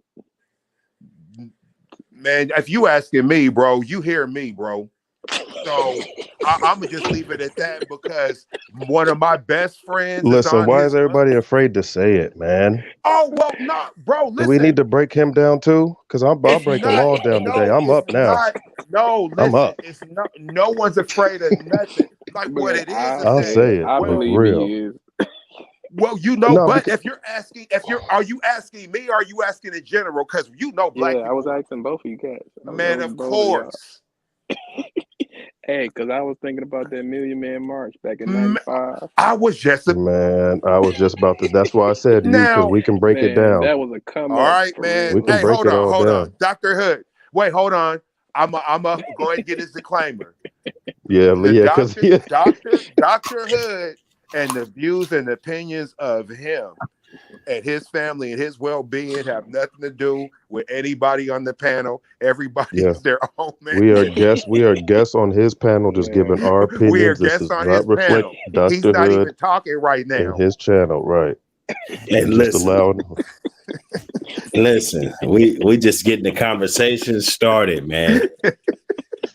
All the hard conversations, people could just email us. Cash App $100 and we'll cover it. Damn, man, all the conscious Oh niggas man, pimping us, man. We don't want to talk about it. We'll talk about it. Man, that Million Man we March have to was a put a heavy come disclaimer up. on my That guy, was a bro. that was a major come up. We Can't tell me it wasn't. Which one? we can't. Dr. Hood, Which all one? he wanted to Hmm. do, all Which Dr. one? Hood wanted to talk Because he about didn't was he have two of them and a anti-Semitism. family? Right. That's all Don't we, get me all started. Dr. Hood was talking about. Man, somehow, bro, we letting everybody have it. We Umar, and you know what? Fuck it, let's just keep on going. You know, It is somebody else I want to ask y'all I got about. some more ammo too. Come on, who else you want to let light up? Yahweh, Malachi York. Oh man, don't say All that. these comedic think tanks or comedic shrine. Hey man, listen, bro. Cause I'm comedic as far as like the practice. But what are we talking about here? Right, just because I subscribe to the whole, or is your heart light as a feather, doesn't mean I can't look at a nigga and see he's scamming. Yeah. Right? So these niggas is getting this information. Hey, I seen this movie way back in the day. It was called Apocalypto. Right? And so they had the little shamans or the witch doctor, whatever they were, whatever their titles were. So they made an eclipse happen. Obviously, they knew the science and tracking of the eclipse and everything. But they used to like fool the people and do that shit, right? Same shit, right? So you got the 5%, you got the 10%. See, all these niggas, them niggas is all 10%ers. Them is all niggas who know, but they weaponize it and fool motherfuckers. And then you got the 5%. Even though I don't practice the 120 lessons, I understand the science of that and being righteous in what they own. So I'm looking at this, bro, all them cats in that inner circle, if you could just get on any of them primary platforms, you're probably a scammer. And if you ain't fucking with it, that's because you ain't no scammer, right? Niggas like, is his name Black Dot? See, Black Dot, a real one. Once he realized what was going on, he just got with his sons and started their own little platform. Niggas like Q Butter, see, Q Butter's solid. I fuck with Q Butter, but he's torn because he know if he want to get it out, man, you got to go up on them platforms, man.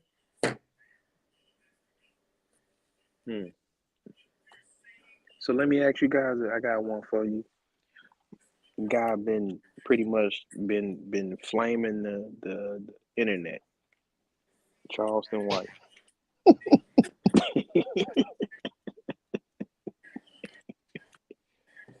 You think he's solid, or you think this is just all a gimmick?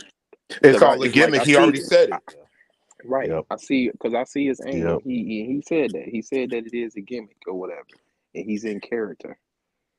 But then he, on the flip side, he show his work of what he's doing, and you can look up the things that he's, you know what I'm saying, that he claimed that he has done, that he does do for kids and everything in his organization Hype, you know, helping young people excel. So, but what I don't understand is like, man, he really be getting under people's skin. Like it's like, why? Yeah, He because ain't saying nothing wrong. Well, nah, he said a lot Most of of shit that's absolutely wrong. Like any nigga will say, the police should have. This nigga said the police should have killed his son.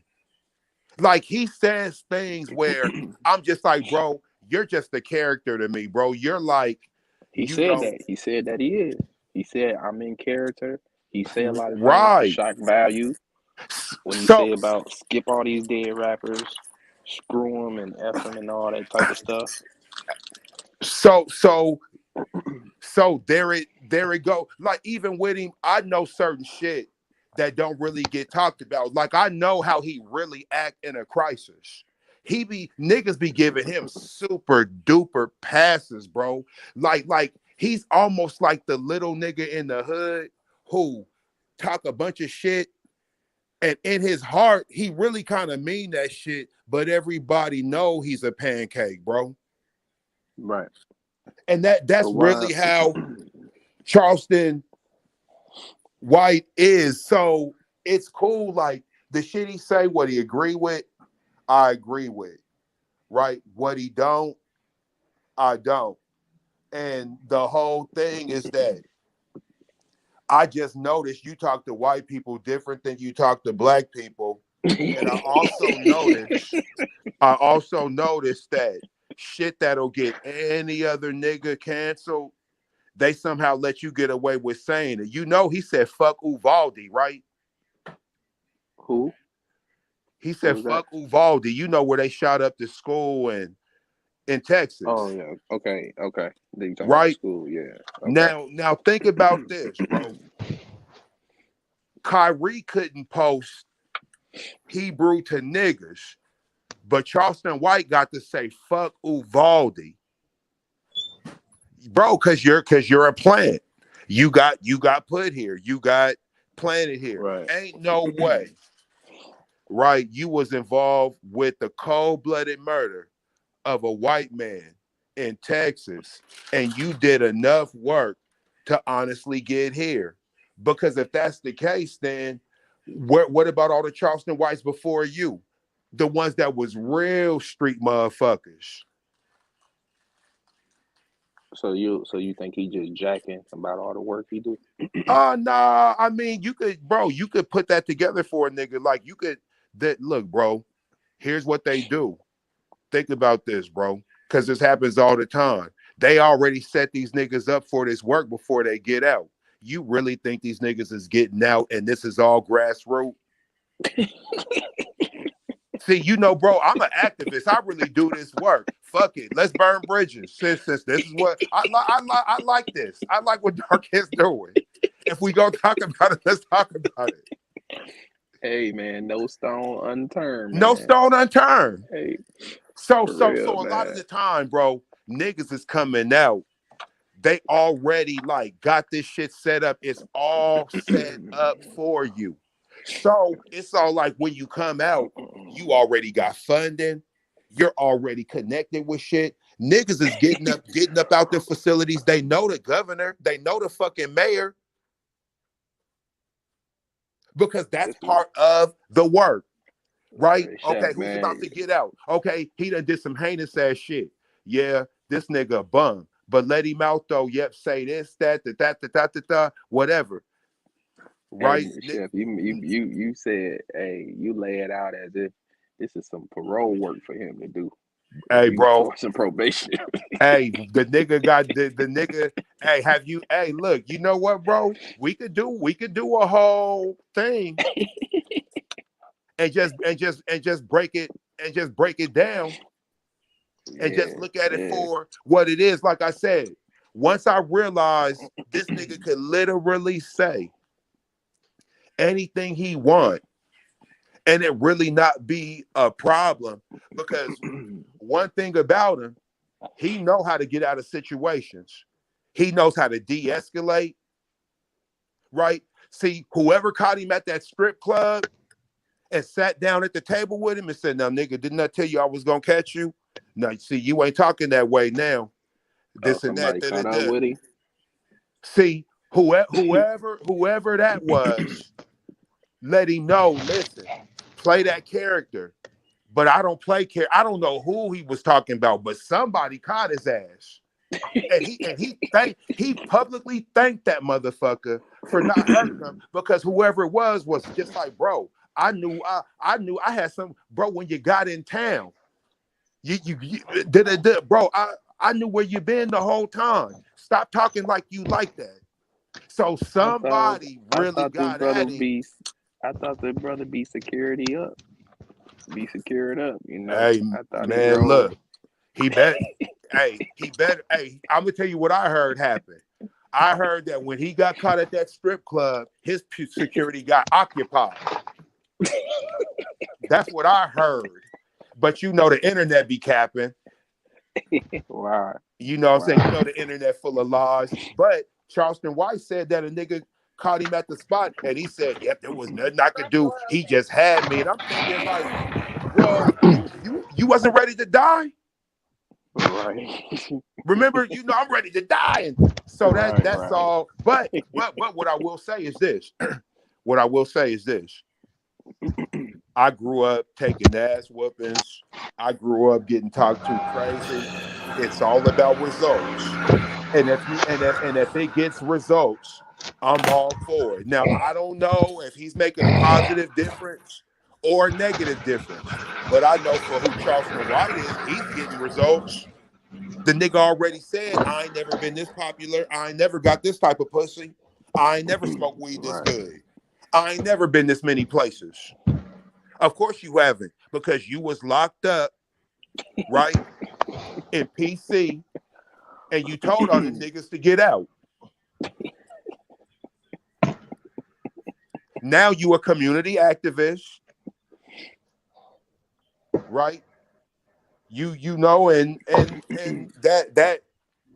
that's all good. But to be honest, there's a nigga in Texas who ain't killed nobody, been a community activist when you was being a fake Crip, and they deserve that spot. And they gonna talk to Willie B and Dark Head like they men regardless. Right? When they telling black men to do the right thing, they gonna speak life and love into them.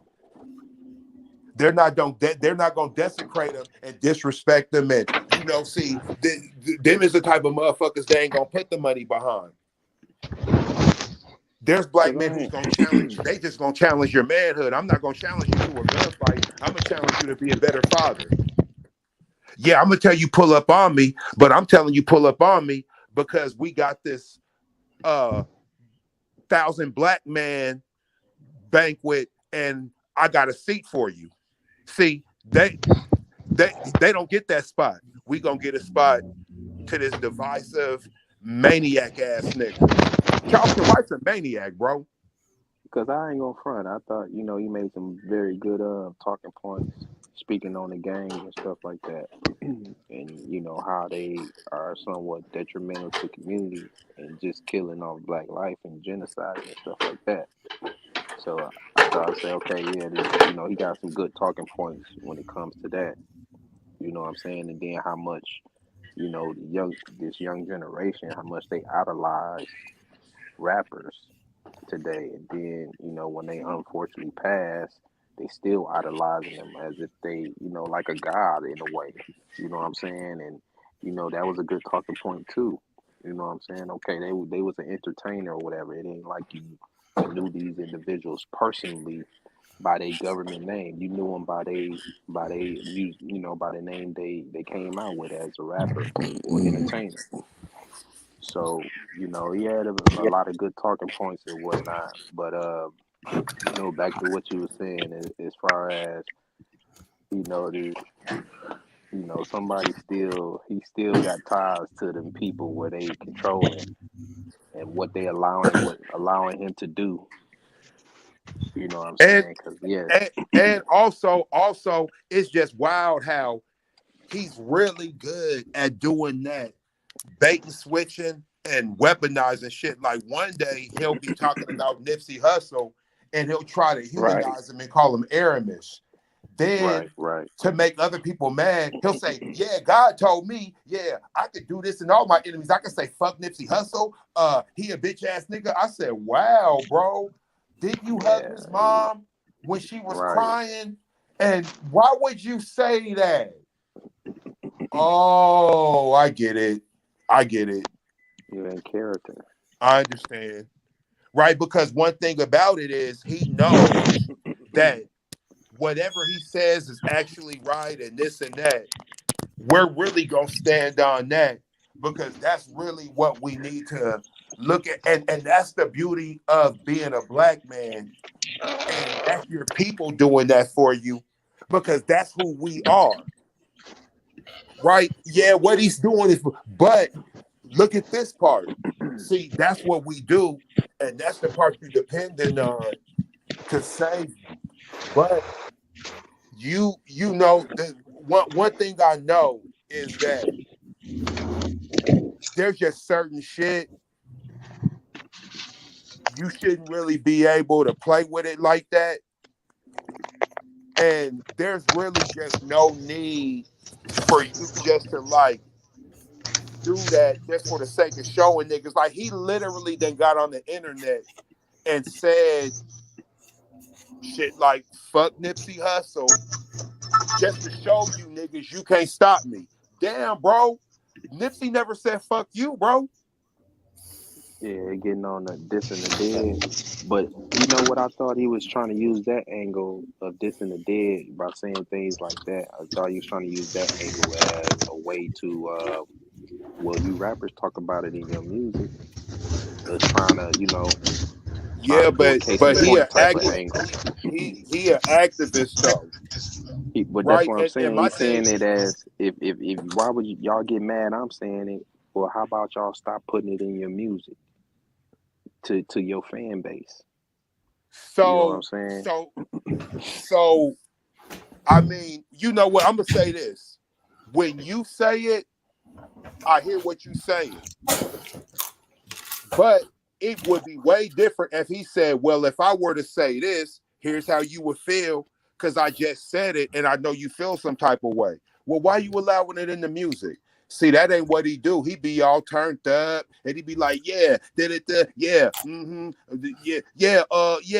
cause I say, hey, yeah, man, cause yeah, fuck these niggas say, hey, like, nah, But does bro, that that does that try to push it? But I always try to see some type of positive in somebody, and I nah, may be look, what naive. I'm saying is But check it this. out. Go ahead.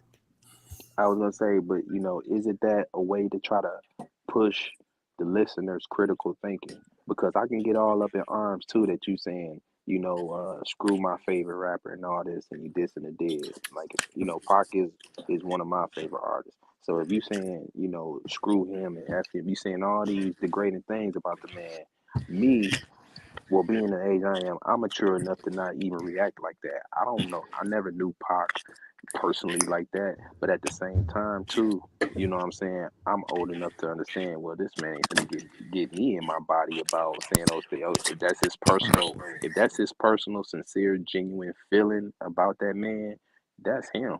You can't get me upset about how you feel about somebody that I personally, if I enjoy their material or their music or whatever. So if that's how you personally feel about that man, then okay, that's you. But it'd be a lot of people on internet. He can get the internet stirred up. People will come at him like, you can't say this about Bib, or you can't say this about Pop Smoke, and you can't say this about, all these, what I'm saying, young cats that we done lost. You know what I'm saying? And it's like, is that a way for him to push? He trying to push you to use your critical thinking. Okay, So is why he this what getting we all up doing? arms? This what we doing? Nah, because here's the thing. No, hold on. Because This what we're here's doing? this. Okay, so I do food justice, right? I like to do stuff that has immediate impact. One thing I know, I could feed you right now, wherever we're at, wherever I am, I could do that, right? So I help thousands of people a month, my G. Like literally. Like on some hand-to-hand shit. I come into personal contact with these motherfuckers. Right. So now, do I get to run around and say, fuck all you niggas who make bad decisions, you dumb, broke motherfucker? Like, whatever it is Good that needs point. to be said to spark the critical thinking to get you out of the state of mind, right? So if you're not good at saving, instead of me suggesting you should go to Willie B's finance class, I'm gonna like let you know you've been broke your whole life. You're a broke bitch. You're a broke bum. Your mom was one. Your kids is gonna be some. But I'm trying to get you to think. I'm trying to like get your critical thinking working. Right. Right. Like now, one thing I do know, we between me and you, I think we both know if Charleston White talked the way you do, he would just be a regular nigga we like that's for the people. He's like Now he Hassan said that. Campbell to He me. mentioned that, and I didn't mean to cut you off, Chef. No, He you're good. mentioned that he tried to come in a try to come in a correct angle where he wasn't being disrespectful. Nobody When listened was to it? him. He said it was years ago. It was years ago. He tried to push his message So and he's try to doing come it for the correct in it. views and not the actual I betterment of think the people. it seems as if, okay, I couldn't get y'all attention coming correct and respectful, so now I got to be ignorant and do it this Yeah. way to get your attention. No, to you hear my had message. their attention. That makes He sense. had their attention. You know. That makes sense. So that's what I'm saying. This is what I read from that brother. He seemed that's he seemed like one of clout. them type of dudes. I That's did it the about the respectful clout, way. man. Huh? That's about the clout. It's Yep. spread. It smells like clout. You know. I tried to do it the right He way. just finding with his respect. lane. Oh, that's the lane. Let me go at these guys. And yeah, we all emotional. Yeah, we all feel hurt about when these guys lose their life, and you know, we all feel some type of way about it. You know what I'm saying? But this is what he's preying on. That's what he wants. He's creating more divide than it's already divided. You know what I'm saying? But think about it though. Okay, if somebody was just coming on here just shitting on your favorite entertainer or something, someone that you've always looked up since you was a shorty, and someone come on here shitting on them or whatever, and they didn't pass on, would you get being at your age and at your your maturity level? Would you be like really up in arms about it, or just look at it? Okay, that's one man's opinion. He ain't finna get me out of my body threatening him or whatever. Or what city you gonna be in? Or come to my city now, and I bet you won't leave here alive and all that type of stuff Well, because you said Charles you White didn't like Tupac. disrespecting the dead though. He disrespecting the dead. Some people feel some type of way. That ain't their favorite artist. That's they friend. That's their family. But right. So with that said, but you ain't never met this artist ever in your life. Now I can see if it's a family member, that's different. If that's your bloodline, that's different in a So way. you're saying I would like feel some kind of way. Charleston White and his trolling, and you're saying somebody get mad at him? Correct. They get mad at him for doing all this trolling, and it's like it's all an act, man. This guy A lot is of a them ain't character. really getting mad. It's all like it's views. A lot of them dudes is just getting views. Like if I go on there and say, fuck Charleston White, where you at? Pull up. I got you. Get on my live. Everybody tag Charleston White, right? I could do the same thing. That doesn't mean that I'm bent out of shape over this. That could have been a well-calculated move. And it just and it's mostly with celebrities. He used this angle with just celebrities. He's like, why is this generation getting bent out of shape about what I say about these celebrities, especially when they pass on, especially the ones that pass on. Because okay, it's a lot of y'all don't disrespectful. even, a lot of y'all don't even know these people But and it's never met them. it's disrespectful though. Why should we like your message? That's just like saying, why should we like your message and it's negative? You got a negative message.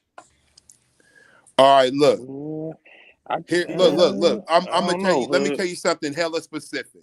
Like there's so many, but I'm gonna tell you one story that just blew my fucking mind. Can't provoke dudes. So Charleston White, he said, yeah, he said, I called the police on some niggas who wasn't even bothering me. Right. That's fuck shit. Hey, Darkhead, do I need to finish the story? Because I think when they back his ass you know down, the story, don't you, Darkhead? Darkhead, you know the story, don't you? No, go ahead. Okay. I haven't heard this one. So he said, yeah, he said, yeah, say, I'm in this other neighborhood, say, yeah, and these niggas, man, they had came there, say, and they was hanging out with my neighbors. Now, he said they was at my neighbors. They had a Cadillac. He said, I waited till soon as it got dark, and I called the police on them niggas. We don't need no niggas in my neighborhood drinking beer in a Cadillac at this time. This is who you're telling me is giving us critical thinking, bro.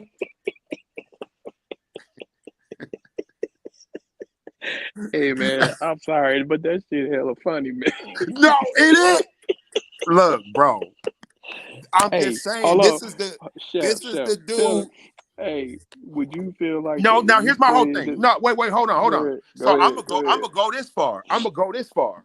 We know niggas that had interactions with the police and they lost their life for less. So you that bold to where you'll go in front of the world, say this. You know what you doing, like you know how this work, and you just like, well, they don't belong in my neighborhood. I called the police, right? But I understand because you the same dude who said, well, my son seen something going on with the police and he just ran. Shit, the police should have shot him in his ass, should have killed his ass. So, I mean, I don't know Wow, where the critical thinking is with that, I didn't hear but that. I would definitely hate. I would definitely hate for me to be, because like Dr. Hood lives in a nice, he lives in one of them areas. Well, I would hate for Charleston White's son to be hanging with my son. Dr. Hood don't really know it's Charleston White's son, so we decide, hey, police, come get this nigga. Like, that's crazy. But that's Charleston. And for him, that's like not a big deal. For me, that's absolute insanity. For him, that's just like another one of his, that's just him. Like, yep, they was in my neighborhood in a Cadillac drinking beer. They don't belong there. See, just think if your neighbors was like that, like, well, I don't care who they know. I don't know them.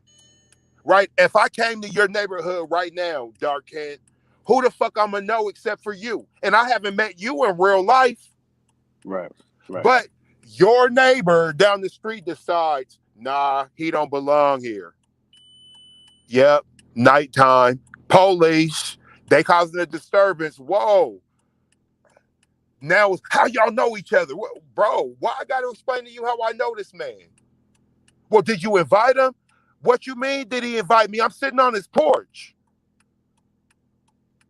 Hey, man, look, I don't know. He go a little, I ain't even gonna say he go a little too far. Some of the antics he do, yo, bro, I don't even understand that. Why can't a Hey, the motherfucker guy is come visit? hilarious. The guy is hilarious to me. Some, like I said, some good talking points he have, and I heard what you said. Hood, it can be provoking, but that's why I'm saying, you know, what I'm saying, if we were standing around, right, and we were doing like, what's your top five rappers that you like or whatever, Chef gave his, Hood gave his, Willie gave his, I gave mine. And then and one of my top five, you guys just really didn't like and just was shitting on the person, this, that, and the third. Now, as a person to just accept that, okay, everybody ain't gonna like what I'm gonna like, or I'm gonna get out of my body and be like, oh man, fuck y'all, or fuck your top five, and this, that, and the third. That's like the type of energy I get from him. It's like, why would I get disturbed by that? Because other people You may not must like don't the watch same him other. too much. You don't watch him. I I could watch him. just tell. I At a at watch a him, man. at a all I watch him. well, okay. So what about the Dude. Gonzo situation? Like he was talking about Gonzo. Oh, you dead? Ha ha. You ain't gonna do nothing now. You could come fight me now. You in the box. Ha ha ha. You dead now. And Look he at was you. boxing, another dude. Like for real though, bro. For real. Yeah, Like he was. how is He that turned. acceptable? Even if you do it once, how is that acceptable? What? Just talking, disrespecting the dead, right? Just in gen. Man, That's what. come on. Well, no, the thing is That this. dude's No, here doing be the too thing. much. Like, oh, He'll I'm say glad some he's crazy dead. I'm shit. glad, he's He'll say glad some niggas wild is shit dead. about a dude he don't know, who he didn't even have a problem with. But he just knows like it's gonna bother niggas. So Right. That's what I'm and saying. it's just like, well, damn, bro, like in the black community, we know if you have a real problem with a dude, I don't necessarily expect just because a nigga died for you to not have a problem. But when you wait for niggas to die so you can antagonize the people who would champion him, and you use it as leverage at the same time, that's the part where I'd be like, yo, bro, you're playing this role so hard and you want me to separate it, right? Because when I see you, I'm supposed to forget or just deal with you for who you show. But man, bro, like that's crazy how you'll say fuck a nigga So and hug his mom at his funeral, bro. Like I've just never seen a nigga say fuck a nigga but hug his mom at the funeral. Never okay. seen that before except for him, bro. So it's not cool for him to do it, but we It's not accepting cool. for It's rappers not to cool for do it. no nigga to say fuck a nigga Right, and hug right, his right. mom, bro. Absolutely. No, absolutely. I'm saying I'm talking about as far as dissing the dead. Yeah, I'm talking about that. Well, what I'm gonna say So is this. Nah, this and the dead ain't cool. But what I will say is this: Yeah, it's not cool. if you're from East Coast, right? Like there's certain situations where that's how y'all do. I personally don't agree with it. But one thing I right. do know, Tupac didn't even do that. Like, what rapper does that? one thing I do Yeah, know, rappers back in our day didn't do that. What rappers do that shit though? Like, one thing I But do these know rappers is today, that of this generation, they do that. one thing I Yeah, but do them is know, clowns. They're in and out clowns. like So that's what I'm saying. That's the point that I get from him when he does these videos, that he's trying to prove that point. You rappers of today, y'all dissing each other, dissing the dead. So when I get on here acting ignorant and dissing y'all dead, your dead rappers or your dead homies, y'all ready to yeah, fight nah, and look, kill me. wait, hold on. But you don't even know them. We already They at least know them. we already don't like that. Like he doesn't need to do that to teach. To get a message across. Yeah. Maybe for a youngster, like for me, I've never liked that. Now, as far as an Never. oppressor, see, I'll keep it real. I got a whole different energy, say for like Thomas Jefferson and Robert E. Lee. I admit that. This is how come I kind of watch what I say, because yeah, nigga, I just did a live stream dissing the dead, talking all type of shit about all these white dudes who lost and they got institutions named after them. How the fuck you lose and there's 70 high schools named after you? But that's because I'm a black man. I feel disrespected. I feel marginalized, and it's absolutely personal. And this isn't for me to get attention. I'm not doing this to get attention. I'm hurt. It bothers me. With him, it's all like, okay, you from Texas, right? You guys got racist monuments over there everywhere. Bro, get one of them out the way, bro. Because one thing we know, a lot of us, bro, I'm not even gonna say we don't know no better. We fucked up in the head.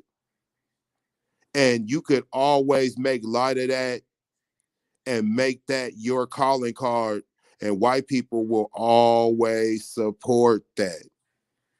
Right? Check this out. I'm about to tell you a real specific story. When COVID first hit, they was giving away hell of money. You guys hear me? Can you guys hear me? Yeah. Yeah, I hear you. All right, they was giving away hell of money. And for what my organization was doing, they wanted to give us like 50 bands, right? And it was a donation. It wasn't a grant. It was a donation. But literally what they wanted me to do was to vilify black people and the homeless crisis in Seattle, when I don't see it that way. I'm not saying that there's black people who ain't part of the problem, but I see the bigger problem, and it's not black people. And what you're not gonna get me to do is get up here condemning black people for this little seed money. And bro, I needed this money. Fucking needed the money. It was in the bag. But there were specific things that I felt they were leaning towards me saying, where, because the homeless problem here is out of control, but they really wanted to focus on the black people. Now that's cool because I'm a black man, but you white people, and you're trying to, I see what you're trying to do here. You know what? I'll just sacrifice all the food in my pantry and I'll figure it out first. Because I still got to look at my people. That's just me. You know what I'm saying? Solid. Like, Yeah, my solid, son is Chef. hella pro-black. My daughters is off that. I can't take this to them because that money's solid. gonna run out. Whatever I say today is gonna remain. Yes, sir. Right? You I right can't about that. I can't do that. Right? There's a me decision, there's a we decision. I made a me decision. Nigga, I came home, I told my son about it. He was all like, nigga, I wouldn't expect nothing less of you. Yeah. You've been doing it on your own. You don't need them. That little pity money. And now the position I'm in now is way greater that quick. But I could have easily just said, and you know what? Who knows? I probably could have got all type of money coming in. One thing we love is a black man who shows disdain for his own. It's one thing to show concern and to show correction. He goes a little bit beyond that, and he's rewarded for it. But he ain't the only one. I said Hassan Campbell. Y'all hip to him, right? Yeah, I'm familiar with him. Yeah, like, you know, so there's definitely a reward if you'll attack your people. And you know what? You could tell the truth, but you can't tell the truth in a loving way. Right. Okay. Fair enough. I mean, I was just, I just thought of him just because listening to some of his videos, and like I said, some of his talking points, he make very good solid points. Facts. I know his the way he conveys it though, it can be really harsh and it can be disrespectful. And then, But I seen a video. He said, "Well, it seemed like I had to come disrespectful just to convey my message. Because when I was just being see, respectful." Here's my thing. You know how many people got that? Okay, what the fuck is this nigga Dr. Hood doing? This how I'm on the platform. All the shit, not all the shit, but a lot of shit Charleston White say, Dr. Hood be off that. He been said, any nigga can't shooting a nut, we canceling these niggas. Nah, fuck all that. Yeah, we was talking about that. The way he's doing it is in a more loving, nurturing way. What you've done, you could move past that. What you doing now? I'm in the here and now. You against man, us? Charleston Okay. White is on some man. All right, bro. You got all right. So you guys want to do a whole show about his ass, right? No, we That's can move past that's it. what's gonna happen. It's gonna be 2 or 3 days, and Charleston White's gonna break the internet with something else, and we're gonna sit here and talk about it, bro. You know what I'm saying? Nah, we ain't That's what got I'm to, saying. man. It was He keeps doing this. He keeps He's a doing savage. it. Hey, he's a And savage. we keep giving him a pass, but in my opinion, like I said, it's just my opinion. It's what I do. And I just think that he's a big troll. I think he's disingenuous, with his whole approach and everything.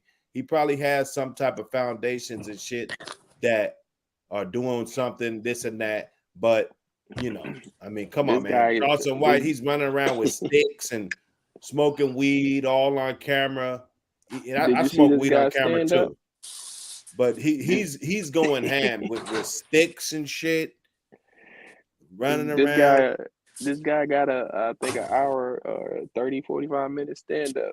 He's even been, I'm like, man, this dude getting all type of opportunities and doors, and he doing stand up comedy now.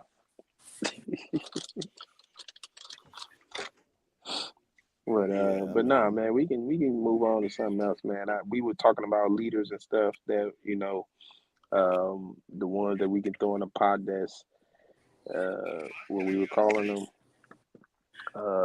community speaker I just pimps. think y'all.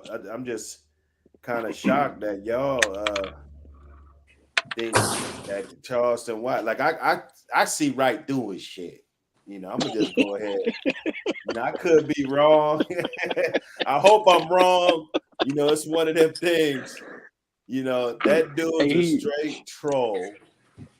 he He just look. always does. He does so much shit that I can't even like tell you nothing like pinpoint what he's doing. You know, he's talking about the 5-5 credit.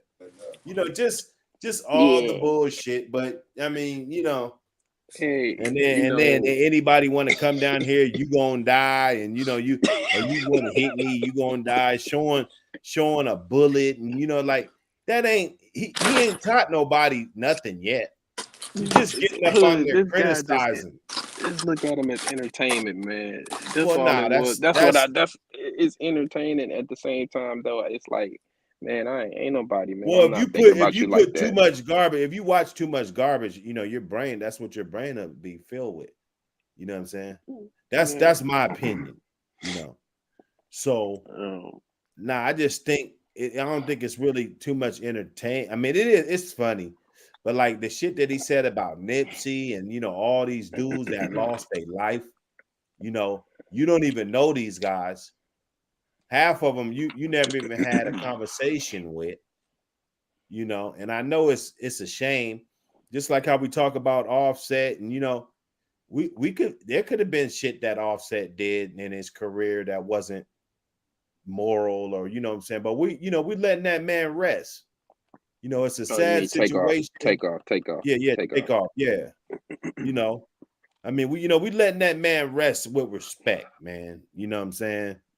We're not getting up on there talking about his lyrics and shit. Oh, he rapped about killing niggas, so now he's dead, and you know, laughing, and you know, I mean, come on, man. Would You you gotta want your look. son to do that? Would you want your son to beat Charleston White? Nah, because it's easy. It's easy when we let another motherfucker run out there in the fire. But will we put our own loved ones in that same fire?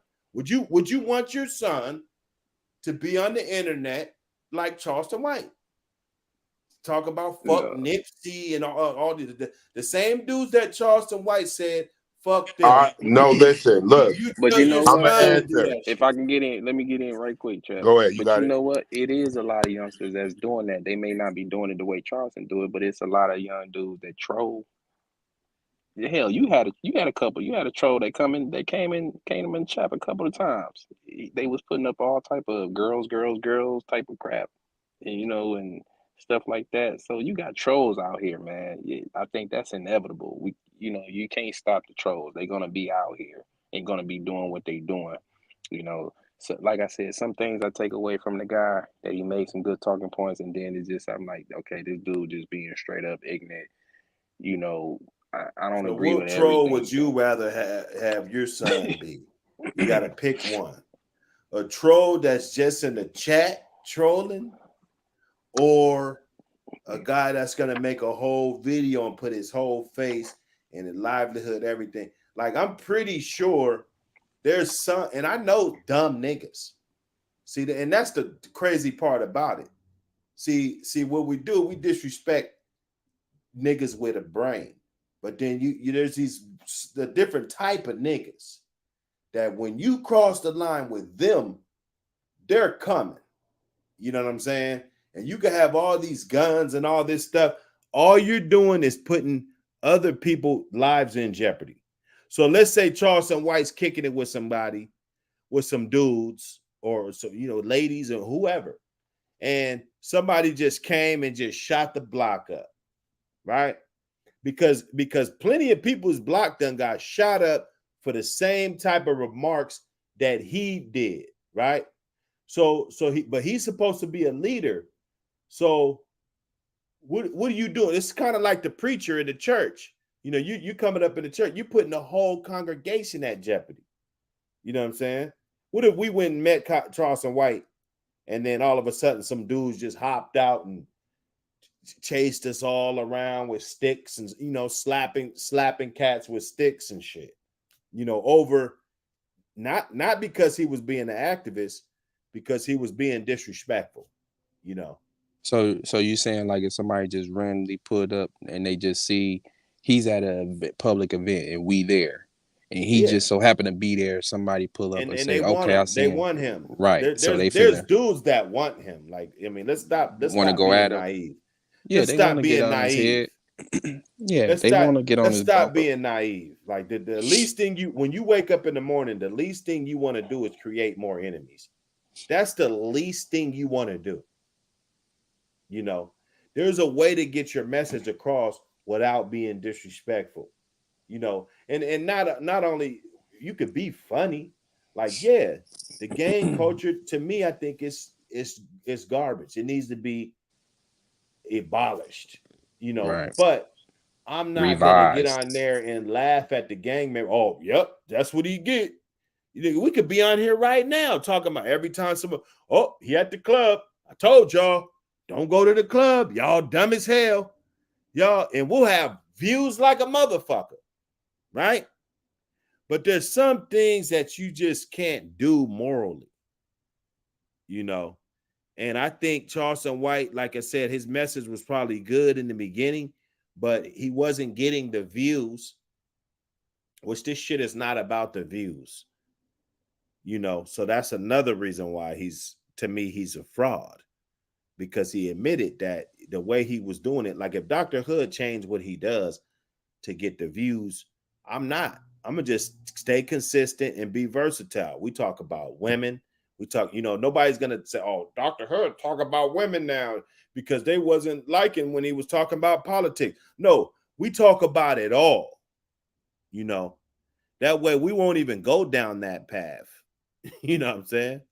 So I don't know, man. For me to switch up just because my channel's not popping, that's disingenuous. Right. Yeah, I see. I Is. feel you from there. So now you want to disrespect Nipsey and all these dudes. You know, you wasn't doing that before. Before your channel wasn't popping, you wasn't doing that.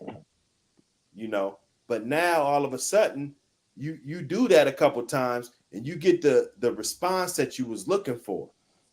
Right. And then now, and you gotta run around with guns and shit. That's not the way to live. He's not teaching you the way to live. I did that. I lived with a gun right by my bed, right there on the nightstand, right under my pillow, right there. You know, I lived that. I did that. Okay, think about this though. Can you let somebody, if you know okay, I'm not, you know, I've reconditioned my mind. I'm not on that, you know what I'm saying? I'm not that same person that I used to be. And somebody like this guy, Charleston White, come into play and start doing all of this mess and being disrespectful. Would you really be bothered and get out your body or take a penitentiary trans trying to go after this guy personally because he said something about somebody that I'm not him. I told you, I'm right. not him. But I know niggas that are like that. Right. That's So my point. So those cats that you know that would They do it all the say, time. would you not? Would you think about what you're doing, dude? Why would you really I got go after niggas. this man? I got niggas that I grew up with in jail for 55 years and shit. Years. They ain't never coming home. You know, I was locked up with niggas with 90 years and shit. Yeah, I got an uncle They doing don't 92. get the second chance. They don't get to be on the panel on YouTube. They don't get that second chance of clarity. They don't. It's over for them. 28 years. One of my good partners got 33 years. He did 14. He came back on an appeal. I think he gave like 19 back or something. You know, I ain't got the numbers correct. You know, I think he gave 19 years back, came home after 14 years. You know, I know two other partners. My other partner, he was just on the panel. Him and his brother, they did 18 years. They got locked up at like 16. Just got out. Not even 2 years ago, bro. I know plenty of niggas that threw their whole shit away. They don't give a fuck about this bullshit. You know, it's almost like they didn't have a conscience. I wasn't thinking until I went to the penitentiary. I saw a fucking mat. I saw the mats. They had to use a forklift to put the fucking mats, to stack the mats up. It was so many fucking mats, they could have locked up the whole hood twice. You know, when I saw that, I was like, God damn, this shit is real. You know, it took all of that before I'd stop running around thinking that if I get shot, I won't fucking die. You know what I'm saying? Like, oh man, I can get shot once. You know, I So used to think being that shit. so And there's being a brother plenty of who niggas like that. so being a brother that you came from that, and you know guys that, and you, let's say for instance, well, you back out here now. You know what I'm saying? You get a second chance.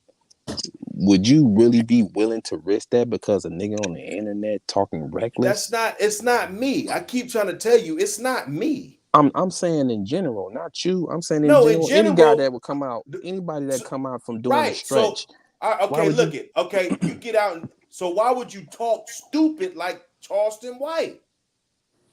Yeah, Why would Why you would you talk pay? Why would you stupid? that even Why pay? would Why you would you? talk stupid like this dumb nigga? my issue with him, honestly, Dark Kent, he's trying to trick niggas off the street, and he's like, you don't have to do it that way, but you could do what you want. That's what my grandfather always told me. You don't got to do it that way, but you can do what you want. And one thing I never got to do was when my grandfather was critiquing me, bring up other motherfuckers. I'm just asking you about you, right? Because one thing you could always do is just bring up somebody else. There's always going to be somebody worse than you. You could always find a justification. But if you trying to move correct, then just move correct. You don't got to justify that. You don't have to look at another nigga to move correct, to move and even forgiving. If me and Dr. Hood got into it and I forgive him, I'm not forgiving that nigga so he forgive me. So I'm not moving right for another nigga to move right. I'm moving right so possibly a motherfucker could see that in itself. But I do know as a black man, I could always bring the worst out of another black man. That's one thing I got the talent to do, right? As cool and level-headed as you are, I could say a bunch of crazy shit where even if you don't let it hang out now, Dark Kent, you'll be like, nigga, I better not never bump into this nigga, man. Slap the fuck out this nigga. And when Okay, you bump okay. into me, you I see really what y'all feel that saying. way. I see what y'all saying because maybe it's just the cooler head prevail type of guy that I am. Because I know if I never been to prison, I never, thank goodness I never had that experience. And on the flip side, I know if I did a long stretch, a nice little stretch, like I got an uncle locked down for 92 years, did 35 so far. So if he was to get out today, I just can't see him being able to take a risk to go back in because you hear a motherfucker who get on the internet or what I'm saying, all this shit might be new to him anyway. Get No, on there. Hold on. go ahead. Let me land. So get on here and talk reckless and get to talking reckless about people that's in jail. Well, they, if he was saying stuff, and I'm talking about Charles and White, if he was saying things like, well, people who go to jail, that's their own fault. That's what they get. That's on them. You know what I'm saying? Well, we all know in general that's not the case for a lot of brothers' situations and circumstances, right?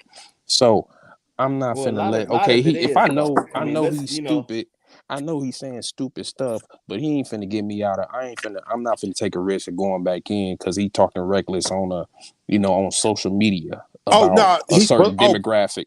No. Them ain't the dudes, believe me, them dudes ain't even, them is the dudes who try to sit him down and say, look, bro, you need to cut that shit out. Right? We all know at the end of the day, the only niggas he's really having real problems with be like rappers and people like him, internet niggas. Like a real motherfucker is gonna monitor him because he announced everywhere he gonna be, where he gonna go. Right. They gonna catch you and they gonna get you to where there won't be no cameras and we could really speak freely. Right? We just seen you admitting to getting pressed, and the dude, all he wanted you to do was, bro, just stop publicly disrespecting me. You ain't even like that. I don't know who you trying to impress, but I don't want to do nothing to you. I want you to stop talking like that. You're not going to misuse my name like that. Now, Oh, so this was a specific individual? Because listen, we can't control what other people say and think now. In no, general, we can't control that. no, we can't control it. But what I'm saying is that if a person, if you saying shit like, well, yeah, we'll die, and yeah, nigga, I got this. Like, this is what he was saying to this man. And so the Okay. dude said, oh, okay. So we caught him, occupied his Okay. security. But then he sat down with him, said, now, bro, didn't I tell you I was gonna catch you? So this was Bro, a direct. So this was a person who caught up with him that he was talking to directly, and they yeah, caught up with him. Okay. but what Okay. all the dude said, I'm gonna tell you like I've been asking you the whole time. Right. Stop publicly disrespecting me. Okay. Right? Because now that I Right. got you in private, I asked you to repeat what you said. You won't say it again. Right. Now that's different. That's Right? different. If No, he's talking about, yeah. but what I'm Go saying ahead, is Chef. that what I'm saying is that he left them people alone. Right? Okay.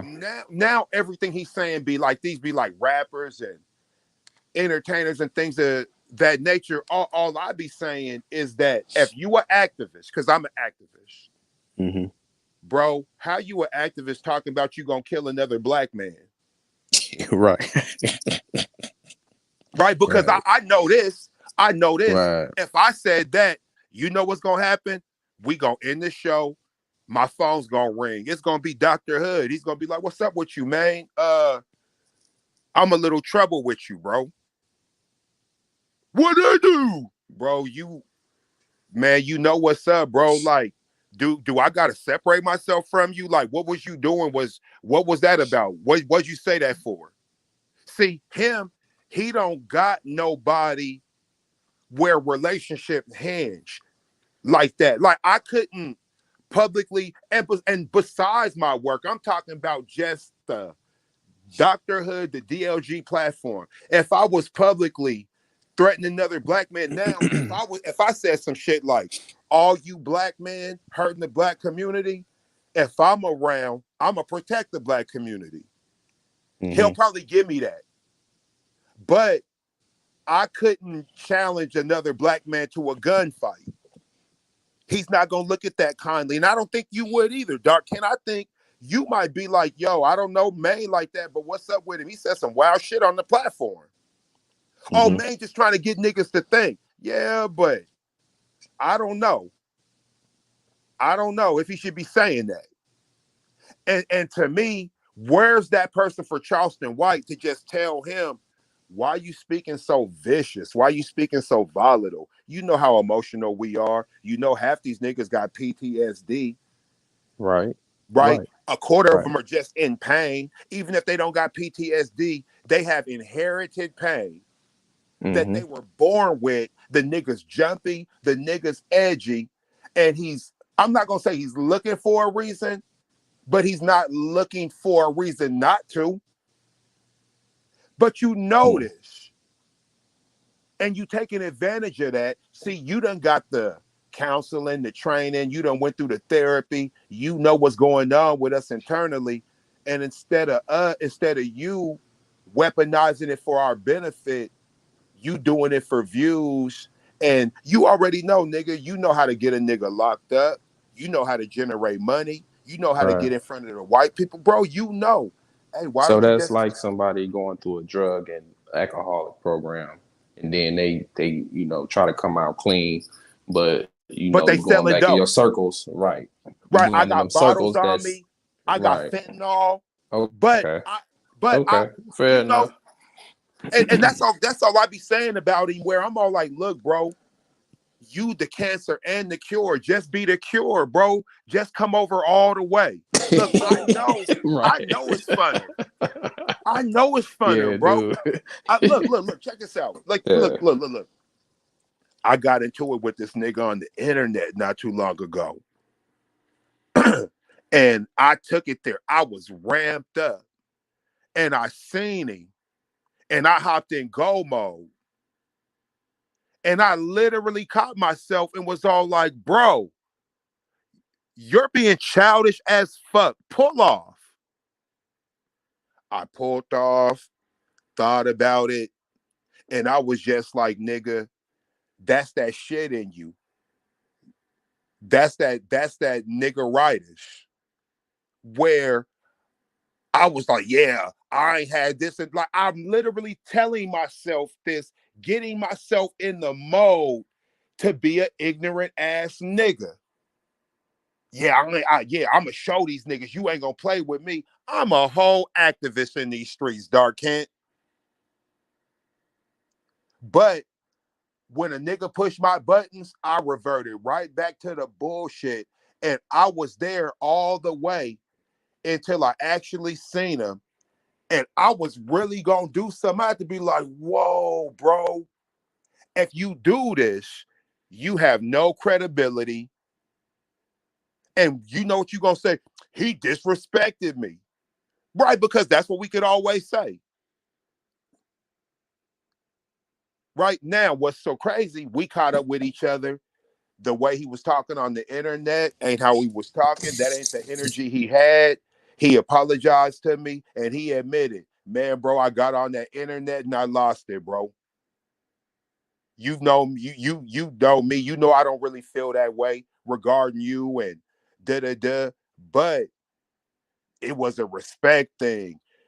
You know, Dr. Hood could see it. Dark Kent could read what you posted. So am I mad at you, or am I trying to prove something to these niggas who probably don't even give a fuck? Which one is it? It's probably the latter. Right? I'm using that as a scale. Yeah, but really what it's about, I'm doing this so that Dr. Hood or Dark Kent don't think they can talk to me this way ever. Man, nah, man. We got to get beyond that. And if we know, then we got to be that. Right? There's an African proverb that say that if you know it, be it. Some shit like that is hella simple and short. But that's what it is. And that's all I be wanting from Charleston. Man, bro, if you know it, be it. You know, nigga, you could really be. First of all, you are a factor. So for me to say you could be, nah, you're an absolute factor. But man, bro, if he had that Dark Kent, Dr. Hood temperament, he'd be. But the white people wouldn't fuck with him because the thing is, he wouldn't say the volatile terms to he would be more, you know, he would be more like a Neely Fuller. Hey, play Zapsters. Dr. Hood, you here? Yeah. Can we get Zapsters? Can we get a Zapsters? Zapsters. Yeah, no, I just never. Let me see. I never looked at it that way, to be honest with you. What other way is it to look at it, though, Joe? From the pod. He said you like that Zapsters. Oh man, bro, come on, you know that. What, and this is, you know, this type of stuff. That Zapsters is all that. That Zapsters is designer. It's drugs. It's cancel culture. It's sloganism. Whatever everybody's doing, that's what we doing. Like right now, we in the pull-up culture. Right? I'll pull up. Right now, depending on who you talking to, like if I tell one of y'all to pull up, obviously you know I'm coming for camaraderie and fellowship. Right. Different like, meaning back then. Yeah. Right. But obviously, if me and Charles, like, let's say Charleston White heard this now, he's like, well, nigga, if you feel that way, nigga, pull up. Right. I'm going to assume he doesn't want to have the same type of conversation you would have. And I'm not pulling up because you're not. Oh, here we go. Wait, sorry. Neely Fuller. If you do not understand white supremacy, which is racism, what it is and how it works, everything else that you understand will only confuse you. Only confuse you. Only confuse you. I know you. I know your father, your grandfather. I had them in chains. You can get in each other's face. You can run around with your little 9mm killing each other. Don't you get in my face at all.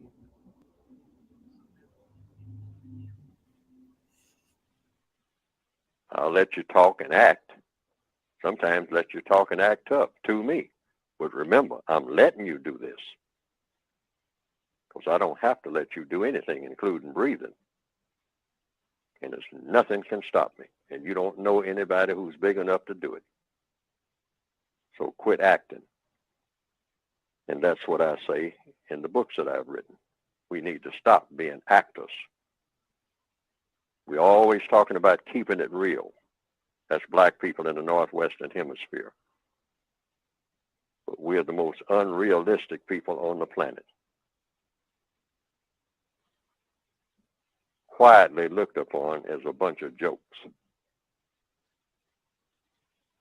But people talk nice to us because they don't want to be bothered with us. They'll talk nice, but at the same time in their thoughts, they couldn't think anything else except these people are just about completely worthless as any creatures can possibly be. And how do I say that? I'm talking about this is the voice of the white supremacists now. Because I have made them that way. The only way they get to be worth anything is when I make them worth something. I tell them what they're worth. They don't know. They don't even know what to do with themselves when they get up in the morning, except what I tell them. Go here, go there. That's the only time they make sense. Other than that, they don't know anything.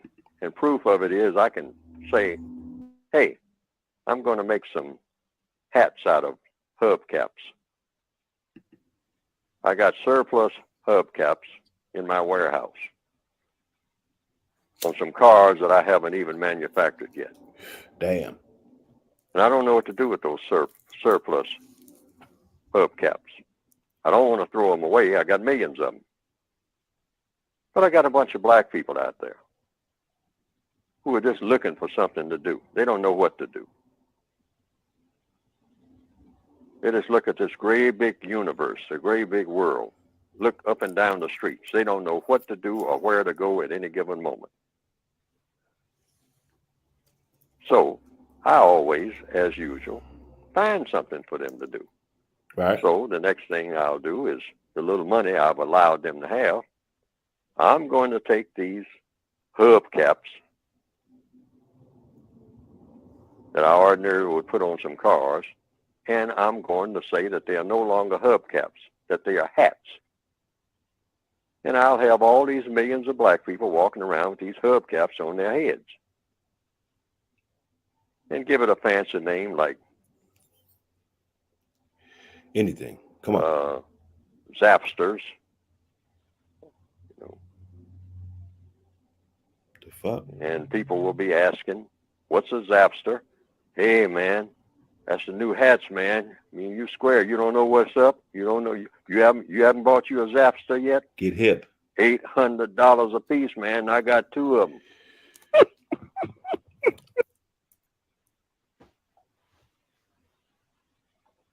My buddy got them at a discount. He works over there where they got the stuff stored. And some white supremacists, about 23 years old, right out of college, thought up the idea. Right. We'll sell them to the black people. We don't have to throw them away. Call them Zapsters. What's a Zapster? That's a hat that black people wear. That's the identifying thing. They always need something to identify themselves with, as if their skin color doesn't identify them enough. Mm. They always got to have something artificial, something that I made up. Or if they make it up, I'll be the one who will control it, and I'll sell it to them for the little money that I allow them to have, and have them out here killing each other to have them. And a name like Zapster would be appropriate, too, because they'd be zapping other black people trying to get them. Put 5 shots in somebody and grab that Zapster. keep it in the closet for about a week, and then come out wearing it.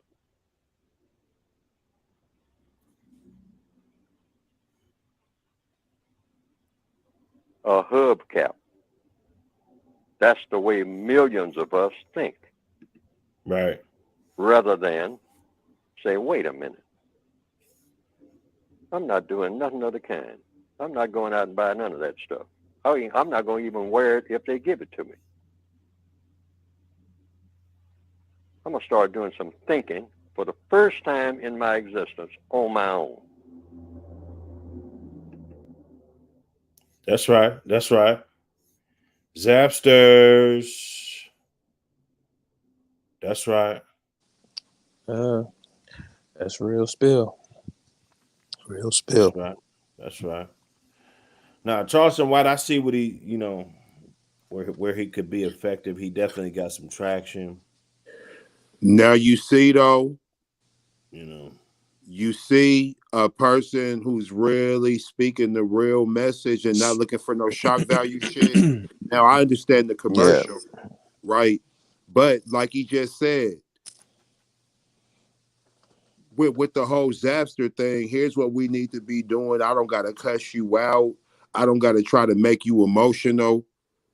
I don't gotta down talk you because I'm here to deal with you on a man level. Right. Then, and the thing I love about Neely Fuller, he's like 93 years old. He's that's Francis Cress Welsing's mentor. Okay. That Neely Fuller Jr. and that photo with the glasses, that's exactly how he looked, bro. That's how he looks in real life. But with him, he's always gonna talk life into you. I'm not gonna pull no punches, but I don't need to degrade you and disrespect you to get your attention. If that's what I need to do, pay attention to something else. Right. But then again, he's from another era. We're not from the social media era, and we're also activists back then didn't rate it off of how many accolades they got. Either you care or you don't. You said Activism. something interesting. So with that said, and I don't mean to cut you off. Yeah, You good. just said if I'm saying something that's detrimental or disrespecting you, then just turn me off or go watch something else. So could that be the angle? Okay, if this man being very disrespectful, you tune him out, turn him off, don't follow him, you ain't got to watch him or nothing. But this man is causing so much traction, and I don't think it's our generation, our age group. Of course, it got to be youngsters. They feeding into that and they breeding that. They think it's entertaining, and they think that it's like I said, he highlights some good points. But at the same time, if it was really that bothersome to pretty much our race or whatever, then why ain't nobody just tune them out? Okay, this dude is being stupid. This dude being ignorant, man. I ain't finna. There's plenty of people tuning them out. My thing is this: your problem ain't the people who tune you out. Like at the end of the day, there's people who've killed people, in my opinion, 4 or less. So when you talk about because he'll get extremely specific, and that's cool. You could do what you do. Like me, I'm pretty sure. If something were to happen to me, it definitely wouldn't be because I created a bunch of enemies. It would just be a different ball game. But with him, hey, you welcome this stuff and this and that, and I guess like certain people could tune you out. I mean, even in them situations, when he tells stories about linking up with dudes, and they talk about it, it'd be 2 different stories, and with him, it'd be so sensational, and it's always an air of disrespect in there. And then they'll talk to the other people, and they'll be like, "Oh, well, yeah, I met him, and I said this and that, but we didn't really talk that much. Like, I wasn't really trying to get into a whole thing with him." But he has a real tough guy thing going, but at the same time, he wants it to be from a righteous perspective. And I don't know, man, maybe that righteous tough guy stuff will work. It's just kind of odd to me. I just don't get it. Right. But ultimately, If he's getting results, because that's what I care about. I don't gotta understand a motherfucking thing. If at the end of the day, he got results and he could show I helped more people than I hurt. Right. I made more of a difference in a good way than a negative way. You seen what you seen. Because that's all I'm speaking on is what I've seen. And with Right. me, I'll never let none of y'all see me operating at that frequency to where you have to disregard my action here and let's talk about something greater. No, I need to carry myself better because I got people to answer to. Like, I don't think Charleston White has anybody to answer to. Even though I don't know you, Dark Kent, I give a fuck what you think. I talk to you every day, nigga, on the platform. Maybe not every single fucking day, but I talk to you enough. So I don't want you thinking that I don't know how to carry myself or I don't know how to interact with my people. Right. Right. But then again, I haven't did 20 years. Like, I forgot how much time Charleston White did, but he was in that facility all that time. He got a whole different reality than I had. Right. Mm. You know, he operated in a whole different lane, like with me. But so okay, so what do you go to his show for though? So we go to the Charleston White show. What are we going over there for? And I'm not trying to say that I'm doing something so fucking positive and shit, you know. I'm just doing I what the fuck I feel. imagine information like he's tapped in, so he gotta know everything, right? Like if there's a new law being passed or something like that. It like he depends has on the to. I haven't title. heard him. Honestly, I haven't heard him talking about that though. No, I'm not saying you have. I'm just like, I'm just giving you an angle. You said, why would we go over there? So he might have. Well, no, he might nothing. He should have something over there that. Okay, why would we go over there? To hear him talk disparaging shit about other black gang members and shit that's obviously caught up in the culture. You know what I'm saying? And talk. He'll say some funny shit like, "Oh, you think you gonna put your hands on me? You know, you better come over here. You gonna die." Like that. That's what we hear. Like we're not going over there to learn how to build a website or learn how to invest your money or do some, put some shit up and, learn how to sign up for goddamn health insurance or life I've seen them. insurance or. I heard him do a video when he was talking about how to monetize, trying to tell young people how to monetize themselves, and you waking up every day in the morning listening to me, but y'all better be getting some money just as much as time that you spend on here listening to me. You can be getting money for this. And he'll, flip it in a way to like, okay, hell, you can go get you some socks or whatever and start your hustle from there. So he does give out some positive advice in that aspect. Well, I must have missed that video. The dude got 1 million, so it ain't all bad. I know majority of his videos is always dissing somebody or going back and forth with somebody, but he do have a few videos here and there where he is talking about how to get money, how to monetize, being on social media and things of that nature and stuff like that. So, it's like you take the good and the bad with what he's doing. And like I said, that all that ignorant stuff he does, I don't, some of it be entertaining and funny, and then some of it I ignore it because I know you ain't directing it at me because I don't know you don't know me personally. And then, to get on his live feed and make comments, which I see a lot of people do, trying to threaten him and things of that nature, and he go in on them or messing with him, and they really be getting big mad. Well, come to my city then, this, that, and the third. And I'm like, man, y'all trying to kick up dust with a dude on the internet that you never know, and because he said some things about your personal favorite rapper or whatnot, that's probably past or whatnot, and it's probably not in the best timing of him doing that right now. you ready to do something to him, or you ready to take a penitentiary chance or whatever, or you inviting him to come to your city so you can, you know what I'm saying, run down on him. And I'm like, you know, I don't know. It's like you got to use your best judgment to decipher from that ignorant talk. Like, this man is being in character at times, and then this man can be on some positive stuff. So use your best judgment, and then he's right. You know what I'm saying? If you spending, while you going on this live, spending all this time on YouTube listening to him talk reckless, and then you get offended by it. If you don't like him talking about the person that you know that you idolize, that you love, that's not a direct family member, bloodline of yours, then tune him out. You know what I'm saying? Don't get on his live. Don't listen to what he's saying. You know what I'm saying? So it just fascinates me when I see some people in the chat, you know, that be making all these threats towards them about a rapper that didn't pass. And it's like, dude, you don't even got to be on dude live to even hear him talk reckless like that, if it really bothers you like that.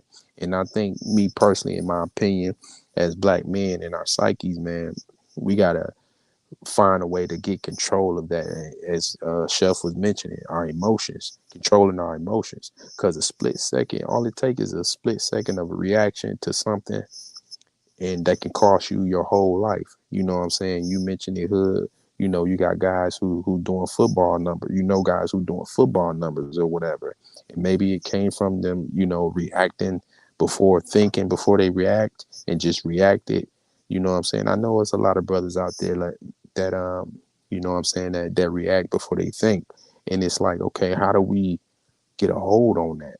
You know what I'm saying? Because some things just ain't worth putting your life and taking yourself out of, you know, taking yourself away from your family, whether that be, you know, your immediate family or your extended family, to react to somebody who's talking words, especially on social media. You know, you ain't never seen this person a day in your life. You don't know them from a hole in the wall, because he said something crazy about, you know, your personal favorite rapper or whatever, that's, you know, unfortunately deceased. You know, is going to get me out my body, and I'm ready to, I'm looking for dude, or it's up when I catch him or catch up with him. So, you know what I'm saying? You know, if we could find a better way to control that, you know what I'm saying, maybe that might help with these senseless killings that's going on amongst us, well, amongst the young black men. You know what I'm saying? And the moment somebody say something, and you, you feel was disrespectful, and I understand, you know, no man wants to be disrespected, blatant disrespect. You know what I'm saying? Depending on what it is and what was said and how it was conveyed, you know what I'm saying? Um, you know, it shouldn't be taken as disrespect, in my opinion.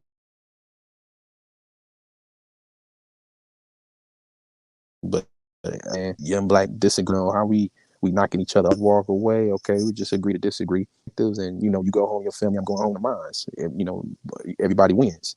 You know, but you know, it seems we lost that connection with our youth, in ourselves too. Even the OGs too. Our, you know, men in our age group. You know, some probably still got that short temper, to where you can just, like, man, just, you know, people not always going to agree with your logic or your perspective on things.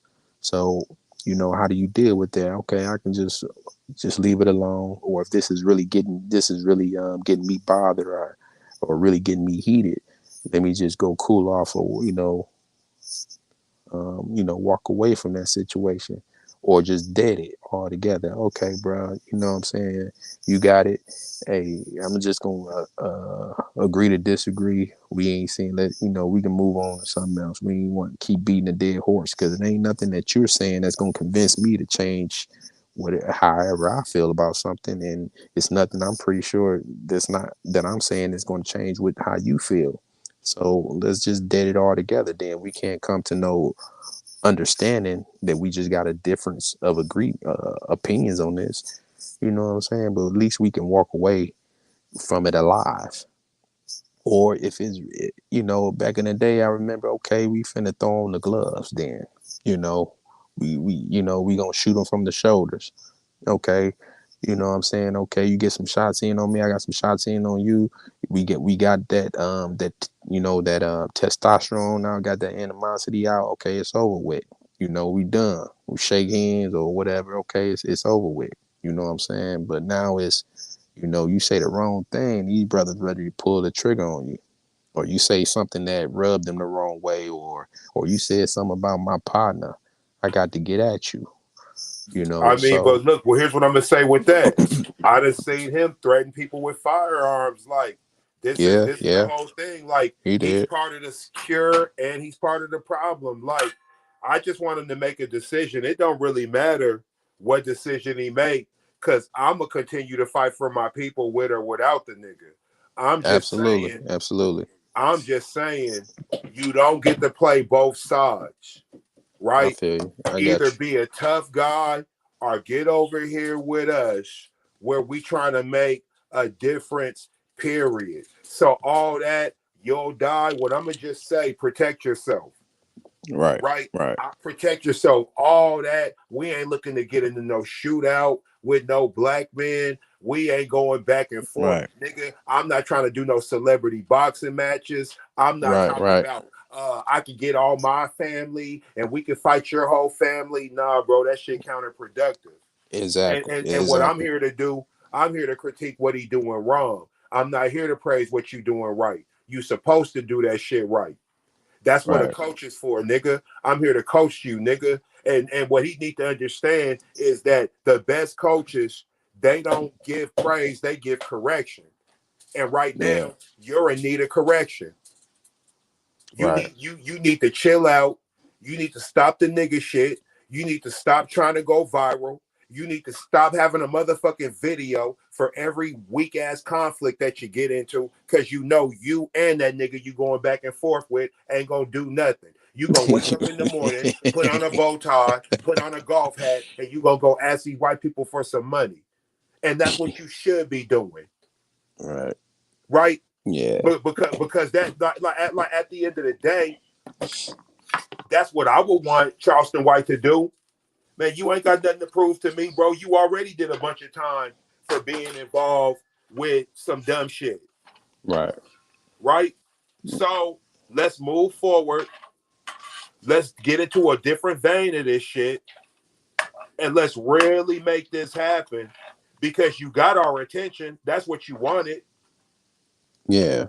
You got our attention. So take advantage of it. Like, perfect example, not to even go back to this nigga, but Umar. I remember I'm not gonna even say we got into it, but he got mad at me because I told him, bro, you're misusing your platform and your power.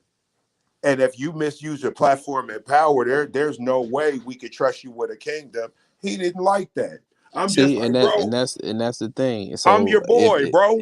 If that what you're saying that occurred, okay, so then you pretty much you called him out, you exposed him having an emotional moment. So why couldn't another black man tell you something that without you having to get upset, versus you like, okay, well, brother, tell me how am I misusing my platform? Okay, you tell him, and then okay, can you counter that with receipts? Like, okay, brother, well, this is how I'm not, you know what I'm saying? And you come with that with receipts, or you explain that. Now that's a conversation, that's a dialogue, versus us, you know what I'm saying, name slanging at each other and disrespecting one another and things of that nature. You know what I'm saying? So just part of the talk, that's dialogue, that's part of listening. Okay, I heard you say you had an issue, you think I'm misusing my platform.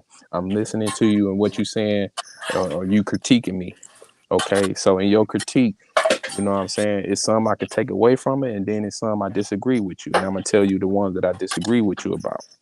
I mean, to be honest, bro, I got hit with the whole, can you match my work? And I just was on like, man, dog. Man, bro. Yeah.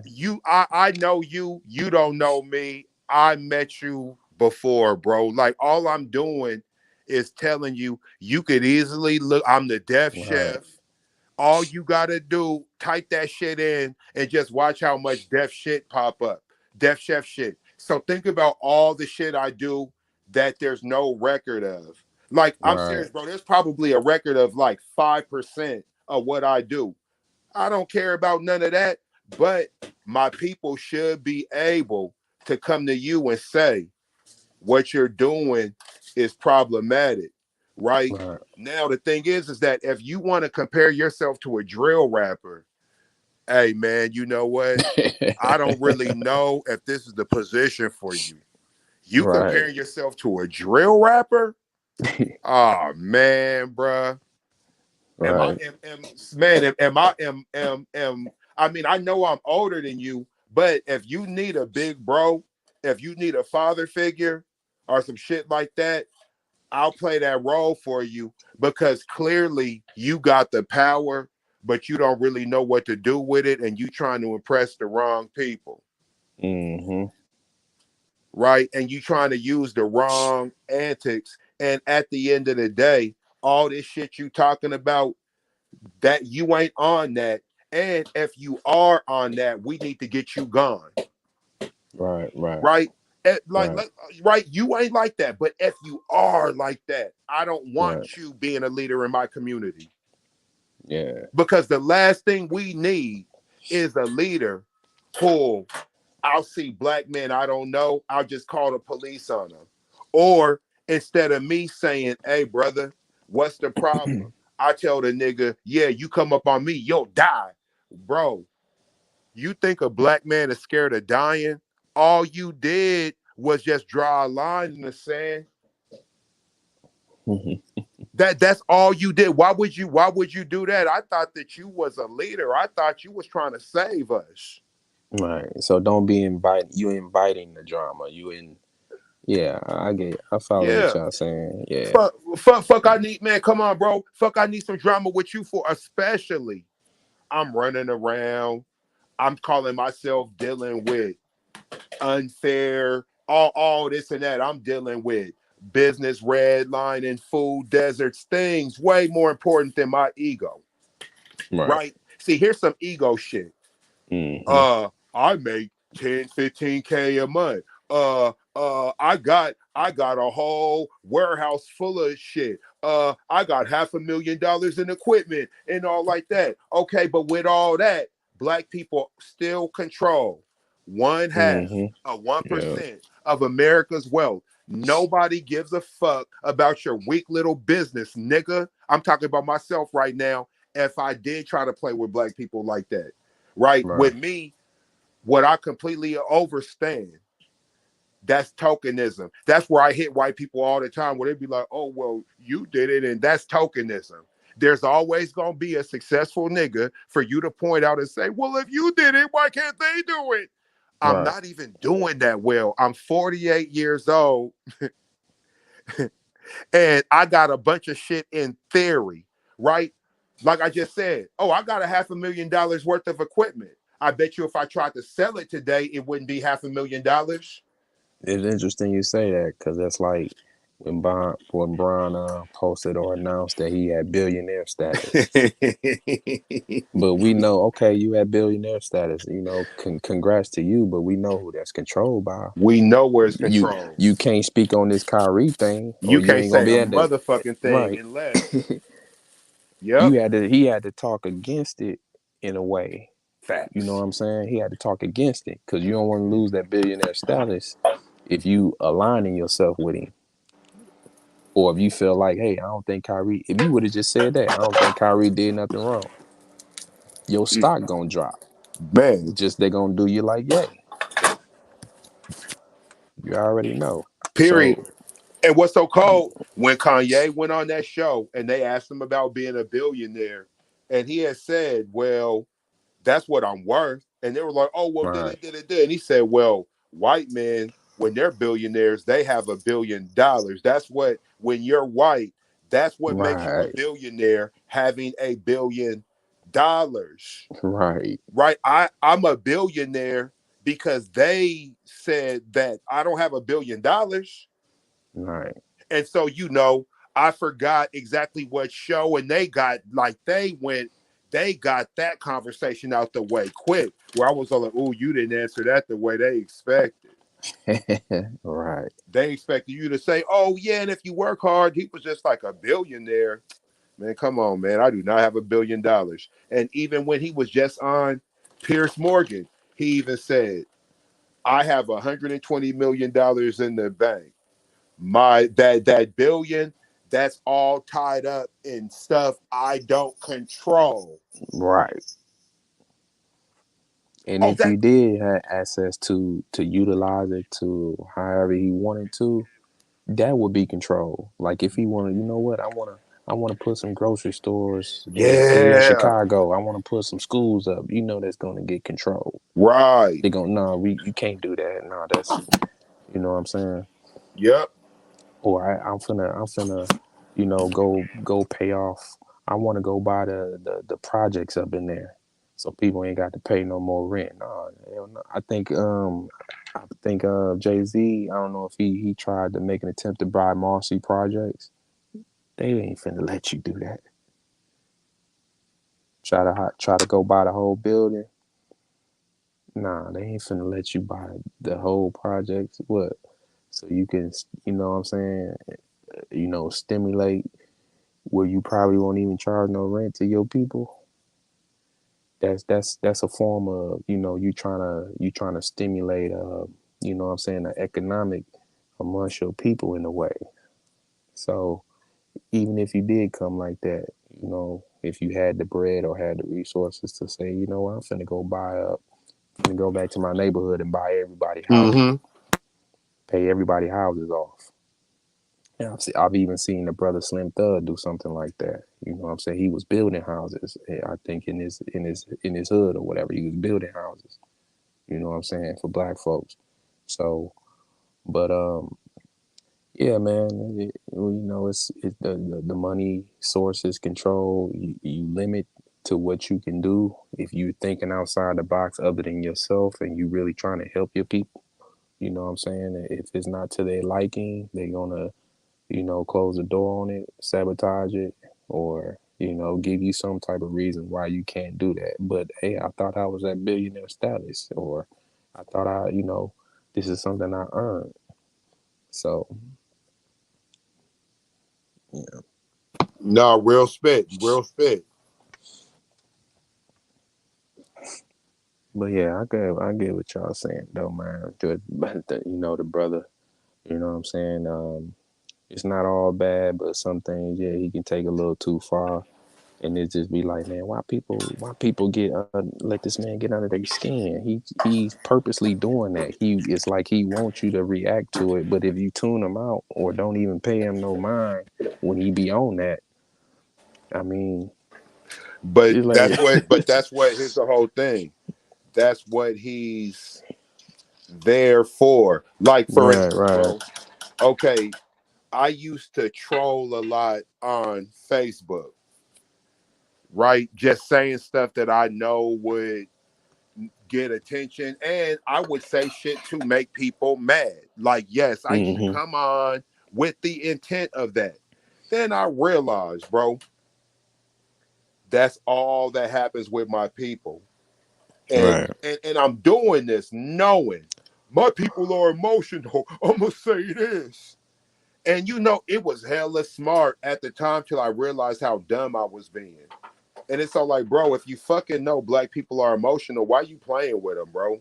right. And you Like, know what? you're a grown ass fucking man. You got a kid who you want to carry himself a certain way. And here you are on the internet playing games, nigga, like a little kid.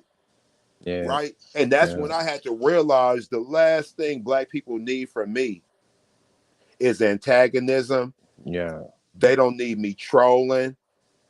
They don't need me leading them astray. Yeah, if I'm gonna make them think, have a method to the madness. But your people are hurting. And that just goes to show your detachment when you do that. Like you said, you're gonna be part of the problem or part of the solution. I'm gonna be part of the problem or part of the solution. And I had to realize what you trying to do. you trying to be part of the solution in real life, but then you want to get on social media and be part of the problem, and then you get to lean and say social media is not real. Nah, nigga, social media is not real for you. Right. Social media is real for a lot of these motherfuckers. They really live this shit. It's everything, right? And so once I realized that, that's when I said, man, bro, what you gonna do? And so, hey, bro, I think that there's plenty of spots for ignorant niggas. They don't need me. As a matter of fact, I could out ignorant all you niggas, every single one of you. Dr. Hood, you, go get whoever, nigga. I could out ignorant all you niggas. I could out coon you. I could out buffoon you niggas. Right? I told a nigga online one day, none of you niggas could coach me how to be a slave. None of you niggas could coach me how to be a slave. I'm just coming up out of it. The fuck you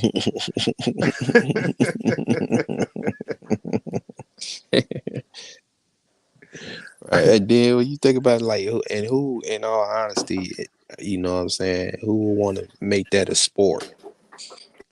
Who can be the most ignorant? So, yeah. Yeah, man. Shit. That's but yeah, bro, that's what I tell a motherfucker in a minute. Like, contrary to popular belief, I could outcoon all you niggas. I promise you. I just don't do it. Like, cause obviously I'm past all that. But like, yo, that's why I know this stuff so well. I don't know. Can you outdo Barkley? Shaq? Well, see, okay, wait. Hold on, bro. I'm not. Look. I'm talking about ignorant, just basic niggas. They got their own. They got Nah, no, I can't. No, I can't, bro. No, I can't. No, I cannot. Yeah, I don't know. Maybe if you was offered that type of paper, they get. Hey, I sure would give it a shot. But no, But I'm then just kidding. it's all like I'm just kidding. Me, as soon as they would have gave me any amount of money, I just would have lost my mind and ran back to the niggas telling everything. Right. I wouldn't have even lasted this long. I would have just been too ready to tell. Right. They would have kicked me out the whip before I was 30. Yeah, nigga, white people don't fuck with me, bro. They know what's up. And what happened to the other people that was on the? They checked out.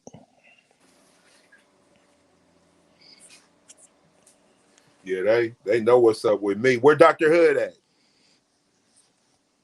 I don't know. You know I'm on the buttons, man. Hey, what's up? Okay. You got another video for us? You got another Nilly Fuller video? You said what? Pull up another Nilly Fuller video. Play something else. And Nilly Fuller. Everything he say is fire. Play something else. Well, I don't want to make sure they gonna ding you some of that shit. Nah. The dude who make them cartoons, Carlito's Way. I talked to him before. He's cool, bro. He's not coming. He said he ain't. No. That's what he put it up there for. Yeah. Hey, if he ain't coming, that's great because I'm gonna be using that shit. Shit, we could probably get him on the show. I'll email him, see if he'll come on the show. Hey, if he ain't coming, we gonna run it, huh? Yeah, he is not flagging you. He know ain't nobody using this but for positive means.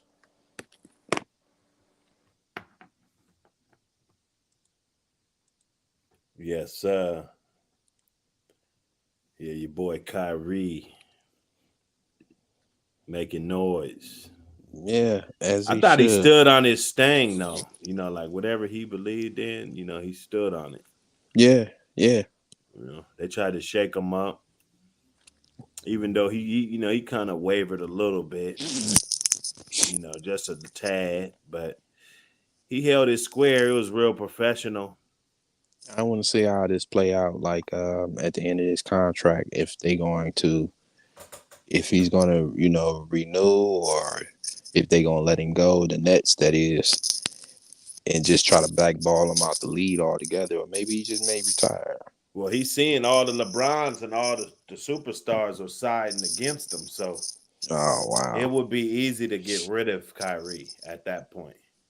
Now, if they were standing behind him, that would be hard. See, now where your boy Kaepernick at? This is one of them times, you can come back somebody else up, you know what I'm saying, who's getting played and getting,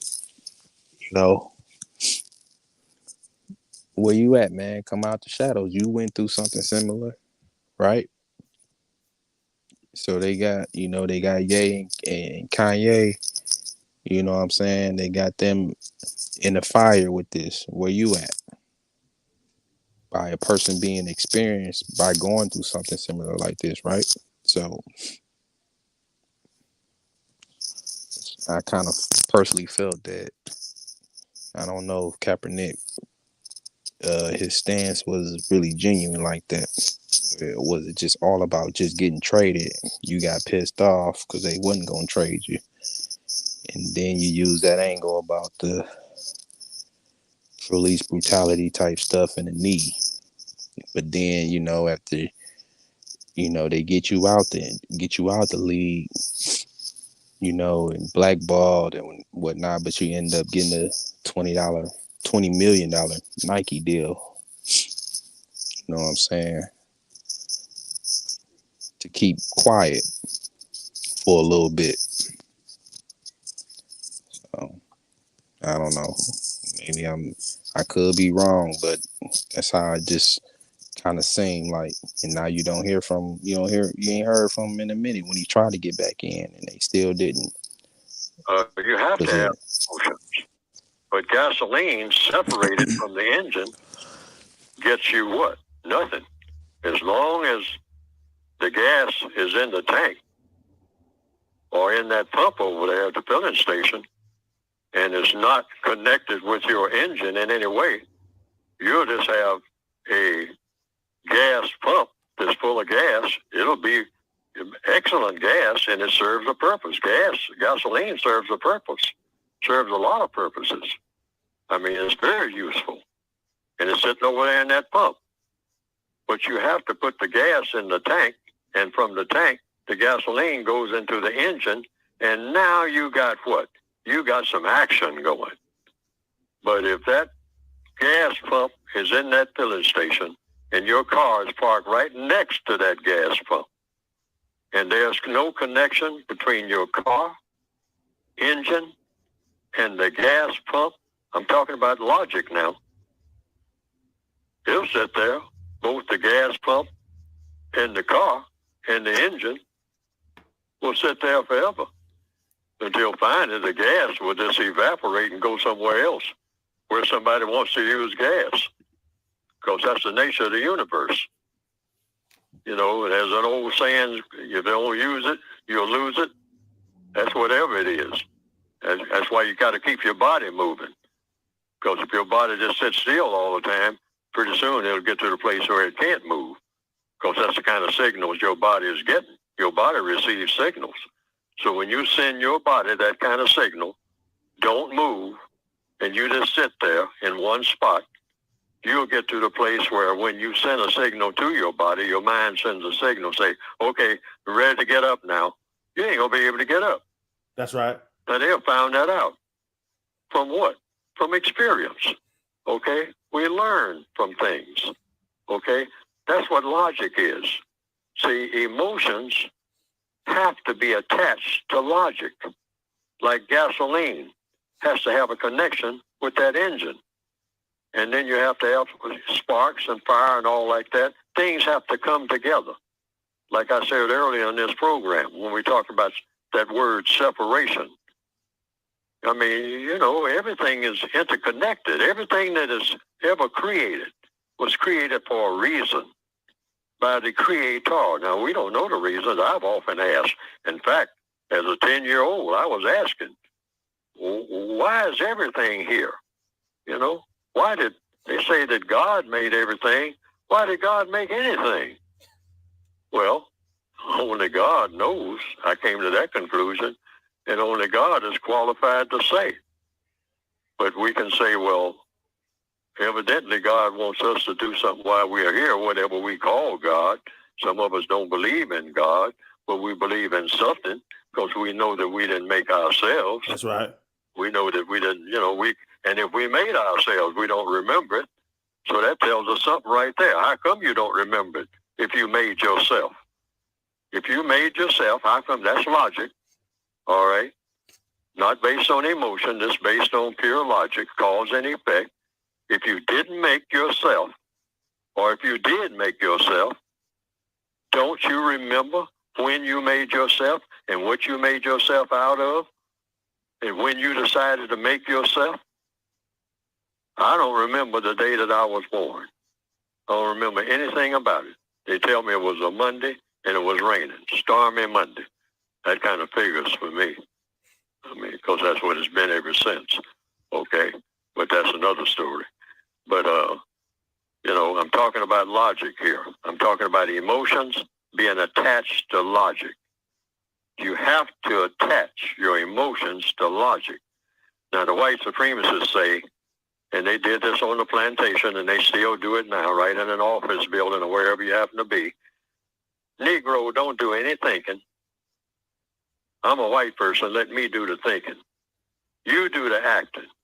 In other words, you are the engine. All right?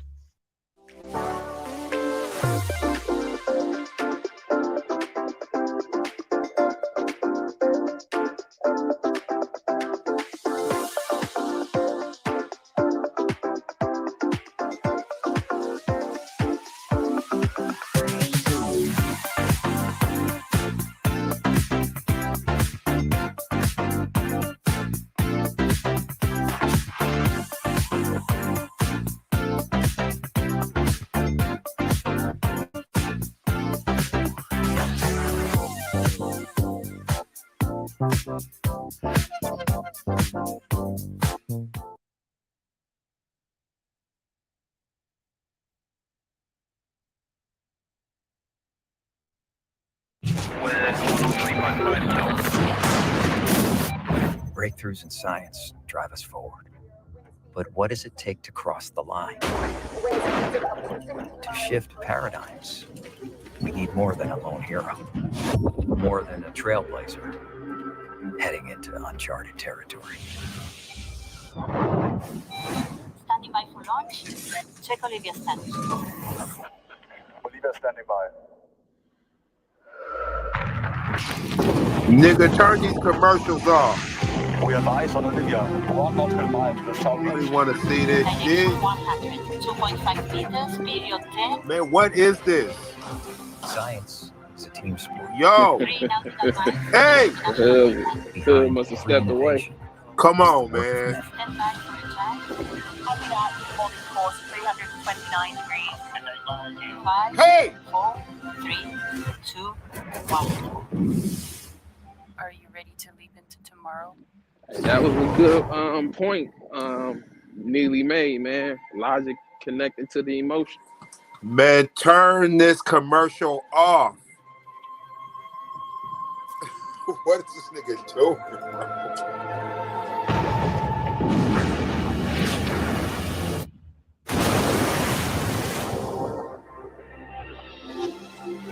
There are those who enable, so others can fly. Those who guide, so others break boundaries. When we believe in science, we believe in possibility. We take a leap forward together. But I am the spark plugs, the gasoline, and everything. So you don't move. You don't do anything. You've got excellent qualities. All the parts are there and all like that. But you sit there until I give you a spark. Boy, girl, all right? You sit there until I give you. I'm going to separate you from logic. I have the logic. And I also have the emotions. But my emotions are attached to logic all the time. But I'm going to detach you, black people, from your logic is not going to be with your emotions. You can have all the emotions you want, but you are not going to be allowed to be logical. If I catch any of you people on this plantation trying to do some thinking and looking over my shoulder trying to read my books and all like that, I'm going to teach you people to hate books. All right? That's why it's a saying that's kind of popular among black people. And what is it? We know what it is. You want to hide something from a black person, put it in a book. They break in your house. I saw an advertisement in a catalog the other day. It was a dictionary. It was something that looked like a dictionary, but actually it was a box. And they say, put your valuables in that, and then put that on the shelf. A dictionary? Something that looks like a dictionary, but it's actually a box, but it looks like a dictionary, which is a book. Put your valuables in that. And when that black person breaks in your house, I guess that's what they're saying. I would kind of think in the system of racism, that's what they're saying. They'll look all over that place. They'll tear the place apart. One thing they ain't going to touch is that dictionary over there. That's the key to knowledge, all right? The key to how to do things other than breaking a house, all right? They ain't going to touch that. Why? Are they that way Hey, by I gotta nature? kick some niggas No. out the chat, bro. We train them that way. We train them that way. And when we let them have a book, You said what, Chef? we fill it with so much nonsense. Oh yeah, can you do it? Can you kick whoever's in the chat putting up them weird videos, bro? Kick them the fuck up out of here, bro.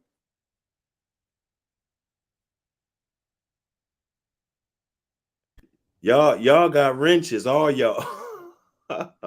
Yeah, you wasn't here though, and I didn't know if I was gonna be out the show. I'd be needing you to bring me back. I could do it right now. I'll be back. And I just got him. He's out of there.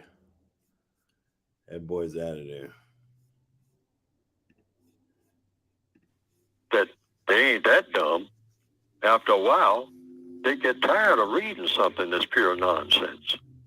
And so they learn to hate picking up anything that looks like a book because the books don't seem to pay them anything. And that's why black people have been trained to hate school, because we really don't put anything in our books that will really help them to solve their what? Problems. But let me get back to the question. Emotions must be attached to logic. Both of them serve a purpose, but they have to walk in harmony together. Logic plus emotions. This is how you solve problems. All of the problems that you'll ever have. We have been trained not to let those two things ever get together. There are different levels of service. There's full, fast, friendly, award-winning. I don't want everything to become built around Neely Fuller. That thing about that personality cult, you become your own personality. That's what the book is supposed to do. Make each and every black person his or her own leader. You're no longer looking for a leader. You've had leaders. You got leaders now who've come and gone in the history books. We don't need to keep piling on leaders. I mean, and everybody's sitting back on a log because we've been trained that way to wait on the maximum leader, the final leader. We have been led, and we have been led to a thing called logic. That's what all the information that comes to us is about. So what is logic for? It's to make each and every person his or her own leader. That's correct logic. I mean, when you teach a baby, the baby just doesn't come back to the nest, keep looking for guidance. And among animals, they kind of send out that signal. At a certain point, you are your own leader. That's what a cat will tell kittens. At a certain point, I'm going to teach you everything that you need to know. Now, that's the main thing. Get everything that you need to know, because if you don't have everything you need to know, then you're going to have to keep coming back. It's just like, what do they call rerun? I mean, that character in one of Yeah. You're right. In other words, you keep coming back to the college. You never go out.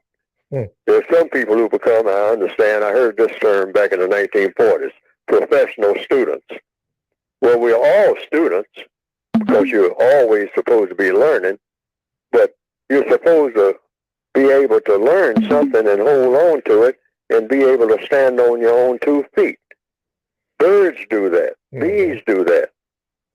The birds don't keep coming back to the same nest that they were raised in, saying, where's mama? Where's papa? Yeah, that's but true. black people are trained to do that. Which way did the white folks go? I mean, because I don't know nothing. I'm helpless. I mean, why can't they stop this killing here? We don't know how to stop killing each other. Why don't some white folks come here? And when the white folks come here, why is it that they kill so many of us? And the white supremacists say, well, I don't kill as many of you on a daily basis as you kill each other. How about that? Wow. But we say, yeah, but you kill some of us and you're supposed to know better. All right, well, what is it that we're supposed to know?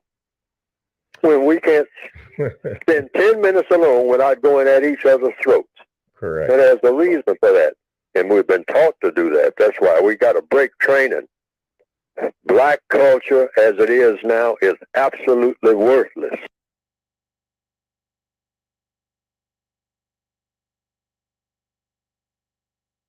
First of all, I would never make that statement. Not ever. Okay? The code says stay away from making statements, particularly if you're criticizing something that black people are doing or something that you disapprove of. You may disapprove of it, but stay away from making statements. Ask questions. And so the question would be, I'll give an example, according to the code. I wouldn't go on the air or any other place or report it to a newspaper that rap and hip hop are bad for black people. I would ask a question. Everything is within the frame. I'd like to say this, first of all. Everything in the counter-racist codification falls into one of 2 categories: constructive, non-constructive. So you just simply ask a simple question. Is rap and hip-hop, generally speaking, whatever that means, first of all, you want to describe what rap and hip-hop is. Get that straight first. What is rap? What is hip-hop?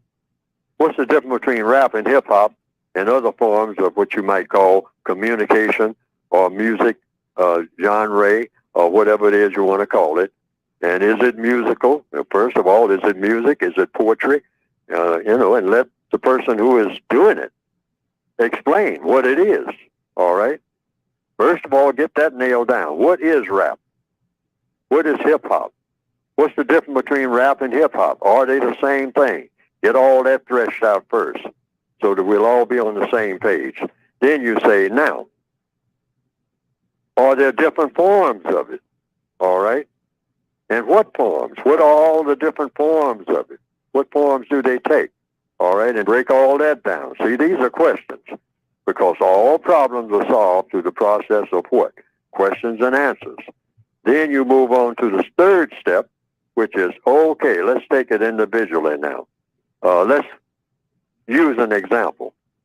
So you play a hip-hop song or a rap song, if there is a difference between the 2. Okay? Play one and then play the other, and then say what the differences are. You get that far. Then you move on to the next step. Then you say, okay, is this one of the shining examples, one of the best examples of rap? All right? And so you play it, the entire thing, okay, whatever it is. And then you ask the bottom line question. Does this have a constructive effect on the thought, the speech, and the action of black people? Is this constructive or is it non-constructive? Now, you don't stop there. If you say it's non-constructive, then you have to examine it and see how is it non-constructive. All right? By what? By the effects that it has. When a person listens to it or looks at it or whatnot or plays it, what are they inspired to do? Because all sounds inspire you to do something. I don't care what sound it is. Yes. Sound of a waterfall. It inspires you to do something. The sound of water running in the kitchen will inspire you to do something. You might get up and want to say, did I leave that water on in the sink? Or go to the restroom. Yeah, right. There you go. See, you're going to be motivated to do something. So you just examine what black people are motivated to do, you know, in all areas of activity: economics, education, entertainment, labor, law, politics, religion, sex, and war, when they hear certain sounds. Because rap and hip-hop are just sounds. That's all they are. They're sounds. Okay. So when you hear these sounds, whether it's rap, hip-hop, or a bird that's chirping outside your window, what does that make you do? Yeah. That's the bottom line. Bottom line. What do you want to do as a result of hearing that? Okay. All right? Because you're going to want to do something. It might be just, hey, I'm going to turn this off. Or it might go the other way. I'm going to turn this up. Yeah. And that's the first reaction you'll have. Yeah. Then it comes down to the second and the third and the fourth reaction whatever. as a result of what you were listening to.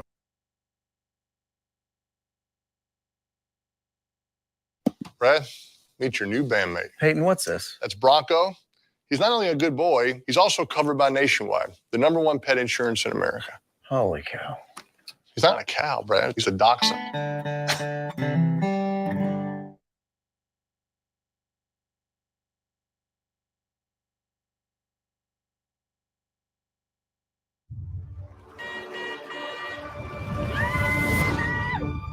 Hello! Oh my God! Crew, we've arrived. Disruptors have assembled. Welcome, gang. We got a great weekend. Who's that? Benoit Blanc, the detective? Mr. Bronc, I cannot overstate my gratitude to be here. When's the murder mystery start? I've invited you all to my island Hi! because tonight, Well, if I understand that question, no, you be the master of words. You don't let any word master you. A word is just a word. Words don't even mean anything until they have a definition. That's what gives the N-word so much power. It doesn't have a definition. And if you don't believe it, you just ask the person, like I said earlier in this program. Ask the person who calls you that, what is one? Now, it's supposed to be a derogatory term, but here's where the key is to the power of that word. No dictionary tells you why it's derogatory. That's where the secret of that magic comes from. Any word that doesn't have a concise definition is extremely powerful. Wow. Why? Because if you use a word and nobody really can pinpoint exactly what it means and what it doesn't mean, all right? It's not just what it means, it's what it doesn't mean. Doesn't mean, yeah. Right.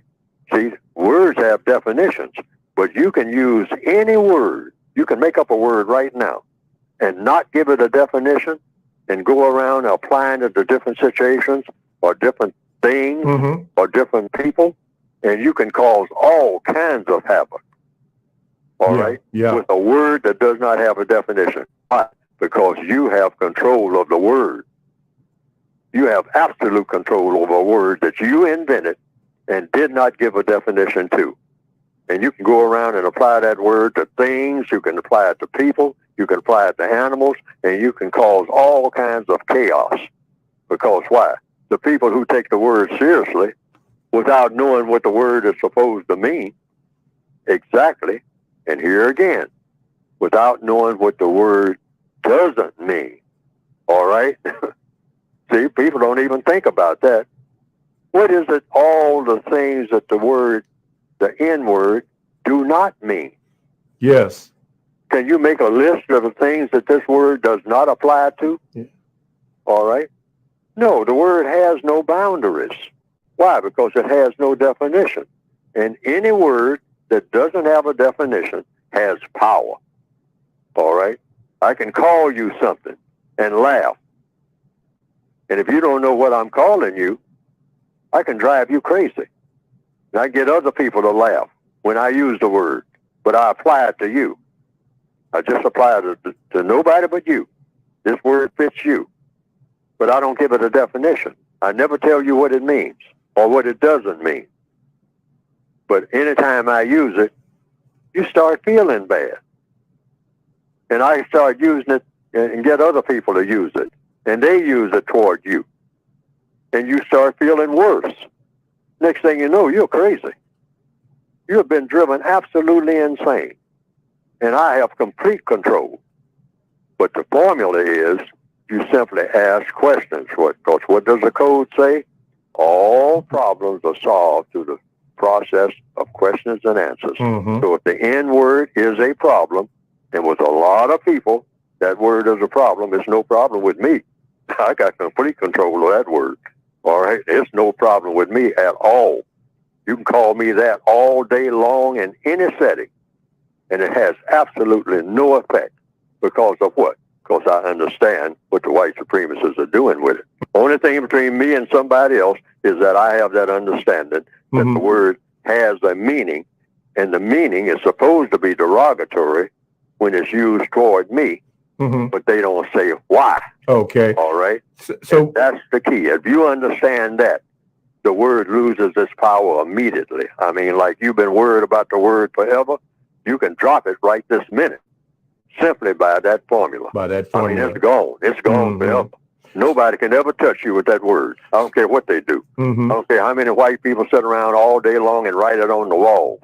You can look at it and it won't mean anything. Why? Because you chose to think that it doesn't mean anything. That's just a choice. That's just a choice. So when those guys... That's a choice by you. You make that choice.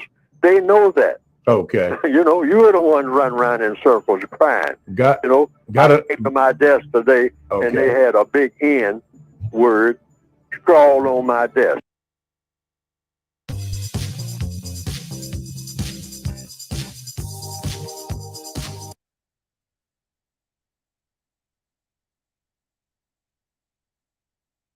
Well, there's a long list of suggestions that a non-white person can make to a white person about what a white person can do that's in the code book. But since I'm not looking at it directly right now, two of the things that are right at the top of that list. First of all, never, ever say anything to a non-white person that is not true. Because a lot of white people are always asking, they're making statements rather, they're saying, black people are always marching and complaining and whining about this and whining, and they never give you any details about doing anything. They just say that we don't like the way things are. And they break windows and turn cars over and foam at the mouth and shout slogans and whatnot. But they never go into any details about what it is that they want us to do. They call us all these names: racists, white supremacists, bigots, et cetera, et cetera, et cetera. But they're not businesslike. They just believe in running up and down the street, throwing things and yelling and insults and calling us names. And we white people who want to help don't know what to do because they're too busy calling us names and not going into any details, not acting like they're going to sit down and do business in a sane, methodical manner to solve their problems. They just say, we don't like it the way it is, and we are racist, and blah, blah, blah, blah. So the code approaches this, the counter-racist code, the suggestions that I make, because many times they're telling the truth about that.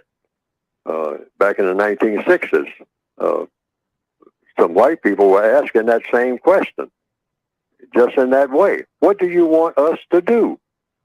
Name something. And they just say, well, they say, well, what do you want? See, they use that word want.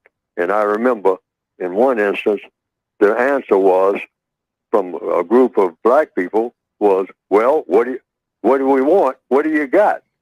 Okay, and everybody laughed. See, but it's no laughing matter. I mean, when it comes right down to when the rubber meets the road. So the first order of business, I thought about that. That's why I started putting it in the book. Oh, when they ask you a specific question, what do you want? And you want to get into specifics, say, well, now, first thing we want is don't ever say anything to a non-white person that's not true. Now, a lot of people will say, well, we want housing, we want better jobs, we want et cetera, et cetera. We can get to that later. That's on the list, too. But top of the list is don't say anything to a non-white person that's not true. Why? Why is that in the textbook for victims of white supremacy? Right at the top of the list of what you say to white people when they ask, what do you people want? Why is that at the top of the list? Because white supremacy thrives on falsehood. This is the first thing they do when they get ready to mess over people, is start saying things that are not true and get people to believe it in all areas of activity: economics, education, entertainment, labor, law, politics, religion, sex, and war. The white supremacists make sure that they have a whole arsenal, a whole warehouse of things that they say that are not true. Because when you fool people, you know, you got them. You know, when you got people completely dizzy, walking around, I mean, with a head full of non-truths. I mean, everything you have said to them, or most of the things you have said, have turned out not to be true at all. I mean, that person is just groggy right from the lies that they're getting, all right, the non-truths. So the first order of business, don't say anything. If you want to really help, don't say anything ever to a non-white person. If you're a white person, don't say anything ever to a non-white person that is not true. Make sure that what you are saying is absolute truth. Don't say anything ever that's not true. And number two, because I named two things. That's the first one. Number two, right at the top of the list. And these two things will go a long ways. Don't say anything that's not true. And number two is don't withhold constructive information. The minute on a job or anywhere else, the minute you get that constructive information, pass it on to a needy, a non-white person who is in need. That information, and they don't have that information, is constructive information. Don't withhold constructive information. Don't keep it to yourself. Or pass it on to other white people and skip over the non-white people. Don't do that. In fact, make it a priority to give it to the person who needs it most. And in many cases, I'll say, probably in most cases, it'll be a non-white person that needs that constructive information. Constructive information goes a long ways. Information is power. Constructive information is power all over the world. All right? So don't withhold constructive information. The white supremacists are skillful at doing that. They'll give you a whole bunch of information, but it'll be non-constructive. They'll rush to give a non-white person a whole bunch of ideas, a whole bunch of information to send them down a path that's headed for destruction. So we want constructive information, all of that constructive information, any constructive information that you have, anything that you think will wind up really helping this non-white person, give it to them immediately. Make a beeline to them deliberately and do it. Those two things will go a long ways. What kind of movie are we gonna make? $100 for a hobby? It's not a hobby, Dad.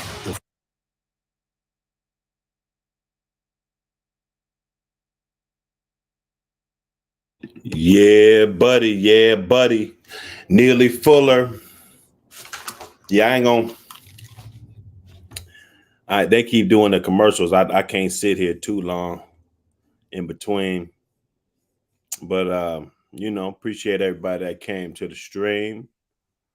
You know, we always gonna try to bring something to the table that's gonna enlighten you. Make sure you guys hit the like and subscribe button so we can get these videos out here. We pushing a hard line.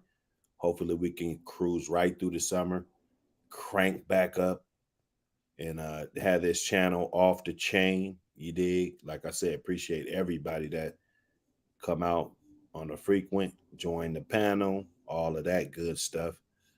We've been having some really, really good shows. You guys need to go check out.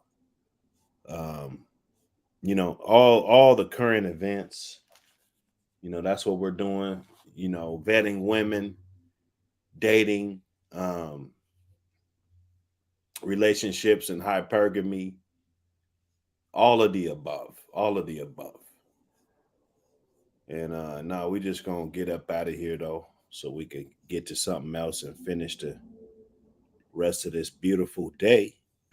You know, go check out and see what's in my algorithm, all of that good stuff. You dig? Anyway, this is Dr. Hood. See y'all on the next one.